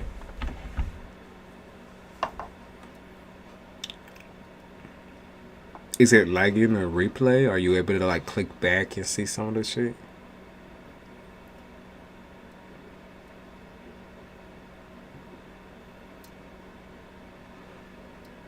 I gotta put into eye trust too. Let's go to my side. Okay. Well, if it is your internet or whatever, I will still do your reading. You said you can hit me up on IG with my read. Okay. Would you like me to do that? I think it's just me because they were doing. Okay, if you would like me to do that, I can do that. I can text you up. I can text you up. Okay. Yeah. If it is a problem with your feed or whatever, I can record it here as well, Malibu. But if you're talking about you want to be a part, kind of a part of it live type shit, like you want to be a part of it, then I can definitely text you over on Instagram.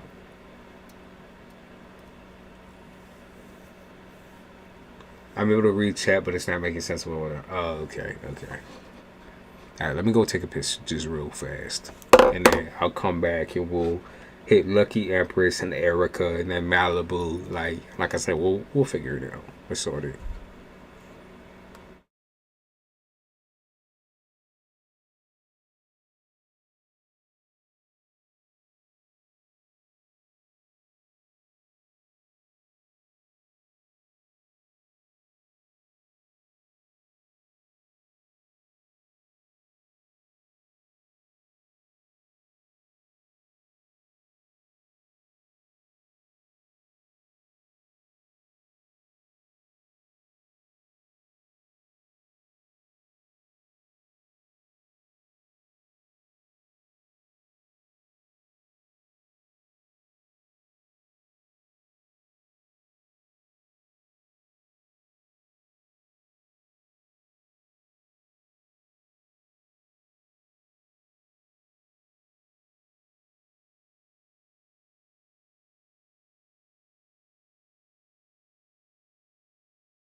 Alright, we rinsed off these fucking contacts.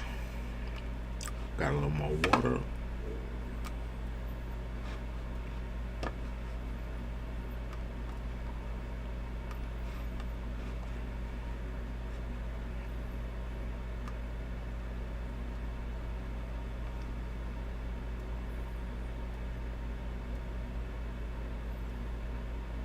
Let's just do IG. You can continue to read. Sure. I'll just hit you over at Instagram.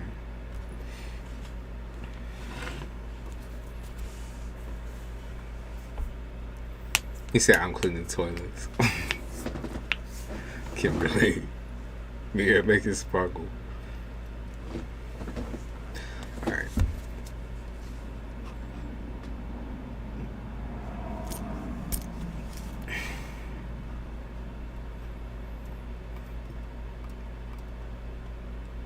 Okay. Lucky, where you at? Lucky Empress. Singles reading.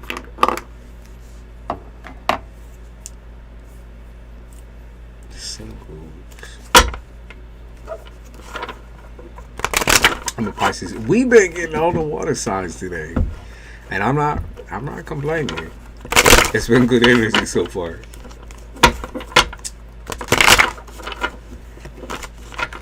We're gonna switch up the deck. Let's just check out some different energy.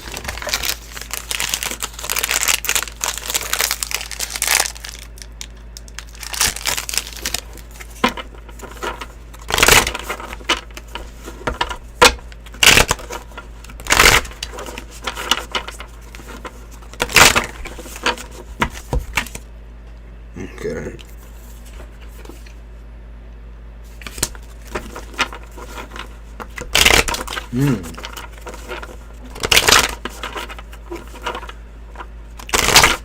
Sometimes people can bring out the worst, and sometimes people can bring out the best. And why my nose dripping now? Okay. Yeah, sometimes people bring out the worst, and sometimes people bring out the best. I pick up that someone's depressed, maybe about an ending. About something maybe they've had to take a distance from. Someone they've had to take a distance from.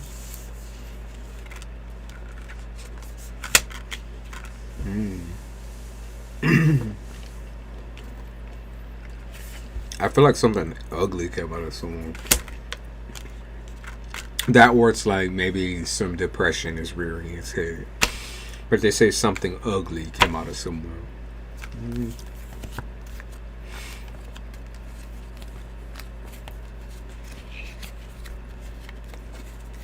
I also picked up on there's no exception.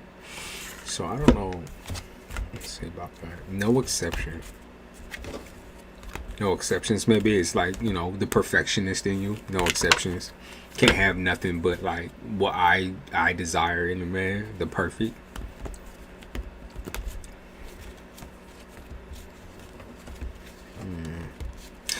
Well, usually Pisces are pretty forgiving, so that might be actually the man that you're dealing with, or a couple of the men that you're dealing with. They prefer a perfect, they need that perfect woman type shit. You know, I need you in the kitchen. I need you here. I need you there. Demanding. All demands and no action. I've been a little moody. Dating frustrates me, not finding what I'm looking for. Okay, so maybe you are on the picky side, right? But I think they're also picky with you, and so y'all just don't fit. It's like two puzzle pieces. Like at least they know what they want, and in the end of things, at least both y'all kind of know what you want, and you know it's not each other. So you know you keep it moving. You keep it 100 with these folks, I think. Now, whether they listen to you on like some of the things that they need to work on, I think that also pisses you off because you're trying to be helpful, and it comes off as condescending sometimes.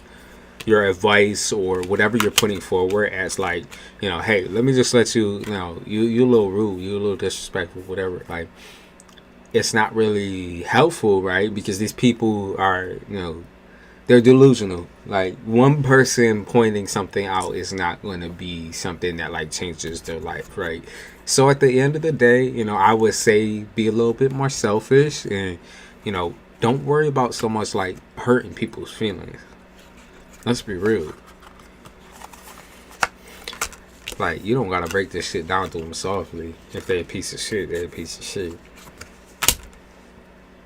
Okay, I can see, like I said, I can see a fluctuation where it's like, okay, so sometimes you try to add submissive, and we talked about this with Miss Pisces earlier, right?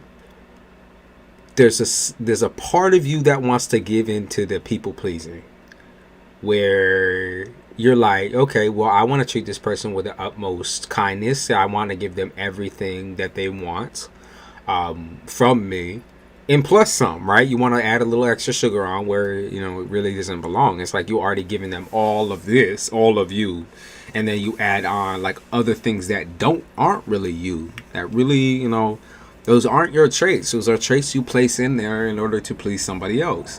And so when you're doing 100% and these people are just trying to get to like fucking know you or in touch with you and get to know what you like and what you need from them, I think you've already kind of like made up your mind. And I think that's the problem that you keep running into, is that you've already made up your mind on how you're going to act in a relationship before even knowing the motherfucker. So it's like, what you're not doing is placing a price on your like dignity, on your fucking, you know, it's not about your pussy. It's really about like, you're not placing a price on your love, and not as much as you should be. Like, well, I'll give these fuckers an equal shot. You know, I'll treat them all the same. Da da da da. But that's the problem, is that you're treating them all the same, and they're treating you all the same, right? You don't gotta be no fucking submissive ass motherfucking hoe. Like, no, hell no. Hell no. Like, there is men out here that are looking for a lady that can, you know, point them in direction. And, well, it's more like they gotta already be going in a direction. You know what I mean? They can't be a dirty bum. They already gotta be going in a direction. And so someone that could help them with like, you know, good advice or just like good support, because that's what let's be real, Pisces can be the best. It can be the best feeling, that, or they can make you feel like the worst piece of shit in the world, right? And that's like a fucking superpower, right? You know, you could build people up and tear them down. Same with Scorpio. Yes, some people are intimidated. Well, you know, that's some people, and I think you're also intimidated. I don't think I'm speaking out of turn when I say that. I think you're also intimidated. I think you're also scared. And I think you're also fearful that, you know, you're going to make another mistake. Just like everybody is, right? Or even the people that haven't made fucking mistakes are out here fucking shaking like a leaf. Because they're like, you know, I've never met a woman like you, right? They don't know what a woman like you entails. They don't know how much work that is. And so they get scared by the work, the fact that they got to work for something, right? And they'd rather choose a broken, you know, busted asshole than choose a woman who knows exactly what she wants and knows where she exactly wants to be in someone's life. So, like I said, right out the gate, how you be treating people is what kind of shifts it all off. And I'm not saying you changing people into becoming pieces of shit towards you. No, I'm not saying that. Or unattractive towards you. It's like you're not giving enough time to certain parts of the connection. So, friendship, right? You skip that over entirely. You know, you're out there looking for romance, right? Everybody knows, for the most part, right? You're looking for romance, sex, whatever. But you could skip a whole entire process in between that. And I guess it would be a little bit of the Aries in you. Y'all Aries risings, y'all know what's up. Okay, y'all know what's up. Yeah, okay, someone says take one step forward and you say takes 10 steps forward. You know, somebody says back up, you know, 9 steps or whatever, and you say let me back up 900 steps. Okay, you take things all too literally, and no shame in that. Because at least, you know, you do listen. You do have the quality to listen and to hear somebody out and to, you know, give people what they want, even though you might be going about it in maybe a little bit more of a petty way. Maybe just a little tad more petty. Okay. But, you know, you see it as like well deserved, right? You're like, oh wow, it's well deserved. Like the bitch said da da da da about me, so that's what it is. But this is where I really need y'all to try. I mean, you need to try your best, Lucky. Try your best to put in that vote for yourself that says, I do not need to fully invest in anybody, right? I find him attractive, you know, he's got a really good personality. I do not need to fully invest my love, my loving qualities into a man that I do not know. I can simply give him a friendship and see how he does with that. He has to earn the other aspects. Earn your pussy, earn your trust, earn all of that. And you say, well, no, I just can't trust nobody. That's just how I am. No, you are scared. And you can trust somebody. It just takes a while. And so if these people, if you're rushing the relationship, right? If you're ramrodding them and telling them who they have to be and what they have to be and that they don't fit your fucking criteria, like you really wouldn't even fucking know that. Because, you know, you can use your intuition and all that, but you still don't know them, right? Not all of them are the same. Da da da da da. Blah blah blah blah. What you need to learn is patience. They're going to continue back to be the same because that's exactly what you're going towards subconsciously, because that is your comfort level right now. Your comfort level is people who are uncomfortable with you. Imagine that. People you scare off because you're scared of them. And you're also scared of rejection and you're scared of disappointing them. So what's up? What's up? Okay? Like, you think people don't want to bite that honey, but that's not true. Okay? You fucking, you know, you take a fly swat and you're swatting them all out of the fucking air. Like, what the fuck are they supposed to do then? You know? I'm scared of I'm going to waste my time, so I'm quick to cut off when things don't go my way, right? And when things don't go your way, it's okay to say, like, to communicate that, right? To communicate that in, you know, maybe to communicate it in the approach of, like, you know, I mean, I don't fuck with that. I don't like when you do that. So don't do that. You know what I mean? Instead of just like instantly saying, oh, well, you know, there goes that one. Da, da, da, da. It's not like these people are irredeemable. Like, all of these people are irredeemable. And I know, like I said, you've had your fair share of fucking tries. I'm not going to twist and turn that, right? But it's not like all these people know what you want right off the gate and can read your mind. They can't do that. You know, even the most psychic motherfucker, even me right now, right? I'm reading you and I'm trying to get deep in there or whatever. I can't read every little fucking thing about you and what you want. And you probably are the type of person who's like, you know, I'll state whatever the fuck I want, whenever the fuck I want. You know, I'm gonna make a fucking statement type shit. You know, I'm gonna do whatever, whenever the fuck I want. Whenever I want, whenever I say so. You have to at least compromise the communication part and have that ability to be, you know, straightforward enough and like not shank people in the gut every time, you know, you're hurt. You need to be able to say, like, I'm hurt. You know, you did not, like, you need to be able to articulate that. You know what I mean? Instead of fucking blowing off your motherfucking handle. And I'm not saying you have to continue to deal with them after that point. Okay? I'm just saying being able to articulate your discomfort, being able to articulate that you're scared, that you're fearful, being able to, you know, use discernment and say, like, you know, I can trust this person with my feelings, even though we might not be a match. You know what I mean? Make friends with people, though. Make friends with folks, though. Like, it all starts with that, having fun with people, bro. That's what it all starts with. Having fun, not in a sexual way, not in a romantic way, but in a platonic way. That's where that shit starts. Okay, started from about it out here. And you might learn things about those people that you would never ever learn if you were jumping right into a fucking sexual or romantic relationship. That's the thing. Like, if you take like 6 months out, right? And I know it's scary dealing with you don't have to deal with one person for 6 months. You can deal with several different people as long as it's discussed beforehand, right? But like, you learn so much about a person just by befriending them. Instead of instantly being like, well, I want this and this and this with you. When you meet these men, you do not know what you want with them. You do not know what you want from them. You know you're out there looking for love, right? But you don't know directly these particular men and what you want from them because you don't know them.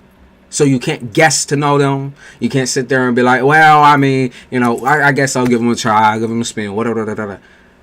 You do not know them. And so you do not know what you want with them.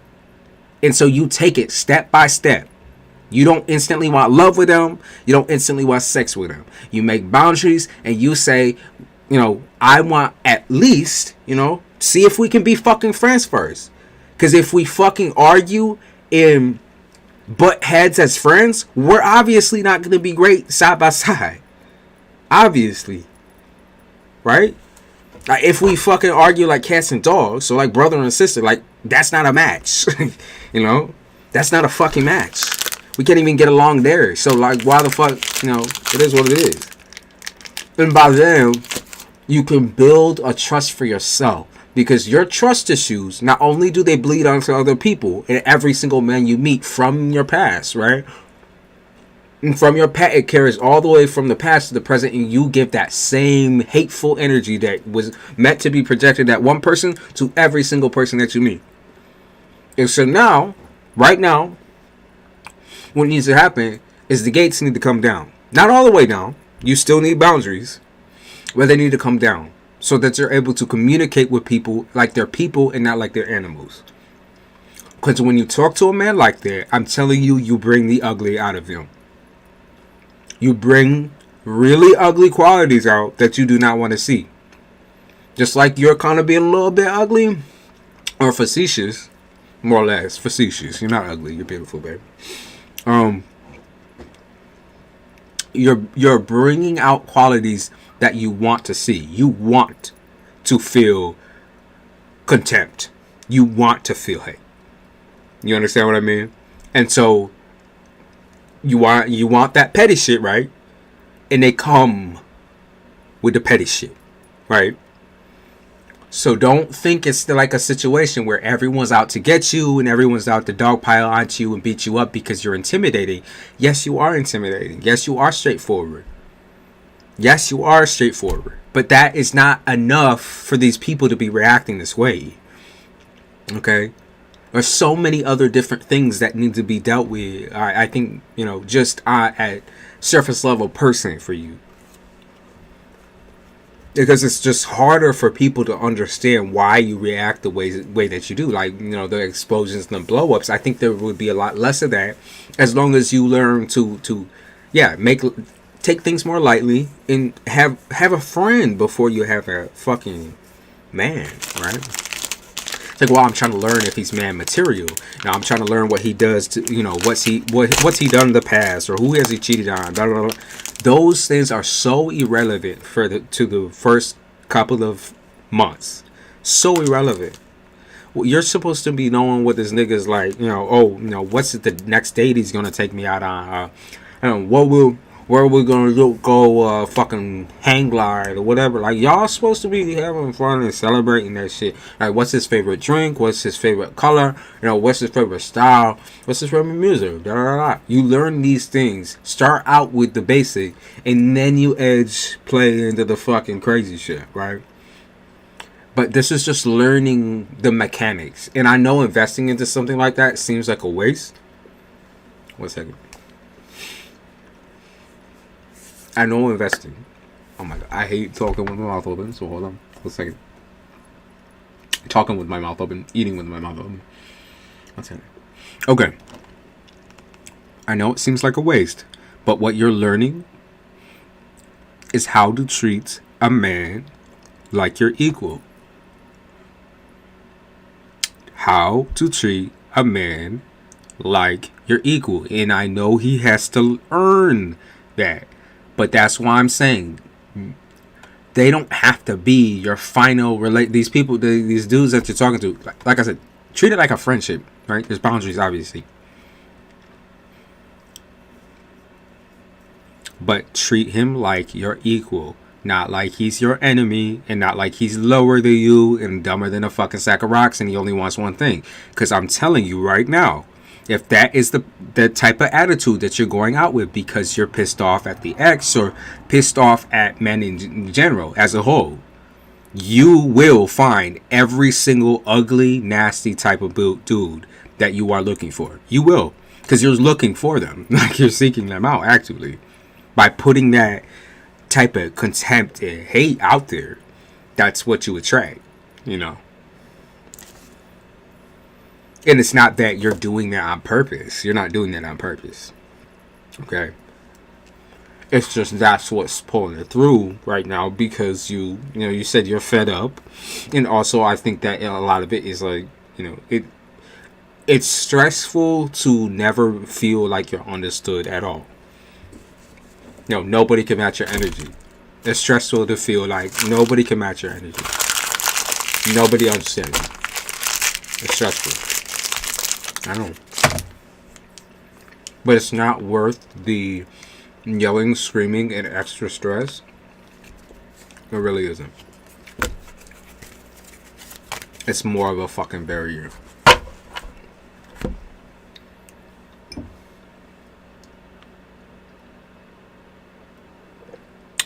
Okay. So let's see what could be coming up for you in April when it comes to love. Where did my other cards go? Real quick.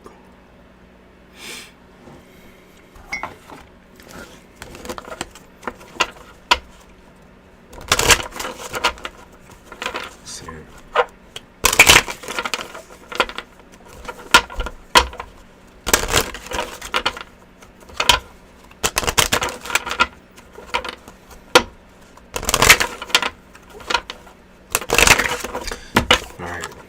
Let's talk about what's happening right now. Like, let's see the love for right now.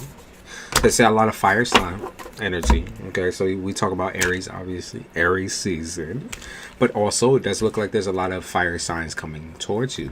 Okay, Leo, Aries, Sagittarius. Could also be just fire accented people. So like a water sign with like a heavy fire and up in the shit. Like I said, I see a lot of like Leo. Be real, Leo and Aries. Now, things you might notice about these people is playerisms. Things you might notice about these people is that, they like to hype themselves up, maybe lie a little bit, exaggerate, that sort of thing. They do too much, right? Basically, okay. That's going to be like, I think beginning of April. Okay, consistency is something that you're going to start seeking out more and more, instead of the types that are like, okay, I'll leave you off for a week and then I'll hit you up randomly out of the blue. You're going to look for consistency, like somebody who's willing to actually have a conversation with you when you first meet them, and then, back to back, not every day at first, every other day. Every day is scary, right? Because that can also be a warning sign. Every other day might be nice. So, consistency, like I said, air out consistency. That's what you're going to be looking for. Let's see. Let's see what signs you're going to be dealing with.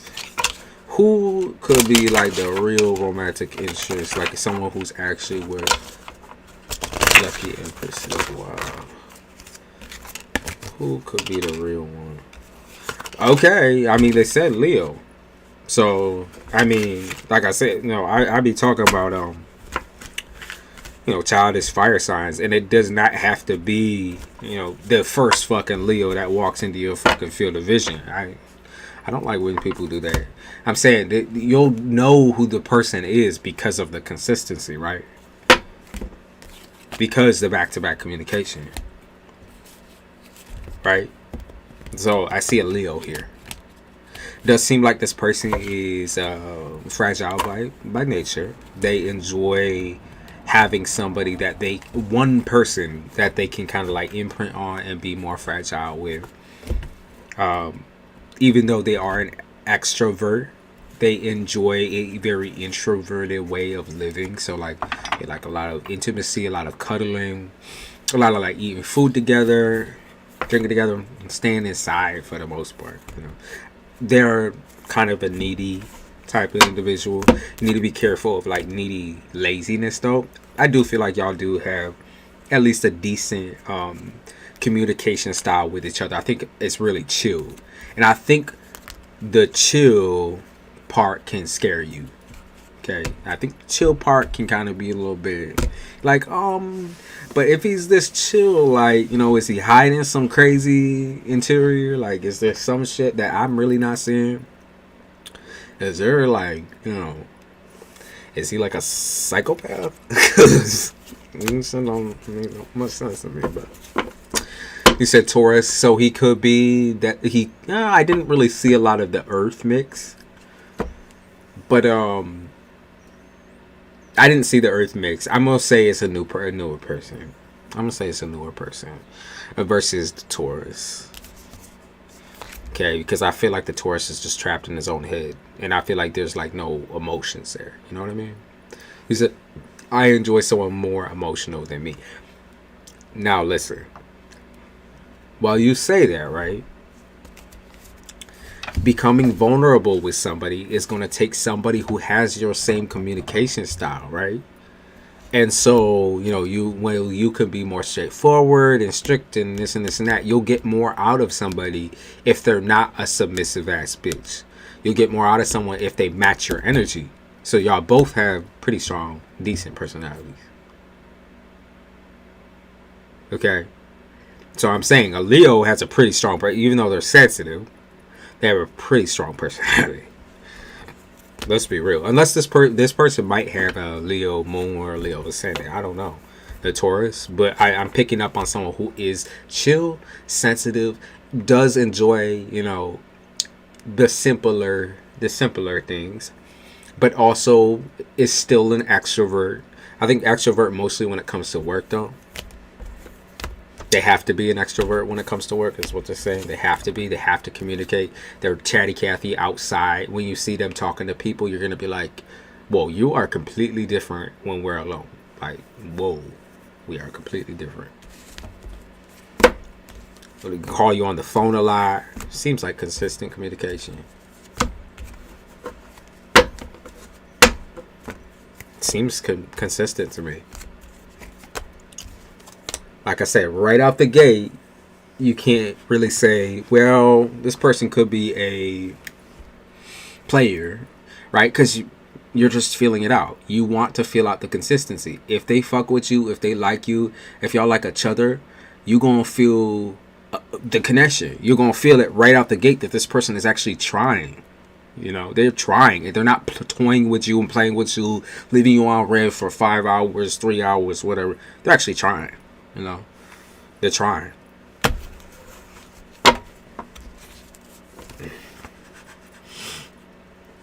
I feel like y'all also enjoy a fair share of like the same shows, or like, I don't know, like, what is it, fucking YouTube or something? I don't know. I feel like y'all watch or listen to the same music. There's something like y'all definitely have in common. Maybe y'all watch something together though, or movies. Maybe like guys like to go to movies. You could also like both like tarot. Ooh.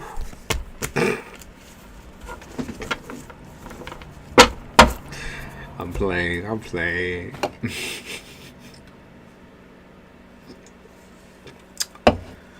Approached by a younger man like me. There is someone that kind of fits that description, but he's a church. So what I did see was a church man. Somebody who was I'm not gonna say crazy, like I'm gonna fucking tear you down and beat you up if you're not a Christian. I did see someone who was religious. Okay. Now, like I said, because these people are all around you, there could be a little bit of mix-ups. But it might be interesting. Or you might hate them. But even so, right now, it's learning.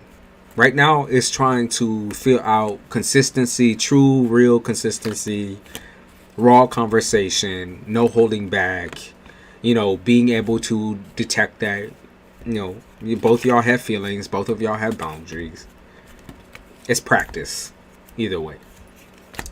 So, it does seem like this person does have like some sort of a spiritual vibe about them. I'm going to say spiritual for now because I can't really see if it's like devout religious or not. I don't think it is because it hasn't come up in any other context. So I'm in between on that.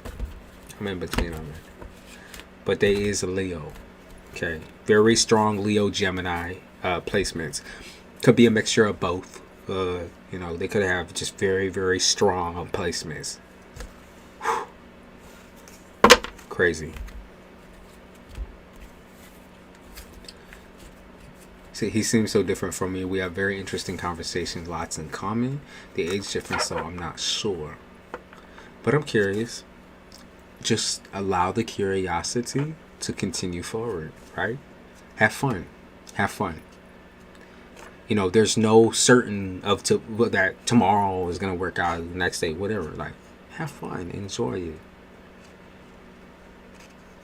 Like, if that person can take you at your most relaxed and take you at your most crazy, anxious, stressed, or shy, or whatever, like, you're heading somewhere in the right direction. You know that. But yeah, they say definitely look out for the Leo. The Leo is going to be the one that, like, in some types of way, there's going to be some type of a lesson fixated on that. Now, does that mean, he's a karmic, he's this way? Everyone is a goddamn karmic. We learn things every single fucking day from new people. So, don't be afraid.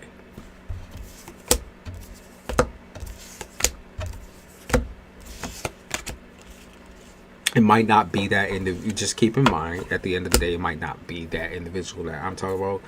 Because, like I said, it seems like a chill person.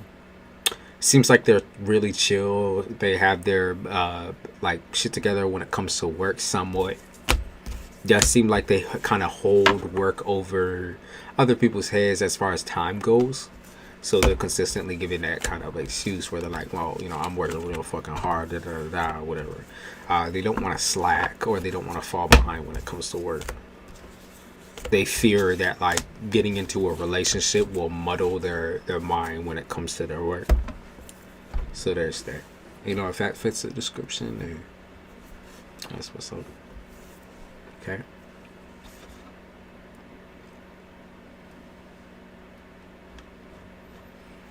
As far as other people coming your way, like I said, so many fire signs, so many like playful, childish type energies, and none of them you have to take incredibly seriously. Just, you already heard me. You already heard it. I don't gotta repeat. Enjoy. He invited me to church for Easter. Still undecided. Might be interesting. At the end of the day, Lucky Empress, that could be a really funny fucking story. And I'm not saying your life is not a fucking joke. I'm not saying that. But I'm saying, at the end of the day, that is an experience that could be a real interesting story. Or a real boring one. I don't know. But you can just fucking get up and leave. But it might be real interesting. And those are the shit.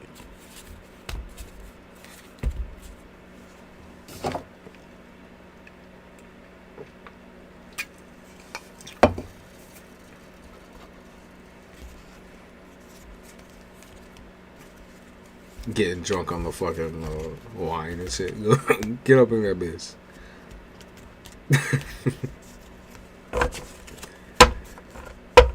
I'm going to lie. I might go. I'd be real fucking interested in that story. I want you to come back and tell me that fucking story. That'd be real interesting. I bet you it'd be goofy. Easter's always fucking interesting, man. They probably have little events and shit like that.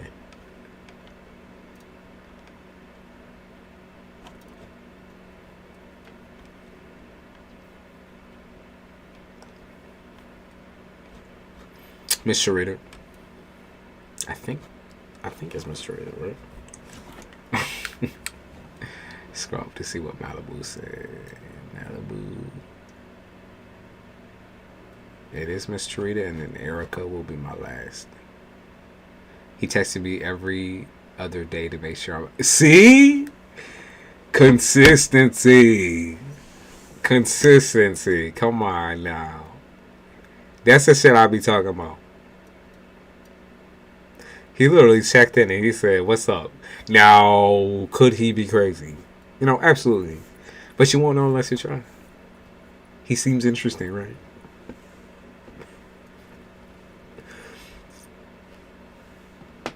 I promise you, I'm not fucking leading you into a corner or anything like that.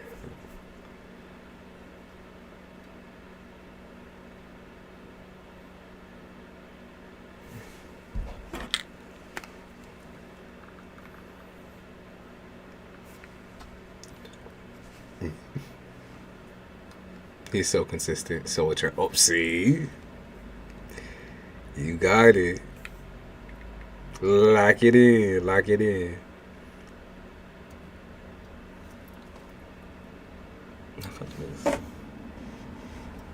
Oh, yes.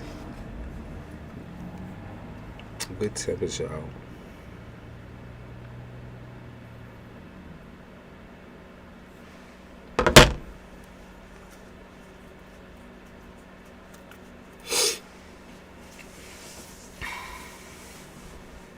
Mr. Rita. Where is she at?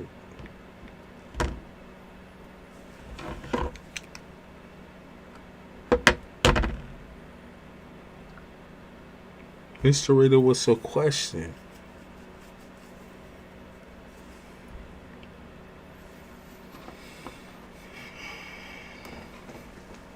I gotta really get over it. I wanna go outside and I gotta move shit around. Do some furniture shit.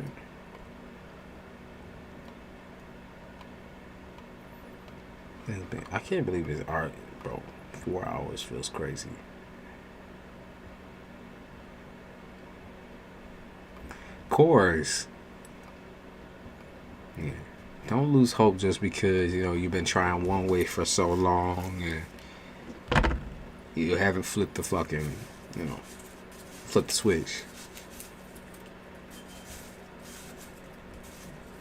You are worth it. You are absolutely worth the patience that he should be giving you.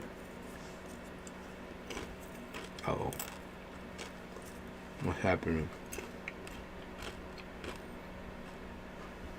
Uh-oh. I don't know what's going on with that. New York. Upstate. It's still pretty chilly.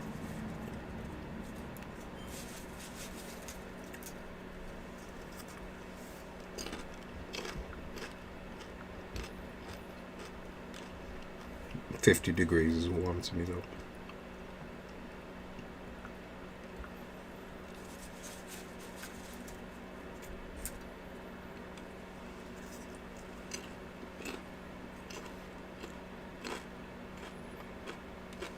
Indiana. How's the weather?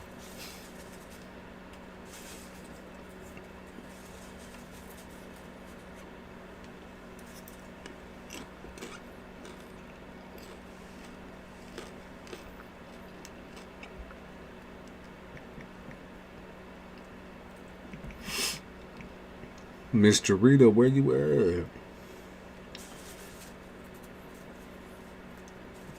Y'all texting chat. Yell at Miss Charita.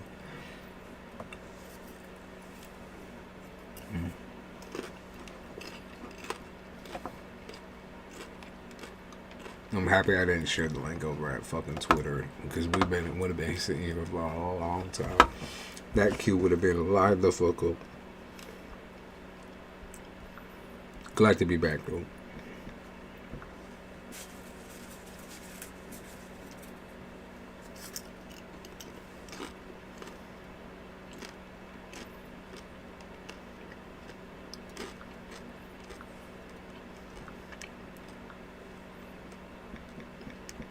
If not, then we hit Erica.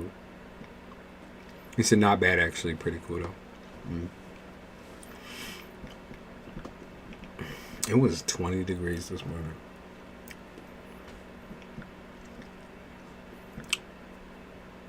I don't know how many times we gonna fucking frost over before the shit just gives in. Spring.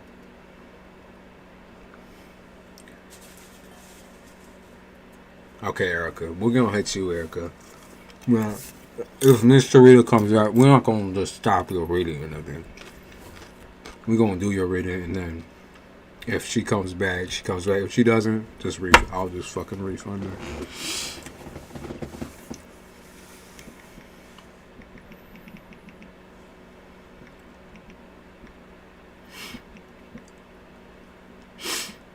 Oh my god, I hate kernels, man.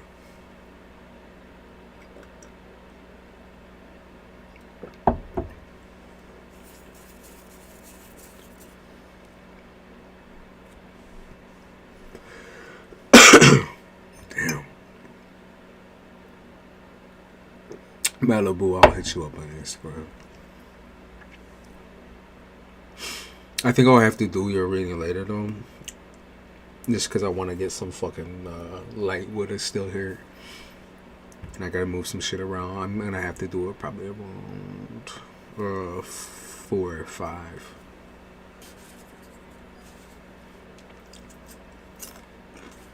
I'll keep in touch with you. I'll text you.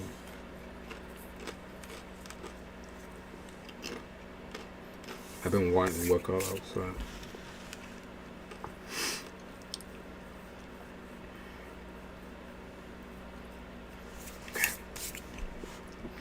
We're going to Erica because it seemed like Miss Charita is not here or ain't typing. Okay.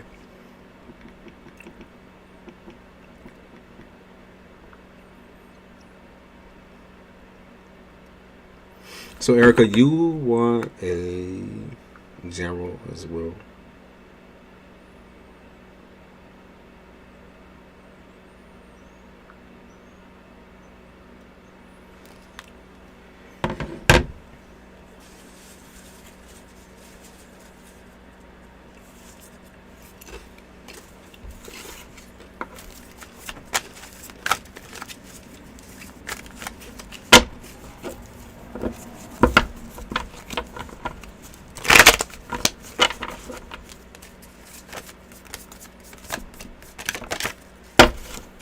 Okay. They said marital affairs. That's the first card. Wow.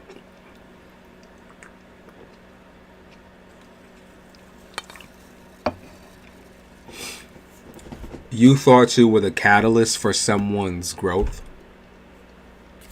You thought you was the catalyst for someone's maturity. You thought you can change someone's mind. You thought you can rehash an old battle. Maybe a battle that this person had in their fucking head. I mean, maybe a battle that this person had been going on for a while. Maybe you thought you can compete with that. She said, uh-oh. Maybe you thought you can compete with that. Whatever the fuck that is. You did. You did. Mm-hmm.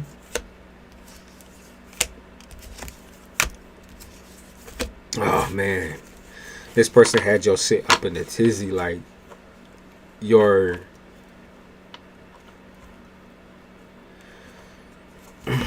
I think your sense of self and like the fact, I think before you met this person you was able to like reassure yourself, you know, you was able to put on a good show for people, but I feel like they made you distrust yourself.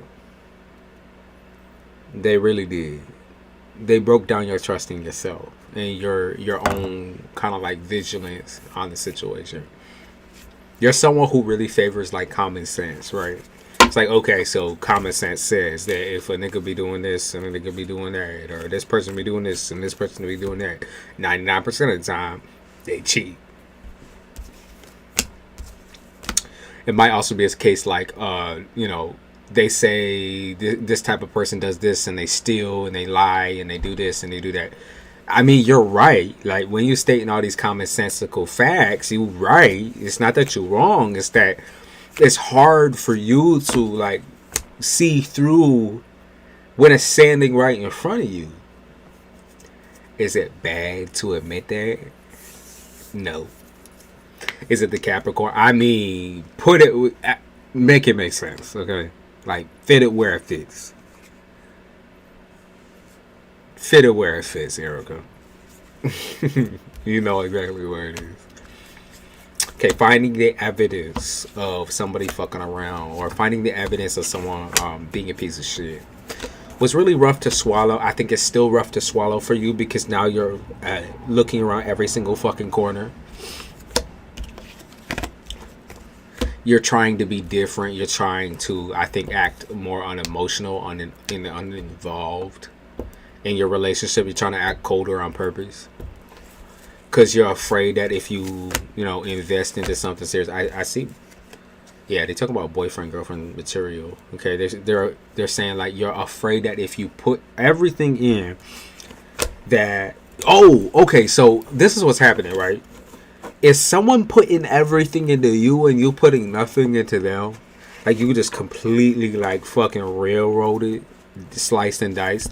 And like, if you said you were not ready, like, I could see how it'd be maybe a little bit frustrating if someone was trying to like place a certain expectation on you particularly.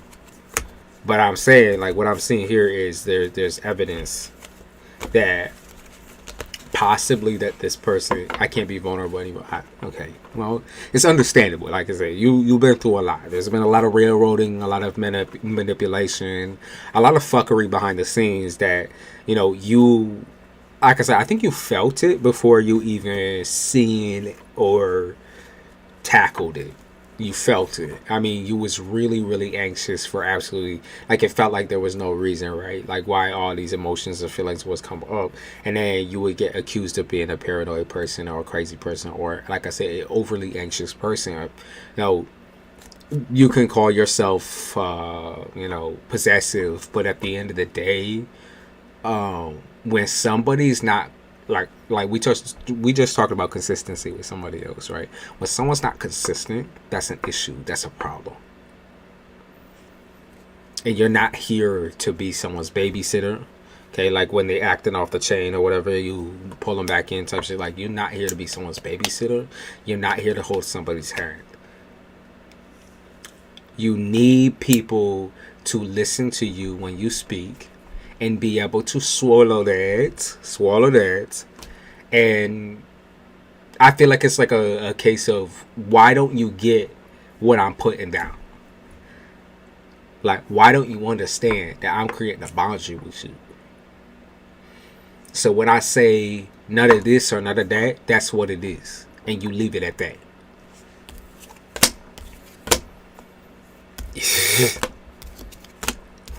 Them daddy mommy issues are crazy, Erica. Crazy. I feel like you are a fucking victim in certain respects. You are a victim. Like, you've been through a lot. Like I said, you might have feel like you moved past it pretty well here, but I'm gonna be real with you. I think that part of that victimhood still carries with you into every single situation shoot. I be on the money every time they claim I'm crazy, but I'm gonna go along with it. I be trying to be so discreet in the beginning. Okay, so trying to be discreet, like, nobody knows whether you're a fucking player or you're a dime piece. But can you see how that might be a little bit like works against you a little bit, right? And I'm not saying it works against you because the right man is just randomly gonna fucking come around and grab you up and do this and do that and tell you, it's okay, it's okay, you can put your walls down. I'm saying that because it makes your job a lot harder. It makes your job so much harder. It makes it so much fucking so much more difficult, because then when you're being all discreet in the beginning, like, you're setting a precedent that you have to be secretive or sneaky or quiet in a relationship, in order to do whatever you want. Like, you should have that freedom right out the gate. And so, exercising your freedom, you shouldn't let anyone beat that out of you, right? the love of freedom, or the love of your work, of your money, of having your own, that should be a priority. A priority in which you also finding your partner. Because then you don't have to worry about how much time they're spending outside of the house type shit. It's like y'all both on a schedule. You're on a grind. Right? You're on a fucking grind. If a person doesn't match your fucking grind, then they get kicked to the motherfucking grind. They gone, you know? They're gone. There's only so much. So, like, people can lie to you, right, Erica? People can lie to you. But that doesn't necessarily mean that lie like holds up. Like you act like you gonna be hurt for years and years and years and years before you notice type shit. It's like now it's a common sense thing. It's like right out the gate you can kind of tell when a bitch be pulling through. You're not gonna waste any time here, Erica. I'm letting you know. I know y'all afraid to waste time. I just got chills. I know you say y'all afraid to waste time, but you're not gonna waste any time here, Erica. Because you see the red flags. You already see them. You're already turned off by them. You already make conscious effort to like walk around this type of person. So maybe the reason why you hide yourself is because nobody presents comfort to you at this point in time. Maybe nobody around you that's interested in you or tries to approach you presents any type of comfort. Which for right now, like I said, that might be okay, because as you're trying to heal, you don't want to be surrounding yourself in people that could possibly be placing you in the hold of a victim. You know what I mean? Basically labeling you the victim, or like putting you down in some type of like self-righteous, like, oh well, you know, you're just a bitter bitch, you know, you've been hurt by the world and now you think every man's gonna hurt you, da da da da. I mean, even if that was what you thought or what you felt, either is a conscious decision for you where, you know, you're going to give somebody respect until they prove you otherwise. And what I'm going to say to you is the same thing that I said to the last person, which was, you need to have fun. You need the fun piece too. I know it feels like you grew out of it and you left it behind, and you know, why would you even laugh about this shit? You know, you're looking for the real one, the real partner, but you also need to be able to be friends with your partner. This is has been the theme through all this. You're a quite introverted person. So already out the gate, you know, when you meet somebody who is your opposite, an extrovert, whatever, like, there's a you're like, well, I need to be with someone fun because I'm all fucking boring. I'm all money talk and this and this and that. But what makes you boring, Erica? Like, I'm trying to understand, like, how does that make you boring? Makes you a little bit different, maybe. Like, different than the typical, right? But that doesn't make you boring, right? And so what you need to start doing as well is try to find people who align with your same type of interests. So they also like money, you know, they also fuck with money. They also somewhat have their shit together, or have like an aim, a goal. Okay. They don't need to do no crazy shit in order to get what they want, right? They have control, right? You want someone who has control over their finances and control over their life.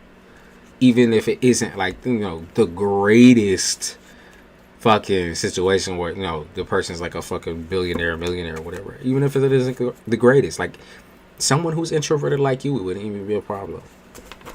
You just think you're more boring than you actually are. You're very sexy to people. You're very mysterious and very sexy to people. You need to take a risk here. I feel like you do, like, you might like somebody who's married. What's that, Erica? You like somebody who's married. Or maybe you liked them. I feel like this person's married. They have a partner. I feel like they might be in that poly shit or open relationship shit. If that's confirmation for you, that's confirmation.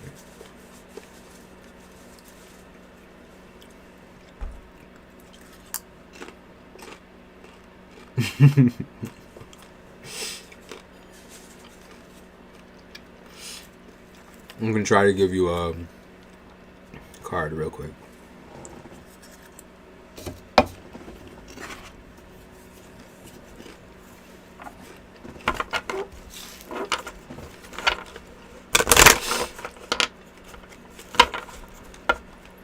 Yeah, they have a. They're in a relationship.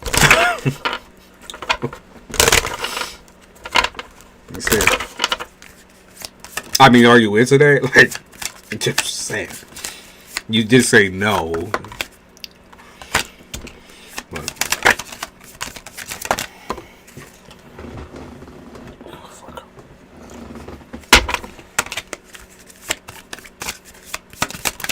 Okay, just get a element here.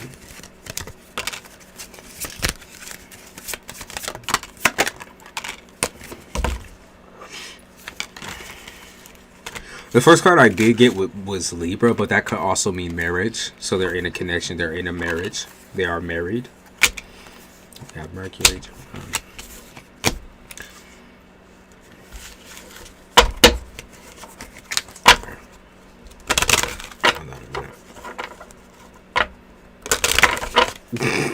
Come on, Erica, you can tell us. Don't embarrass her. Did they say fire? I can kind of describe their personality to you a little bit more. It did say a fire sign. Alright, let's see. Polyamorous. Again, that's... Can you believe that's the 5th time I got the polyamorous card?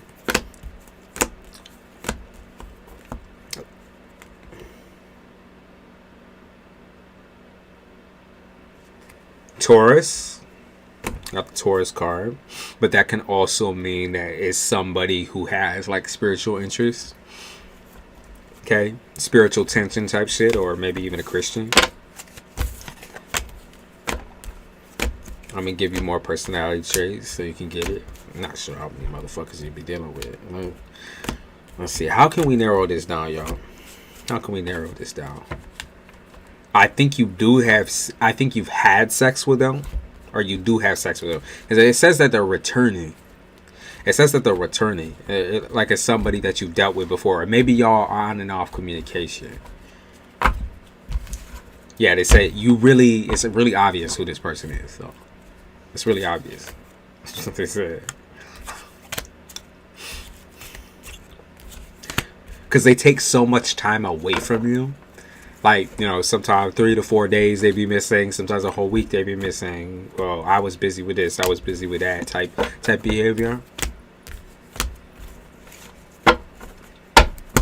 I think it's like physically missing. They might text you or call you all the time, but like they're always physically missing. So you wonder.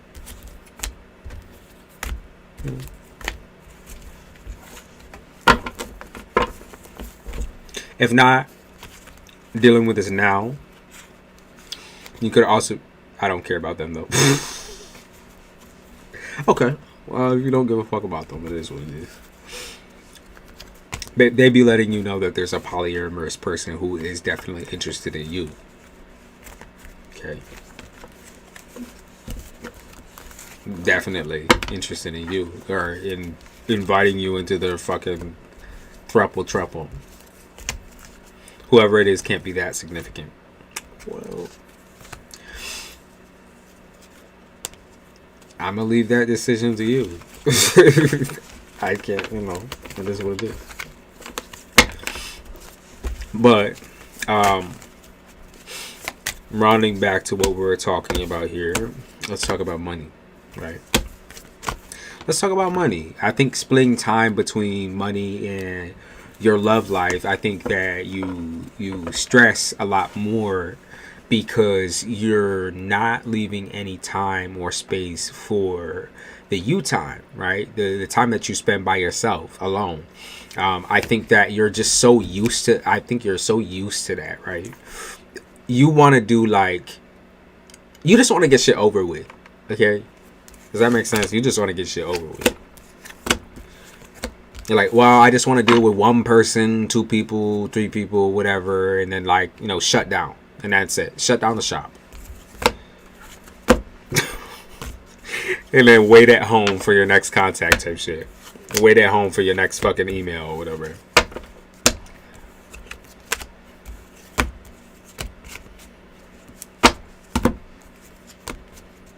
Because it just pisses you off to deal with them any more than that, though. That's why consistency doesn't work for you, though, babe. It's because, you know, you don't have a schedule. Like, you work, of course. You're a workaholic. You love work. You love money. But at the end of the day, with these people, new people coming in, you know, you need to build a schedule around what you already got going on, and also still have time for yourself, so you're not constantly interrupting your me time with these folks. Because like I said, I can see you getting real pissed off and real ripe with some of these folks. You know that you have a little bit of a, you know, build up of, how to say, maybe it's hoe hate. You know, I'm going to say hoe hate, right? And I think the assumption is that anyone who approaches you a certain type of way is a hoe. Anyone who's good looking or has like I said, it's a certain type of approach. It's like they lay it out thick or whatever. But like, how do you know these things, right? Intuitively, if you can feel it, okay, I'll leave that to you. But I'm saying, how do you know the difference between your intuition and fear when it's coming to some of these situations?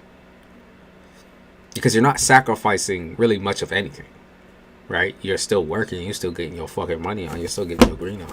In April, I can see that still holding true. I see you being creeped out by people maybe at work, or creeped out by maybe you're working and you're checking your phone and that sort of thing, but you're creeped out nonetheless. You just get weirded out by people. I can just date them all, stay nonchalant, but is nonchalant helping you find a man? Is nonchalant helping you find a man? Now you have men, or like we used to say, niggas, right? You got niggas, right? But is that what you want? is that anything that you want, right? Is that anything? No. You say, I'm just kidding. Mm-hmm. Right. Mm-hmm. See, the sarcasm is a part of the pain as well. So don't play with me, Erica. I work in a very male-dominated... Okay, so creepy-ass dudes also can kind of conflict with what you feel internally. You're like, well, I mean, at least they have a fucking job. Like, you know, at least I know they're not bums. But at the end of the day, it's like mixing those two things can make a very toxic connection. Okay. No, I want a man, coach. I know that. I know, Erica. And the man ain't just going to appear out of nowhere just because you asking for it. You know, this is something that you have been working on for a very, very long time, this quietness within you. I think that you want a man who can make up for the things that you don't have. Well, I could agree on like maybe a couple of different things. I'm going to say, like, find a man who is like you. Like, find a man with a similar personality. I'm sorry, but like the fun types of dudes and the party types of dudes and dudes like laying on thick, the extroverted dudes, they ain't working for you. So try something that's outside of the box. You know, candy you never tried before. Try something sweet that you never tried before. A man who's more like you than your opposites. Because I think the opposites attract type vibe, like that. Who the fuck does that actually work for? You know what I mean? I'm telling you, you read really far into situations where you're like, well, I need a man who's gonna crack me the fuck open and crack my fucking legs open type of shit. Like, I need him to really, really just get in there and be aggressive about it, da-da-da. But maybe someone who's shyer or more introverted and more at your fucking pace, y'all can work together and working towards that goal. instead of it constantly being a fucking battle of the bands and a fight and this and this and that and a competition, it could become an equal thing where y'all are equal, give and take, equal, you know, whatever. Like y'all have like a consistency thing going on back and forth. I don't know why I did this with my hand. I said, let me stop. I don't know why I did that.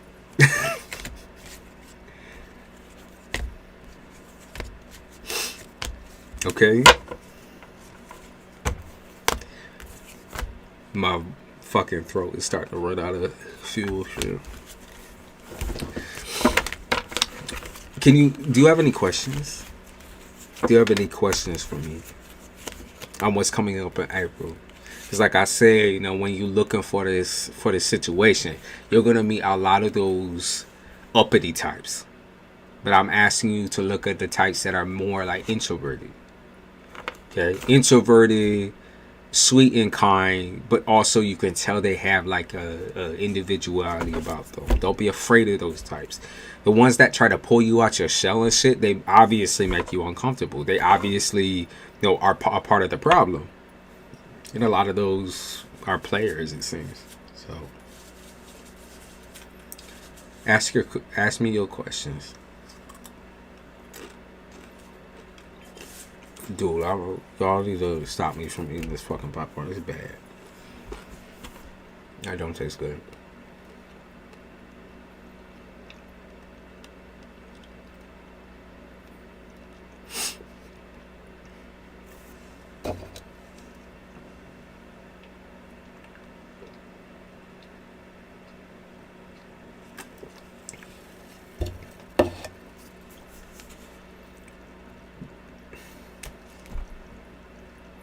What's your questions, Erica? Ask whatever. And then Miss Charita, I got you. Am I wrong for leaving at the first sign of a red flag? Cause I be ghosting off for real.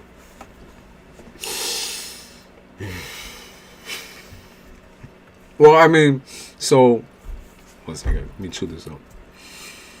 I don't want to be talking to the mic and spitting.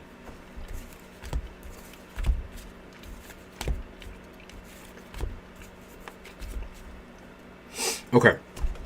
No.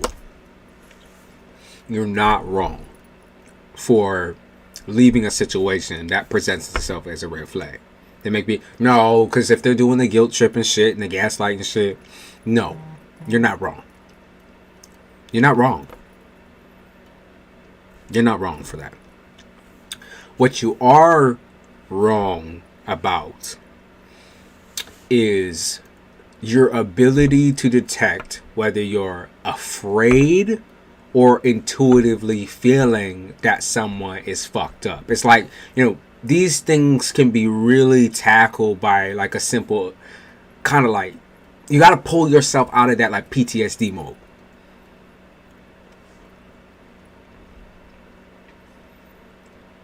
Okay. There's a PTSD mode that hits you every single time you talk to another man. I don't know if it's like a shutdown mode or like a mode where it's like, fuck, like this is an evil piece of shit, or no, oh no, he's the devil in disguise type shit, wolf in sheep's clothing, da da da da. There's a way you go about deciding like what characters you go towards. I think you need someone who's crazy, but that's just not true. You look for these crazy, high energy motherfuckers that it just makes no sense to who you are as a person. You're not a partier.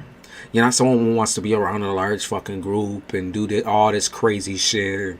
You know, you're just not that. You're not that type of person. Okay, you don't want to be, you know, stuck inside all day.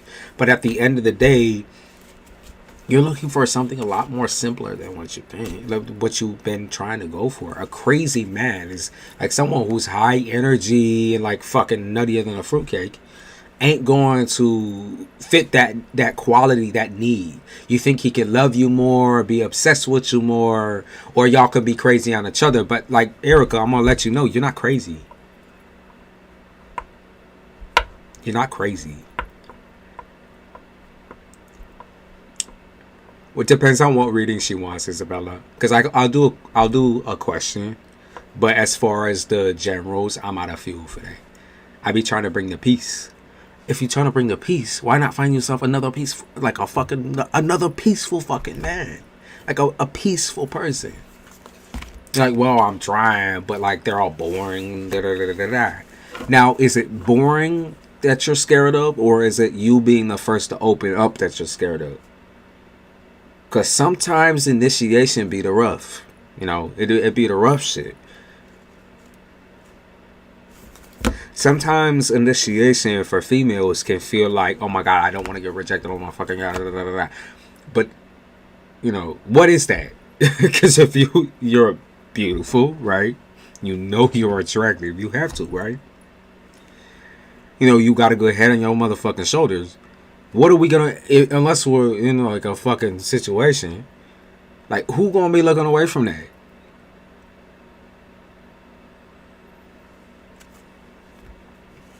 Since you're uncomfortable by every man who looks your way, comes your way, da da da da, right?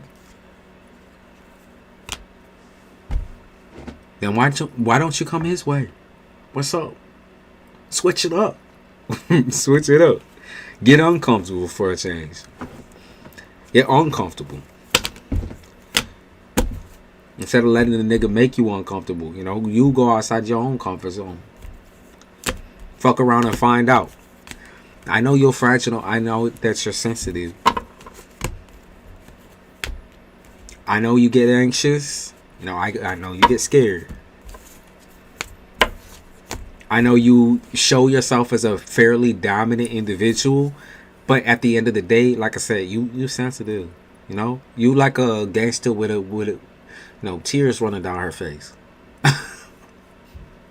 You're a gangster with tears running down her damn face. I picked up on Erykah Badu, by the way.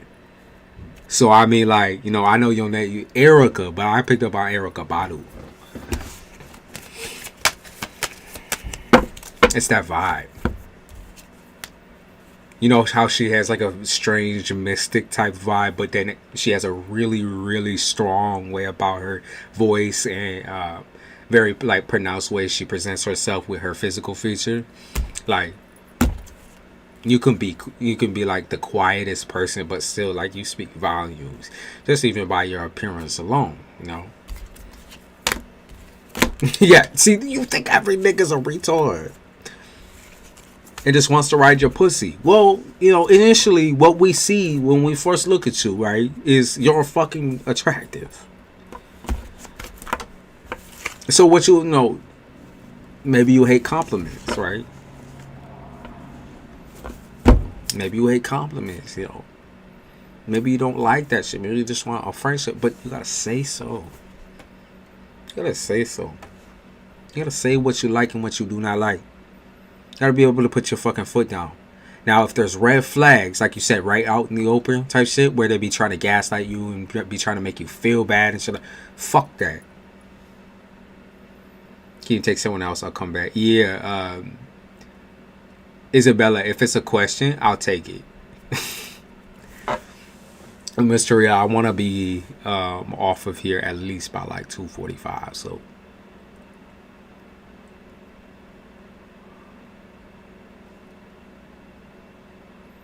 Your mother named you after Erykah Badu. I love Erykah.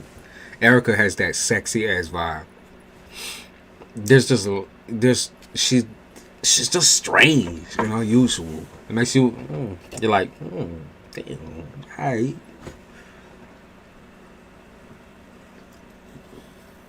And when I first heard Erykah, I was like, that's one of those artists you never forget. The show, just slow down and take the time to decipher what's really what. And in those moments that you're trying to decipher, right, you need to remember your vulnerability. You need to remember how to befriend somebody. You need to remember that, you're not just talking to a fucking statue with a dick. You're talking to another human being, a person, right? And I know some people come at you, Erykah, and they start talking about all this deep shit and all this sensitive shit, and you're like sitting here like, why though? I didn't even initiate some of these conversations. it's because you are sensitive. It's because you are emotional. It's because you do have these qualities of somebody who is incredibly empathetic. And you need to use that empathy as a means to detect whether someone is bullshitting you and fucking with you and fucking with your emotions, or they are genuine, right? Because a genuine person, even though they cross those boundaries, right, they might, like, you know, dump on you, you can create a boundary with them and they can be okay with that shit. You know, they won't overstep your shit. They won't stomp on you. Most of these dudes, like, they don't know their ass from a hole in the ground. But there are dudes out there who just don't know they don't know your boundaries particularly. Because every woman's got a different one, right?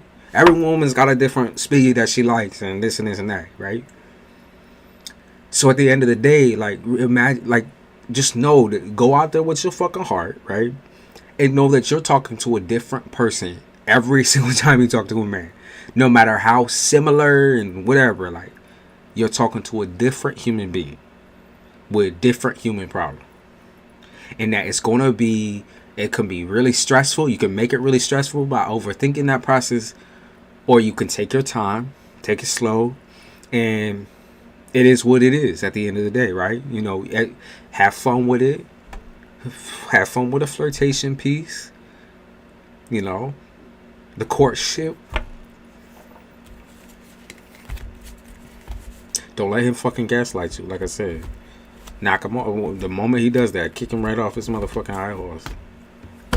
But if he's okay with you setting boundaries and saying, like, hey, I'm actually uncomfortable with it, that's a sign. Like I said, that's a sign of consistency.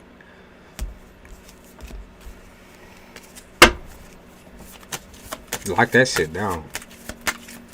Now, if he ends up being fucking shitty later, like I said, there's sometimes you just gotta learn you can't control people. You can't. Will I find love eventually, though? What you mean, Erica? Yeah. Yeah, the fuck you will. Quit playing. Like, you might be disgusted by it now, but, like, you got so much room to grow. And, like, there's so many odds and ends about you that people will never get tired of you. That's the thing, you know. People will never stop trying to love you. It's just the love in return. What can they earn, right? With their behavior, where they're at in their in life, you know, what can they earn from you? Because people are always going to be obsessed with you. People are always going to love you. There's a lot of like that air vibe, that Libra vibe about you as well, right?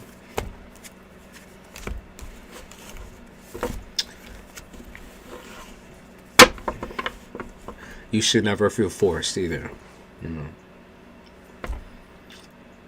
I don't think so, honestly, but I'm going to try not to give up. Well, I mean, like I said, I can see the outside. You only see what you want to see, right? You only see what you want to see. You only feel out what you want to feel out, right? I think naturally you see yourself as somebody who's very, very hard to get to and hard to obtain, but also, you know, deep. You're deep. You know, you are everything you feel so deeply. And you just can't imagine yourself with a person who is quiet like you know, who kind of like defines themselves in a more like independent, like, I have my own work, I have my job. You always try to fit this, like, I need the craziest motherfucker to be obsessed with me, to be drunk off of me, high off my energy, da da da da, you know. But that's not going to work. You need somebody who's just like you. Just like you. You have your doubts, and you need somebody who's willing to come in there and, what is it, give you a fucking ego stroke. That's what it is. No, I'm trying to find a nicer way to say.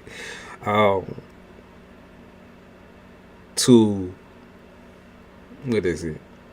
Come on, y'all. Help me find the words. You need someone to come up in there and surprise you, shock you. Not try to own you. Not try to own your situation. Not try to tell you how to feel and when to feel it.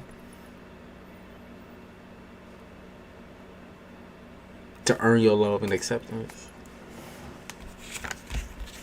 That gives you a pat on the back for the moments that you are vulnerable.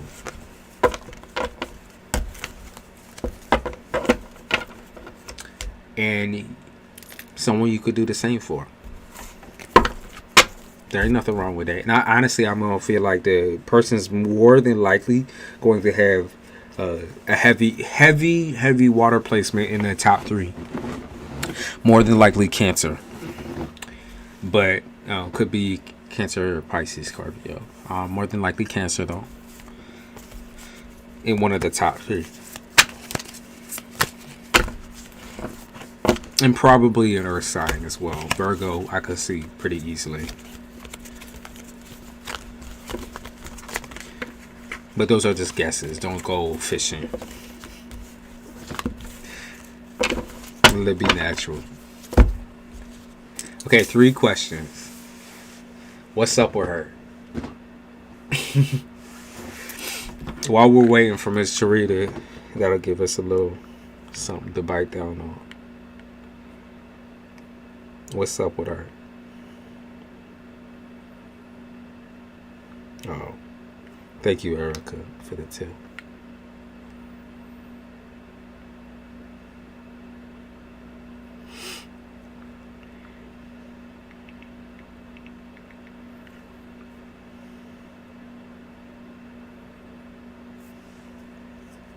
Oh, is Miracle I see her? I didn't even fucking see her in chat. Okay.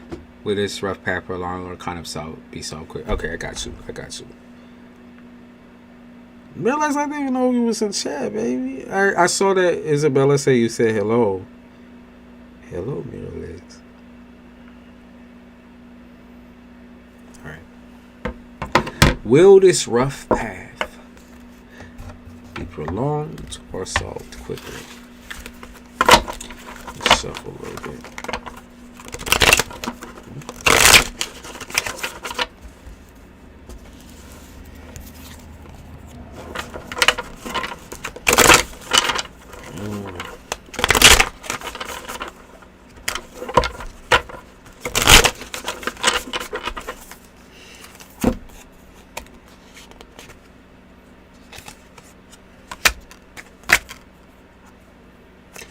It's complicated. I mean, you already know the situation is incredibly, complicated. I feel like in some ways, right? In some ways, I think you yourself are moving on quite quickly. I think people around you is kind of the rough patch, the problem. As far as where you're trying to go right now, you can only kind of make that decision for yourself. And truthfully, all you can do is wish and hope that people find and follow your path as well, to get themselves up and moving and in that independent zone, in that individualistic zone, trying to live versus, pretend like you're living. So can I say quickly? I could say faster for you because you've been ready. You've been ready. You've been ready. But don't have that expectation that everybody else is going to be ready around you for what's to come. Okay.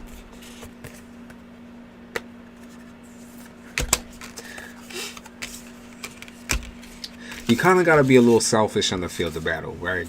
I think that the people who have your back will definitely shine through. And I think that most of the time that you're kind of sitting here and waiting on everybody else, you're actually prolonging this experience for them as well.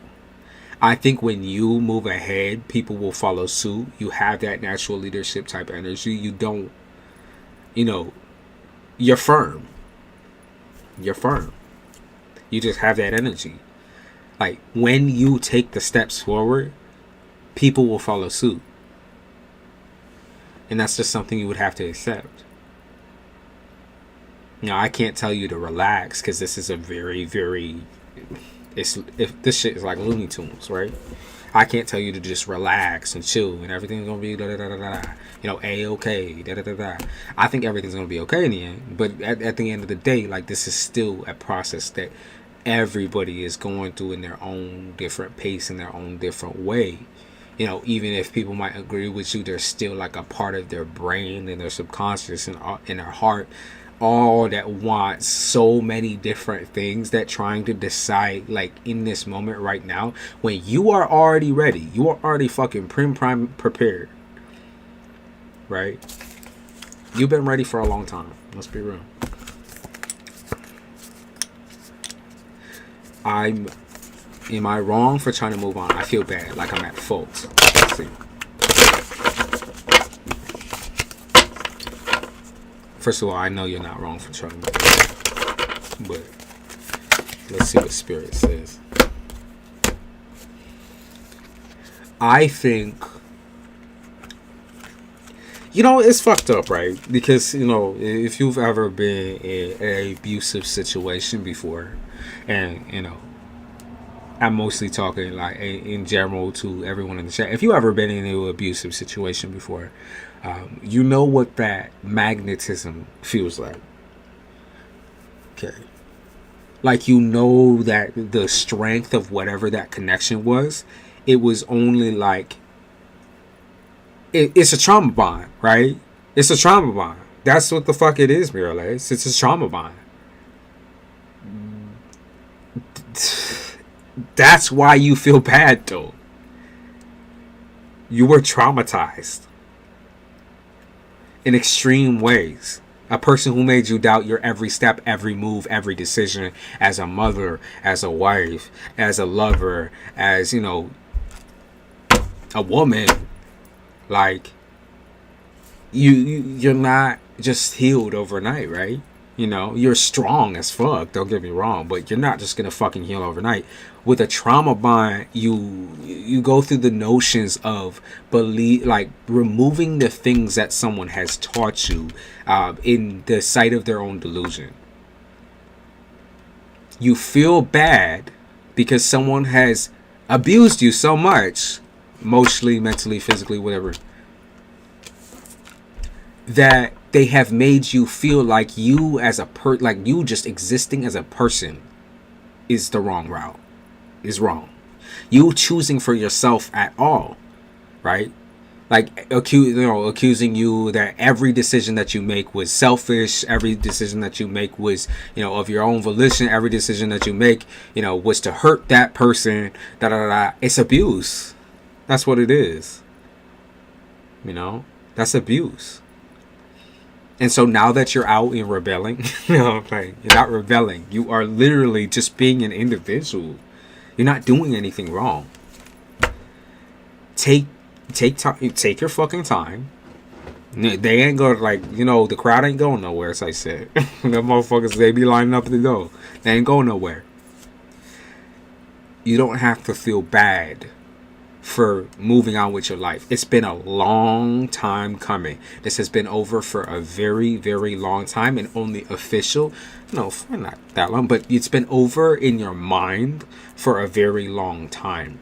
The fight more or less had to do with the delusions and the abusive nature of the relationship. You know, this has affected everyone around you, and so naturally, like, I think you think of how your children feel, and you try to think of your children before yourself, knowing that you've made a lot of mistakes along the way, but also realize that your children are aware of the situation, and they see that, and they are seeing you change. And while that might be, you know, scary initially, it is something they will be appreciative in the long run. And I know that you feel like I say, there's a lot of extreme guilt and all that, you know, there's a lot of built up guilt. We have justice in the reverse, so it's going to take a while for those new terms to go through, but the amount of guilt and sadness that you carry from all of that time, like brooding and brooding and brooding and building up and building up and building up, and maybe even taking shit out on the wrong people, you have the rest of your life, your happy life, your life of, individuality, happiness, finding somebody who doesn't restrain you and restrict you like you're a fucking dog, and who isn't jealous of you, jealous of the things that you have, right? You have the rest of your life to make up for that. So don't be sitting here, girl, like, tomorrow you gotta prove it to everybody and make sure that they know. Don't be doing that, love. No. You have the rest of your life to prove that for them. It's not that you weren't good enough. It's that for that particular individual, for that particular relationship, there was nothing you could have ever done to be good enough for that person. Because they wasn't good enough for themselves. Deep insecurity and self-sabotage and borderline narcissism does that, right? Where everyone else is at fault and they can't point the finger at themselves. And then they'll do that at the last minute, right? When you're on your way out the door, when you're walking away, then they finally fall to their knees and point the finger back at them. Oh my God, I'll do better next time. I mean, you were the one who fueled the fire, but at the end of the day, I said some fucked up, horrible things, please forgive me, tears in the eyes, please forgive me. But they're manipulating you back to only do the same thing over and over and over and over again. The process is unforgivable. There's times where you're like, oh my God, I still love him.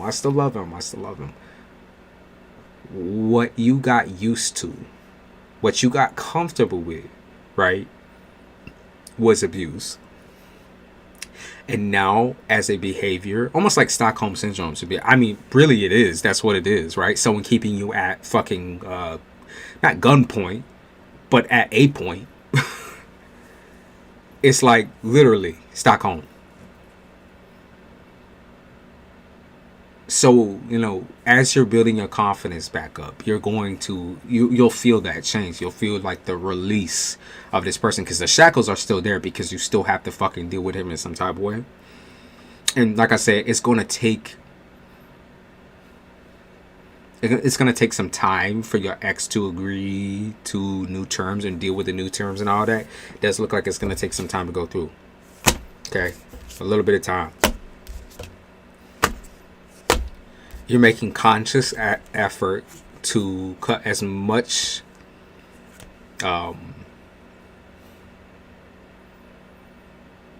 physical space around this person. Okay? Which is good. Which is good. Yeah, you been done, babe. It didn't feel enough for anyone or anything. But when you're broken down and abused like that and told that, you're worth by somebody else who had no self-worth to begin with, and they had the audacity to speak up on you and try to tell you that you was wrong. It happens, right? And in a way, you want to feel like it's an equal fault type thing, where it's like, well, I did put myself through it and da-da-da-da-da. I just, whatever. Like, but shit happened. Might be a horrible way to kind of look at it and look at the past because it was so much. But that shit really did happen. Own it. And get ready for your actual life, right? Moving forward with your kids. You're ready for your actual real life. Because it starts now. It starts now.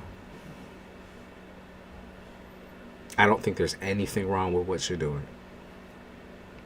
You are trying to feel out human beings again. It's been a while.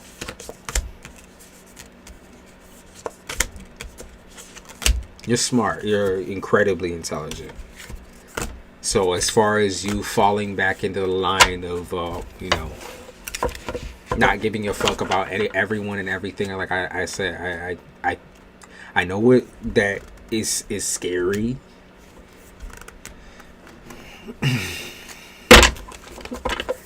It's hard to also draw lines when you're kind of dealing with this, because boundaries and such with new people become like very, very, like, where's the line, right? Where is the blurred line type shit? But I think you got it. I mean, I do think you have somebody with you that has your back, absolutely 1,000%. Isabella got your back.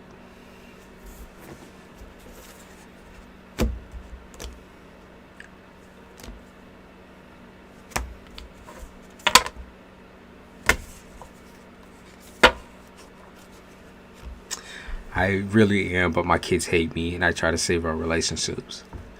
And I'm gonna be real with you. I'm gonna be 100% with you. Every single relationship has their fair share of contention and hatred, especially coming out of a long toxic cycle with both parents, with both situations, never really seeing the kids, but always seeing themselves. You are constantly repenting for that. Okay? And I understand that sometimes with Isabella, sometimes with your kids, there becomes a tension where you're frustrated because you're trying your best. But I want you to realize that whenever they choose to forgive you, is going to be when they start, seeing your growth. You might be able to feel changes and feel differences, even slight ones, right? Because this is all new for you. Like, if this is shit is sensory overload. Like, you're like, whoa, what the fuck, right? But whenever they choose to forgive you is going to be the times where you see the change in the relationships. They can take all the time in the world, right? And even if they hated you for the rest of life, I know you would love them, right? But at the end of the day, there's a certain, like, I think there's an expectations. I think they put an expectation on you naturally, because you are going off on your own, to fall in line with more toxic behavior. Okay? Like, to accidentally slip up and, fuck with the wrong person or do this and do that. I think there's more worry for you than anything. Because even though the dynamic within your family was fucking crazy, explosive, really insanely toxic, and, so toxic man you want to throw up type shit, it still, that was their normal. That was your normal at one time. And, whenever you chose to dissociate and give up on it, they didn't feel that same way. They were seeing all of it. They were dealing with all of it. They were internalizing all of it. They saw all this, right? Even if it was from the outside, they still hurt. And so, Isabella is like, she's grown quite a bit since we first met. She's grown quite a bit. While she can be extra forgiving, because that's just the type of person that she is. She loves you. She's very close with you. You're the closest one with her type shit. You're going to see distance before you see closeness. Okay? That, whatever y'all's relationship is now, where kind of boundaries get blurred and all of that, you're going to see her distance herself before you get real motherfucking close. Before she can trust you with all of herself, with everything. Because that's the relationship you're aiming for. And that's what she will give you with time. And that's what, I'm assuming your son will also follow suit once he sees the truth behind the father for himself. Once he sees the disappointment behind that. And I know you don't want him to get hurt, but at the end of the day, that's all you can really do if you want him to grow. There's only so long you can protect him.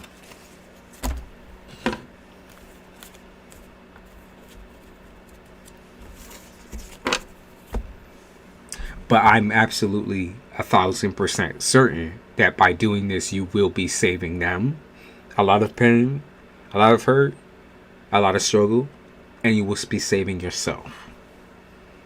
Okay, you have the rest of your life to make up for, and that's a long motherfucking life.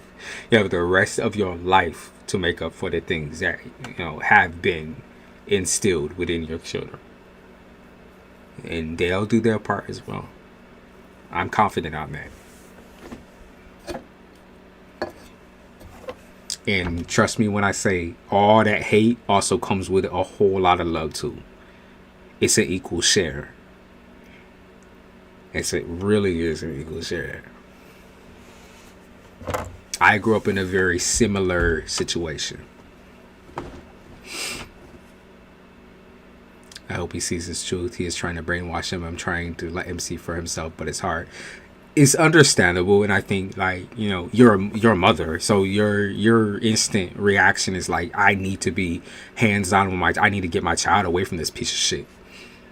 That's like instantly, like you see a threat and you want to annihilate the threat. But what's hard is to humanize a person who has dehumanized you, and degraded you, and degraded your kids, right?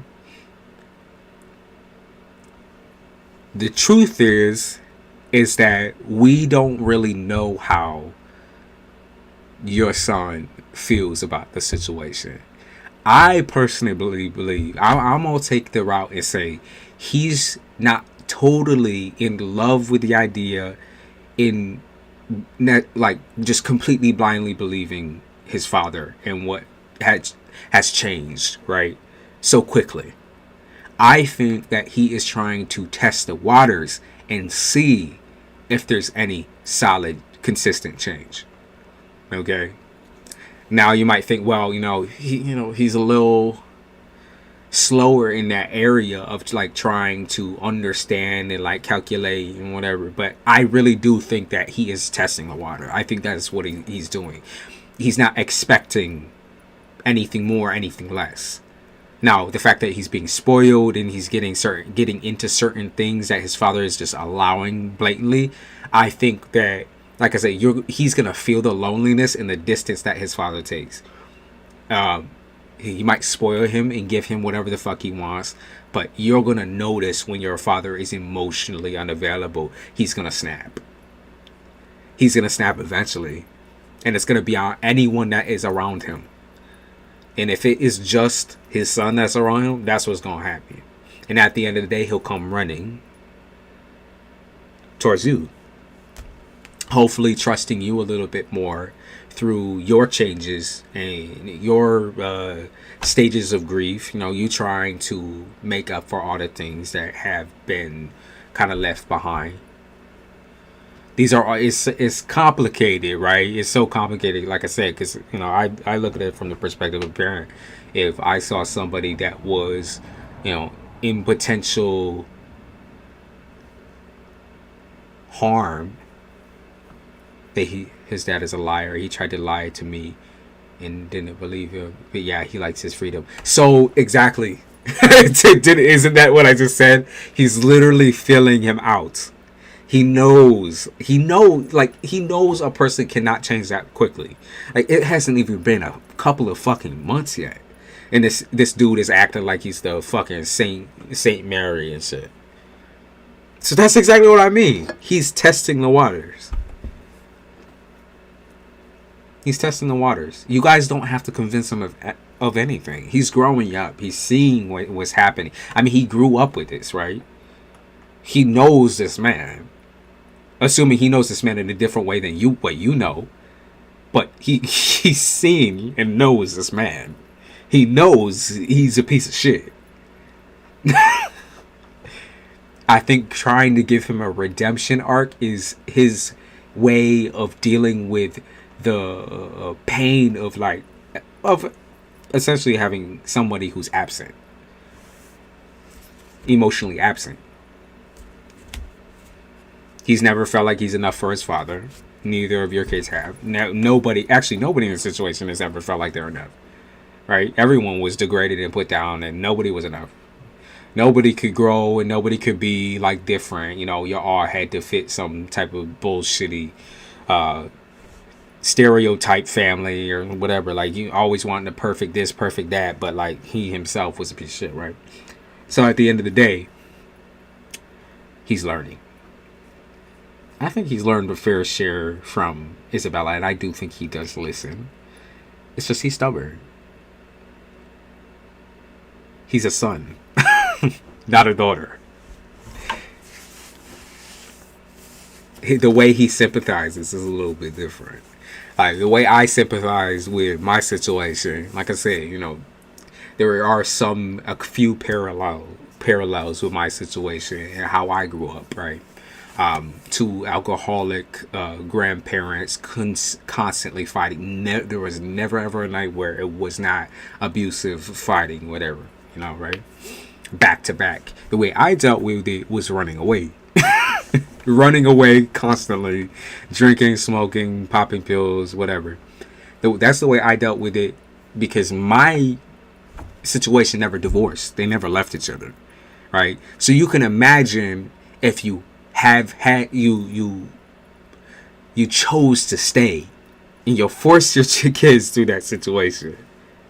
You allowed that to happen to you, and you allowed that to happen to your kids for the rest of their lives. So imagine the parallel, right? He only knows his dad as who he is right the fuck now. And to him, what he sees is a piece of shit. He's trying to change his perception. He's trying to change his perception. He's trying to change his way. It's just going to take time. If he wants to go visit dad because dad is going to supply him with a fucking vat of alcohol. Like, that's what my fucking grandparents tried to do to me. Supply me with a vat of fucking alcohol and this and this and that. And my ass still was out. My ass still was out. You know, I still was on the run. But that's because I had no solidity. I had no parent or situation that was like, okay, this is a comfort. Like, this is a person who will take care of me, but also allow me to have my space. You know, they give a fuck about me, but they'll allow me to have a little bit of space, a little bit of wiggle room, right? You are that parent now. You are that parent now. So being able to tell him no and all that is obviously super important still, because he's still very young. But also being able to allow him to vent out his emotions and his feelings. Not yelling, not anger, not any of that. Don't condone any of that shit. But him being able to say to y'all, like, you know, I want to give dad a chance. Or I want to try to reach out to him. Or I want to try to, like, put my foot down to him. I want to try to, like, say something to him. I want to give him a chance. Him being able to say that to you is him being honest about his emotions, and you want him to open up, and you want him to tell y'all everything. You want him to be that comfortable, because at the end of the day, if he's not that comfortable and he does choose that route where he's like, oh, I'm gonna drink, pop pills, do this and do that, you know, that he's not gonna tell y'all nothing, because you guys reject his feelings and his emotions. You tell him no. You can't feel anything towards dad. You can't feel anything towards this situation. He's bad. He wants to see for himself. He wants you to trust him as a man. He wants you to trust him as a man, even though he's not one. He wants you to trust you with that one motherfucking thing. One thing. That's what's up. He knows it's a fucking trick and it's a trap. He's not just going over there because, oh, dad lets me do whatever the fuck I want. You know, at the end of the day, you know, his dad still is a piece of shit, talks down to him, all that extra shit. Like, okay, so is that the, you know, sacrifice he's going to make for, like, what, alcohol? Like, he's not going to go over there and get abused for some alcohol. You know what I mean? That's just not it. He has a safe space with you.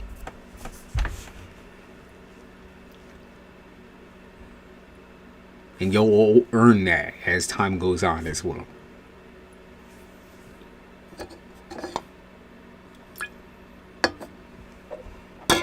There ain't no way he's doing like that.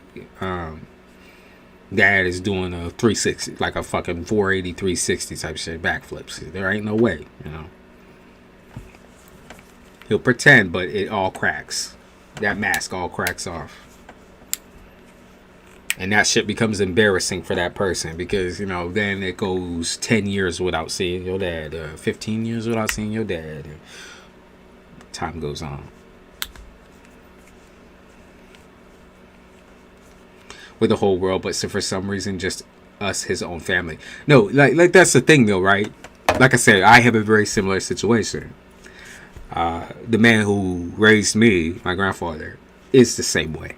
Very much the same way. I'm still learning to that hatred that I had towards him. I'm still learning to kind of like redirect that and put that just into my work. You know, push forward, let it go. You know, because at the end of the day, niggas gonna die anyways, right? But this is the thing, though. He cares way. That's a narcissist, by the way, Miraless. What you just described to me exactly, identically. That is a narcissist. That is somebody who cares way more about their appearance to complete strangers than they do to their own kids. They feel no guilt. No guilt. They don't feel any guilt. That's their family because they own them. It's like a kid who has Barbie dolls, right? A kid who has a couple Barbie dolls and a fucking Barbie playhouse type shit. These are my toys. Mom and dad can't touch them. You know, Sally can't touch them. These are my motherfucking toys. And I own them. That's what it is. That's what it is. It's a narcissist. That's what you just described to me. And I know that word gets thrown around so often, but that's exactly what that is. It's not like, you know, for me, like when I view a narcissist, I'm not talking about someone who just has the tendencies. We're talking about somebody who, like I said, behind closed doors, flips their fucking lid, right? But all out to the open, or when they all having the family outings, so it's all good. It's all, you know, nigga acting brand new, nigga acting like, oh, ain't nothing fucking happened. Oh, nigga acting like, oh my god, like it's so good, you know, that best family, best relationship. Oh my, I'm so proud of my kids and da da da da. And oh my god, I'm proud of your, you know, he'll be proud of someone else's kids or proud of someone else's wife before he's proud of his own kids, right? Or his own wife, right? That's a narcissist. You never measure up to his perfect expectations. Your weight is wrong. Your fucking dress is wrong. The way you're wearing your fucking earring, it's crooked. It's wrong. Your hair is wrong. Your kids are wrong. Your everything is wrong. I mean, you know, even like, you know, the way that your fucking finger leans to the right a little bit, it's wrong. You have an eyelash on your face. Makes your face wrong. Everything about you is wrong. Just doesn't fit my expectation. Do you see how that's impossible? Do you see that you dealt with the impossible for a very long time? That the impossible like has broken you down and basically singled you out and grinded you into a person, like a person that's incredibly insecure, not towards us, in front of others, but he always just nice and caring for everyone else. My parents. So he manipulated your parents.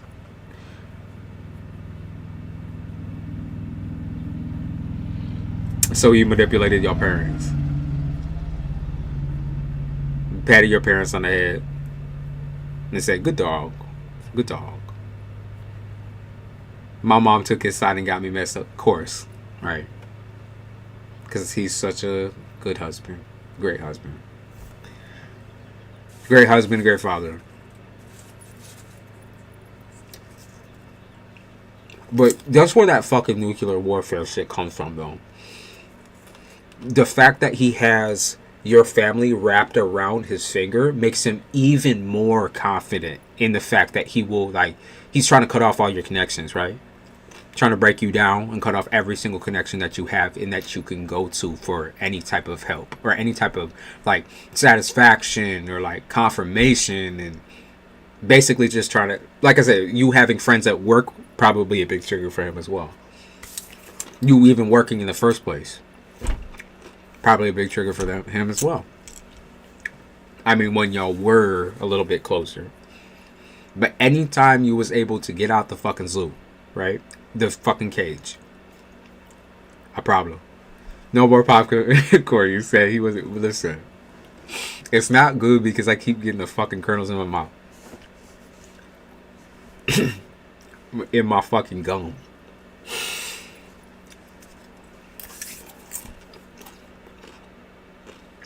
It's a Rodriguez day. Oh, I'm waiting on Miss Tarita. She's my last paid reading, so I figured I'd talk about this because it's interesting. I mean, it really is. There's a lot of similarities there from my own life. You know, not me trying to compare fucking trash, really. I just understand. I understand the dynamic. Like, probably more than most people. I'm going to be real with you. I definitely understand the dynamic. I understand. I lived it. So it might be a Rodriguez day, but hey. I'm just trying to give some helpful, healthy advice to some people who need it.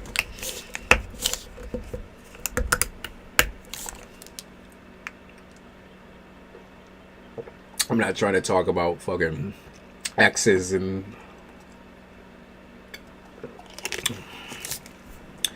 my ex fucked my maid or whatever. Like I'm trying to talk about that deep shit. So are you Puerto Rican? No, I'm not. I'm not Puerto Rican. I'm black and I'm Italian. A lot of people think I'm a Puerto Rican or some type of Latino, but I'm not. I'm not. I think my problem is that I just have so many Puerto Rican and Mexican friends that my cadences start getting a little mingled and mixed up.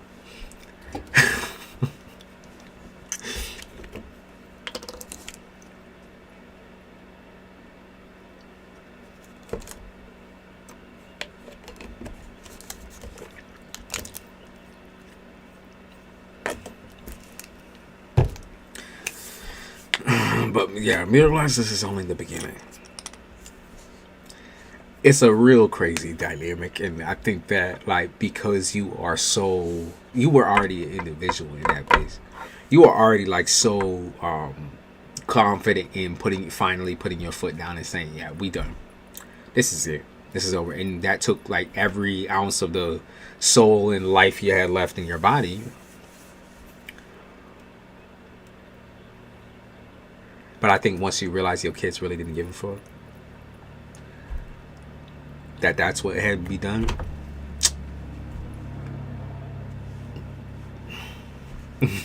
You can be Puerto Rican for the right one. It's true. That's true. I could be ghetto for the right one. I could be Puerto Rican, Mexican, whatever you wanted me to be, babe. Like, that's it. Cuban. I could be a Cuban. Okay, I gotta stop. I'm gonna say something real fucked up. Dominican. I'm saying if I knew more Spanish, I probably could fit I've been fucking Portuguese, fucking Brazilian. I gonna say something real fucked up. I need to chill. Bring it back down. I could be from Panama.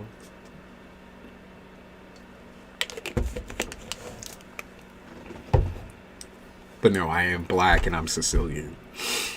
And I'm from New York.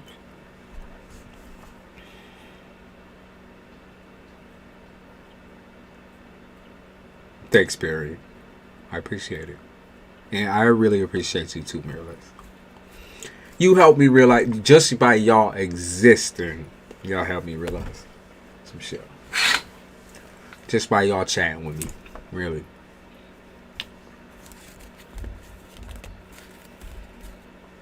Oh no, not the Brazilians. Where is this? Mr. Rita, where are you at? I wonder if I still have her on Instagram. You said stinky. What you mean? What you mean? What you trying to say? Isabella, what you trying to say?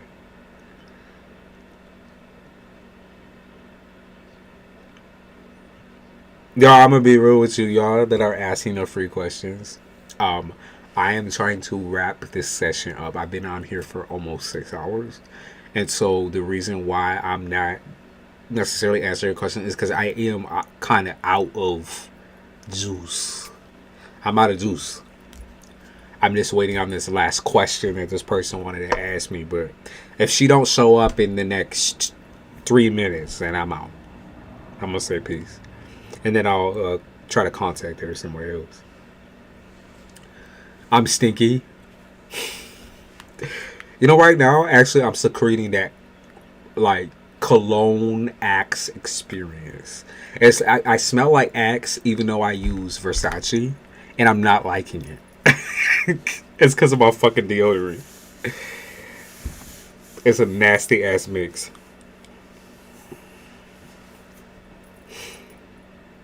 I fucking hate the smell of eggs. You call me stinky. I'm gonna fight you. I do. That's what I smell like right now, and that's why I need to fucking take a shower. Cause whatever fucking deodorant I fucking use is mixing with this fucking cologne, and it is killing me. It's killing me. I smell like a fucking Axe bomb. Versace, yeah. Love Versace.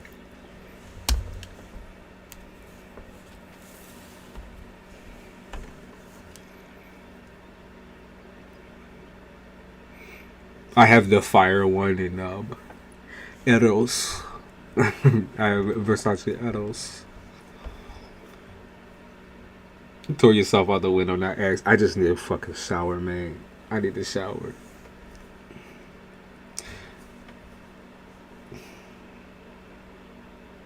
I'm actually shocked at. Like, I really. I'm shocked I still smell like fucking cologne, to be honest with you. And I'm not sweaty. It's still cold out, I guess. I don't know. I really want to fucking shower though. Where is she? Aqua de Parma. Get a Dove bar then. I do have Dove. Just for my pits though. Just for my pits. I have a body wash as well.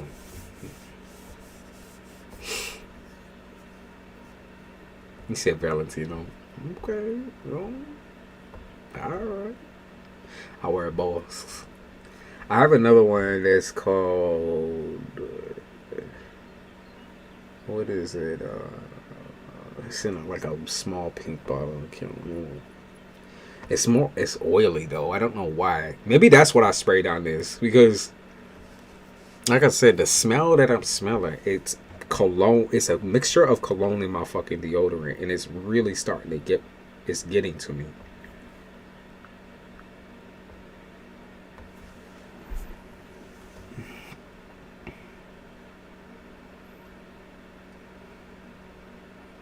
I'm not asking you. I'm telling you. I'm not asking you. I'm telling you. I'm a Valentino and Bath and Body Works girl. Valentino.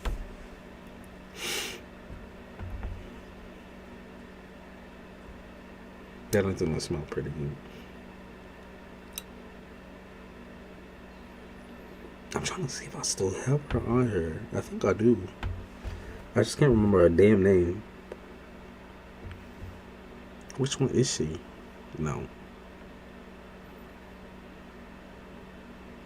There's so many fucking people out there.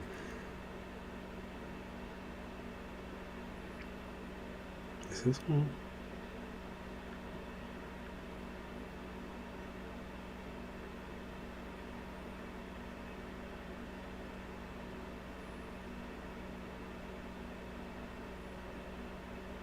Oh, I got it.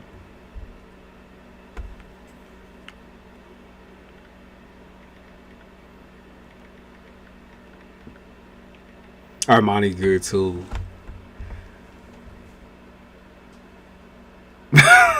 She like all the expensive ones, so do I. So I feel you on that.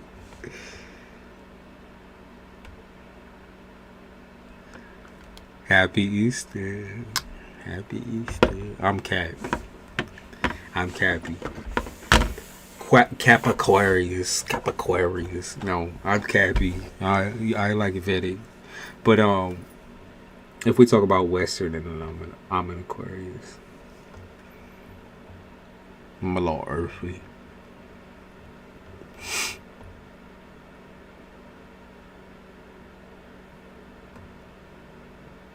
Your first time is frustrated. Yeah, you guys that are new,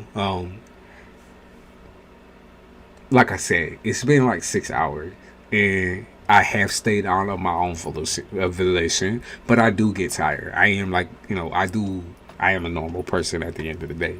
I get that high, and then I get that like fucking crash dive where I'm like, shit, need to recharge.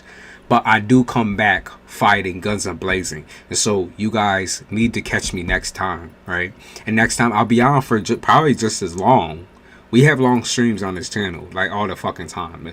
If you turn on notifications, like I be popping up all the fucking time. So I'm saying y'all gonna get me and y'all gonna catch me, and I'm gonna do the fucking readings. Usually I be doing them on and off. I do some paid ones, and then some free ones, and then some paid ones, and then some free ones. We just had more like I guess a payday. Thank y'all. I appreciate y'all showing the love in this afternoon. Yeah, I need to get off. I need to go out, get some fucking sun. Y'all see that out there? I wish it was fucking bright enough for a fucking tan. Look good out there. I'll text Mr. Reader so she's not at a loss. Alright, yo. And Malibu, you already know what's up. I'll text you and make sure I get you a little reading. I'll send you some.